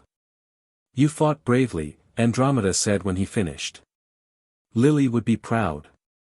But Harry, you need to understand that this coming year will be different. The Fallen Court's interest changes everything." "Director Bones mentioned training," Harry said. "Yes. I've been coordinating with her. You'll spend part of the summer with a specialist in ancient magic and combat. Her name is Alicia Montague, and she's one of the most knowledgeable people alive regarding the Peveril line and associated magical traditions." "The rest of the summer?" Harry asked hopefully. "Is yours," Andromeda confirmed. "Friends can visit, though they'll need to pass through security checks. You'll have time to rest, practice what you've learned, and just be 11 years old for a while." "I'm almost 12, Harry corrected. "Birthday's in less than 2 months. "Then we'll have to plan something special," Tonks said. "Fair warning, though, Mum's already started organizing. You might get subjected to an actual party with actual people." The thought was both terrifying and thrilling. Harry had never had a real birthday party. The Dursleys certainly hadn't celebrated, and his first week at Potter Manor had been too chaotic for proper birthday planning. "I'd like that," Harry said. "As long as it's not too big. Just close friends." "Define close friends," Tonks said suspiciously. "You, Andromeda, Ron, Hermione, maybe some people from school." Harry counted on his fingers. "Under 20 people. "That's reasonable," Andromeda agreed. "We'll handle the planning. You focus on your training and recovery." After dinner, Harry excused himself to his room. The space felt both familiar and strange after months at Hogwarts. He unpacked slowly, placing his textbooks on the shelf, hanging his robes in the wardrobe, setting Hedwig's empty cage by the window. She was out hunting. At the bottom of his trunk, wrapped in cloth, was the invisibility cloak. Harry pulled it out and examined it in the lamplight. The fabric seemed to shimmer with its own inner light, impossibly soft and weightless. One of the Deathly Hallows. A legendary artifact that ancient beings were willing to kill for. And it was his. Not because he'd earned it or proven himself worthy, but because he'd been born into the right family. The responsibility felt enormous. Harry folded the cloak carefully and placed it in his wardrobe's hidden compartment, a security feature Andromeda had installed. Then he pulled out parchment and began writing letters. "Dear Ron, made it home safely. Manor's quiet after Hogwarts, but Bitsy's happy to have me back," she cried for 10 minutes straight. "Andromeda says you can visit this summer if your parents approve. We could practice magic, play chess, explore the grounds. There's a huge forest behind the manor that supposedly has some interesting magical creatures. How's the burrow? Say hi to your family for me. Harry, dear Hermione, summer training starts in a few weeks. Apparently I need to learn about ancient magic and combat. Not exactly relaxing holiday plans, but probably necessary given everything that happened. I'm copying your reading list, by the way. If I'm going to be researching Peveril history anyway, might as well do it properly. Visit whenever you want. I'll clear it with the security people." Harry he sent the letters off with Hedwig, who'd returned from her hunt and seemed pleased to have purpose. Then he collapsed onto his bed, suddenly exhausted. 1 year at Hogwarts. 1 year of magic and friendship and danger. 1 year of learning who he was beyond what the Dursleys had told him. And somehow, despite everything, Harry had survived. More than survived, he'd found his place in the magical world. He'd made friends who'd risked their lives for him. He'd faced his parents' killer and lived. He'd proven that the boy who lived was more than just a title. He was Harry Potter, and he made his own choices. The Fallen Court could come. Voldemort could plot his return. Whatever challenges next year brought, Harry would face them.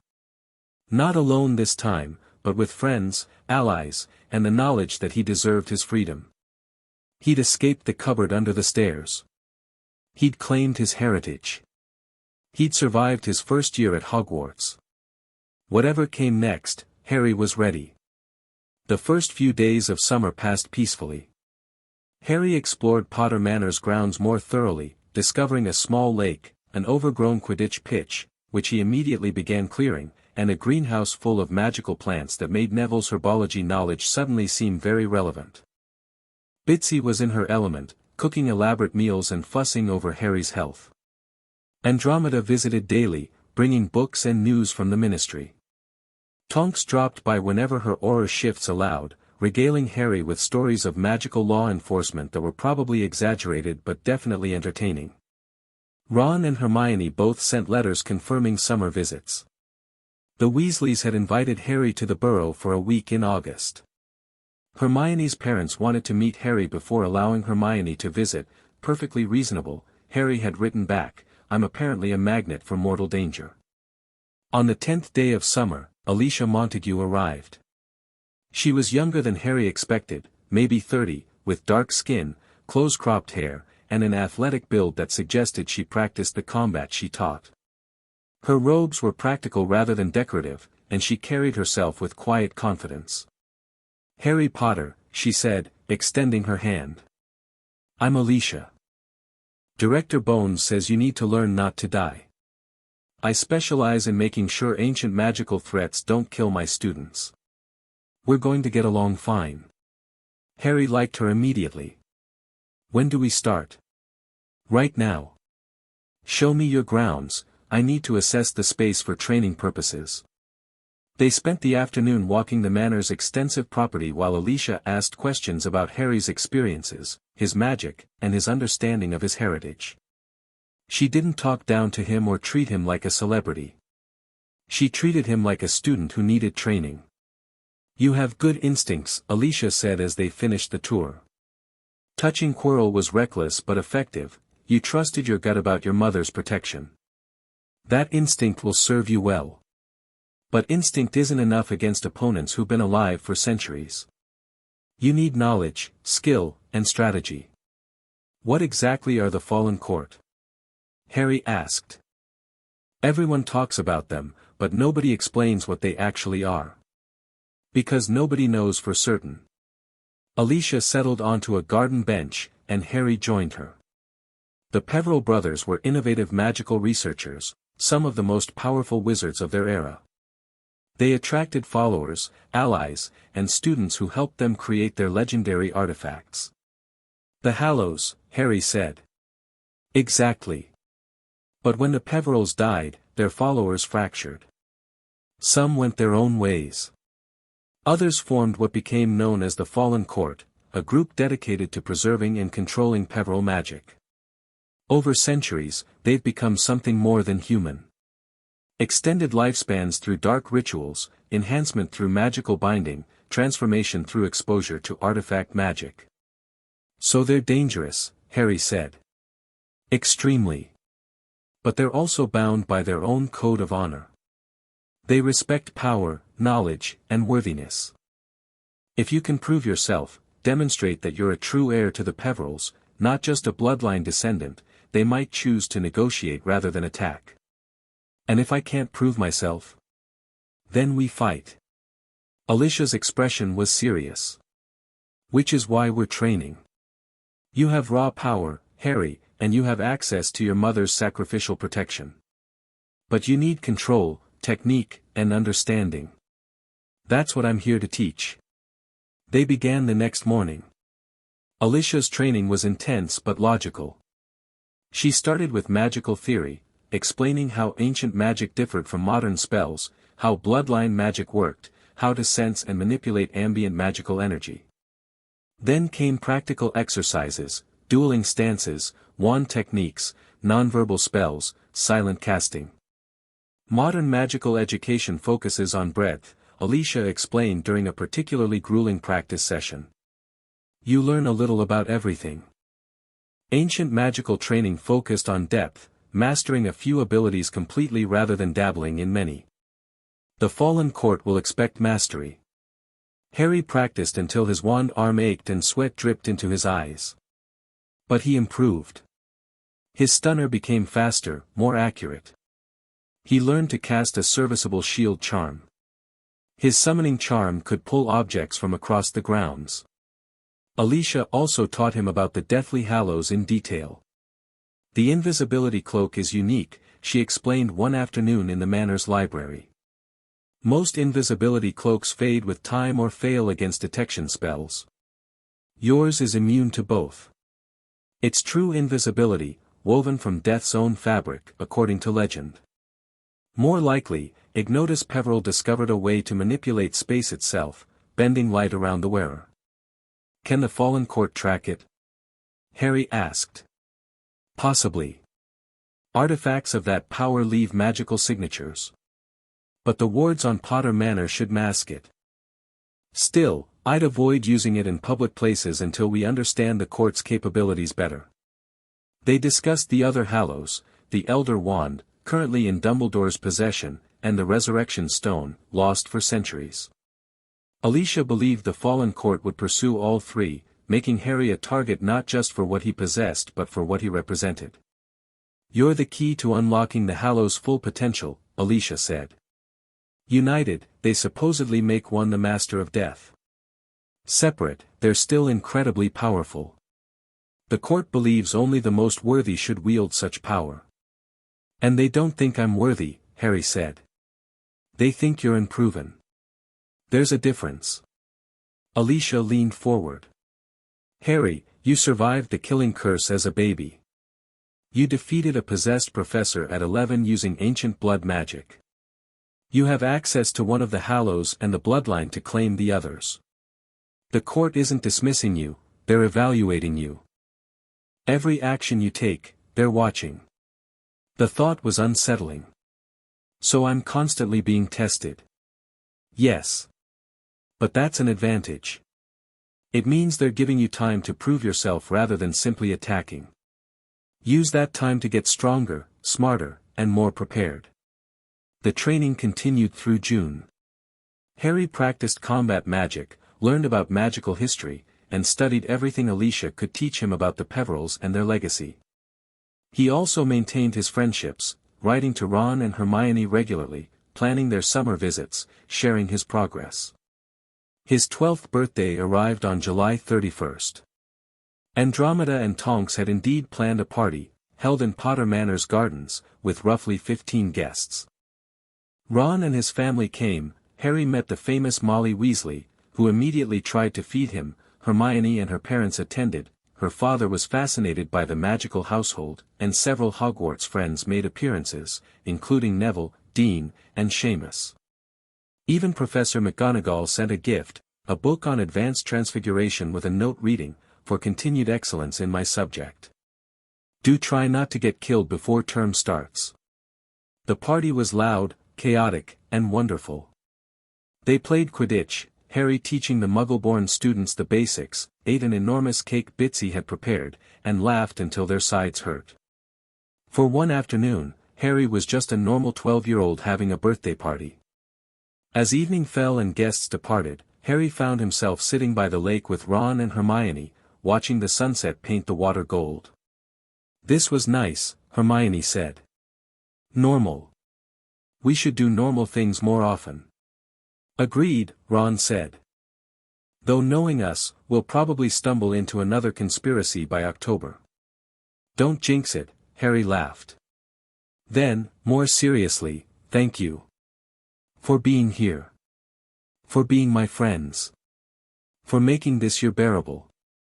We're not going anywhere, Hermione said firmly. Whatever comes next, Fallen Court, Voldemort's return, whatever, we face it together. All for one and one for all, Ron added in a terrible French accent. That's the Three Musketeers, Hermione said. So. We're three. We're fighting bad guys. Close enough. They argued good-naturedly as the stars emerged overhead, and Harry felt a peace he'd never experienced before. He had friends. He had family, not by blood, but by choice. He had a home, knowledge, power, and purpose. The Dursleys had tried to crush him into nothing. Instead, he'd grown into someone worth knowing. Whatever the Fallen Court wanted, whatever Voldemort planned, Harry would face it. Not because he was the boy who lived, but because he was Harry Potter, and he'd learned that freedom meant fighting for what mattered. His first year at Hogwarts had taught him that. His second year would test whether he'd learned the lesson well enough to survive. August passed quickly. Ron's visit to Potter Manor was everything Harry hoped. They explored the grounds, practiced Quidditch, and stayed up late talking about everything and nothing. Hermione's visit was equally valuable. They worked through her reading list together, discussing magical theory and planning their approach to next year's studies.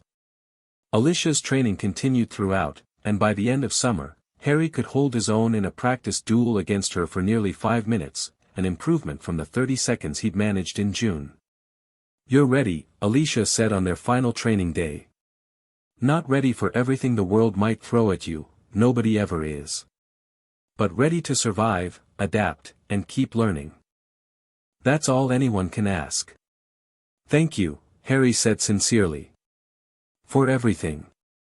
Thank Director Bones, she's the one who hired me." "But Harry," Alicia's expression grew serious. "If the fallen court makes contact, be respectful but firm. Show strength without arrogance. Demonstrate knowledge without condescension.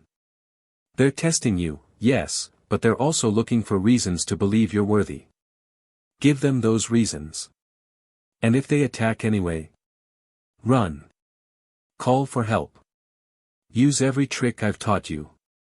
But don't try to be a hero alone, that's how young wizards die." She smiled slightly. "Though knowing you, you'll probably ignore that advice and do something stupidly brave anyway." "Probably," Harry admitted. September 1st arrived with a mix of excitement and anxiety. Harry packed his trunk, now containing significantly more advanced books than last year, said goodbye to Bitsy, who cried, of course, and met Andromeda at the apparition point. "Ready for year 2, she asked. "Ready for anything," Harry said, and mostly meant it. King's Cross Station was as chaotic as he remembered. Platform 9 3/4 bustled with students and families. Harry spotted Ron immediately, his red hair visible above the crowd, and Hermione a moment later, already organizing her trunk with characteristic efficiency. "Harry." They converged on him simultaneously, both talking at once. "Did you finish the reading list? Mom wants to know if you'll visit again at Christmas. I've been researching second-year curriculum. Fred and George are planning something for the first Quidditch match," Harry laughed. "One at a time." "Yes, I finished the list. Yes, I'll visit at Christmas. And yes, I'm prepared for whatever chaos Fred and George have planned." They boarded the train together, claiming their usual compartment. As the Hogwarts Express pulled away from the platform, Harry looked out at the receding London skyline and felt that familiar mixture of anticipation and belonging. Another year at Hogwarts. More magic to learn, more mysteries to solve, more dangers to face. But this time, Harry knew what he was walking into. He had friends, training, and the determination to face whatever came next. The Fallen Court could watch. Voldemort could plot. The magical world could throw whatever challenges it wanted at him. Harry Potter was no longer the boy in the cupboard, afraid and alone. He was a wizard, a friend, and an heir to one of the most powerful magical legacies in history. And he was ready. The train rounded a bend, and Hogwarts Castle appeared in the distance, ancient, majestic, and full of promise. "Here we go again," Ron said. "Adventures and danger," Hermione added. "And hopefully some actual education," Harry finished. They laughed together as the castle drew closer, 3 friends heading toward their future, whatever it might hold. The boy who lived had become just Harry. And that was magic enough. Chapter 6 and Epilogue. Shadows gathering far from Hogwarts, in a forest older than most kingdoms, a figure stood before a stone altar covered in ancient runes. Archmagus Valdris traced one symbol with a finger, his expression thoughtful. "The Potter boy survived Quirrell," a voice said from the shadows, feminine, musical, but cold as winter ice. Lady Sylvanus emerged, her form shifting between woman and living tree. He destroyed the possessed professor using his mother's protection. Impressive for a child. More than impressive, Valdres corrected. It suggests the bloodline breeds true. The boy has power and the instinct to use it effectively. He turned from the altar, his silver eyes gleaming. Mordecai. A third figure stepped forward, an older man in traveling robes, his face weathered from years of seeking lost artifacts. The invisibility cloak remains at Potter Manor, warded beyond my current ability to breach. The boy carries it occasionally, but we cannot take it without direct confrontation. And the Elder Wand? Dumbledore's possession, as suspected. He doesn't use it often, prefers his own wand for daily magic, but he keeps it close. Stealing it would mean challenging the most powerful wizard alive. Valdres smiled. Then we don't steal it. We wait. Dumbledore is old, even by wizard standards. Eventually, the wand will pass to a new master. When it does, we move. And the resurrection stone? Lady Sylvanus asked. Lost. But the Potter boy may help us find it. His connection to his parents makes him ideal for tracking an artifact that resurrects the dead. Valdres began pacing, his ancient mind calculating probabilities. The boy is key. Not an obstacle, not an enemy, a key. If we can guide him correctly, he'll unite the Hallows himself and become the master of death. Then we simply encourage him to use that power wisely. Encourage? Mordecai's tone was skeptical. The boy has already demonstrated resistance to manipulation. He refused Quirrell's offers, destroyed a possession-strengthened Dark Lord, and accepts training from specialists. He won't be easily guided. Then we don't guide him. We test him. Valdres's smile widened. The court has waited 7 centuries for a worthy heir to the Peverils. We can wait longer. But Harry Potter will be tested, in ways that prove whether he deserves the power he's inherited or whether he should be replaced. The Dark Lord will return, Lady Sylvanus warned. Voldemort is weakened but not destroyed. He'll seek the boy again. Let him. The Potter boy survived once. If he survives again, if he defeats Voldemort a second time, that's proof of worthiness. If he fails. Valdres shrugged. Then he wasn't the heir we've been waiting for, and we find another. The 3 members of the fallen court stood in silence, each contemplating the future. 700 years they'd waited. 700 years of watching, testing, searching for someone worthy of the Peveril legacy. Harry Potter showed promise. But promise wasn't proof. The real tests were just beginning. To the boy's second year, Valdres said, raising an imaginary glass. May it prove enlightening for all of us. And may he survive it, Mordecai added dryly. Or may his death teach us what we need to know, Lady Sylvanus finished. They dispersed into shadow and smoke, leaving the ancient altar humming with latent power. In Hogwarts Castle, Harry Potter slept peacefully in Gryffindor Tower, unaware that ancient eyes watched his every move. The game had begun. And nobody knew yet who would win. The END author's final note: Harry's first year at Hogwarts has ended, but his journey is just beginning. He's learned magic, made friends, and discovered that freedom comes with responsibility. The fallen court watches, Voldemort plots his return, and Harry stands at the center of it all, not because he chose to be the boy who lived, but because he chose to be himself. The cupboard under the stairs feels very far away now. But the shadows gathering suggest that Harry's greatest challenges still lie ahead. This story began with a boy finding a portkey to freedom. It ends with that same boy ready to fight for what matters, not because destiny demands it, but because he chooses it. That's the real magic.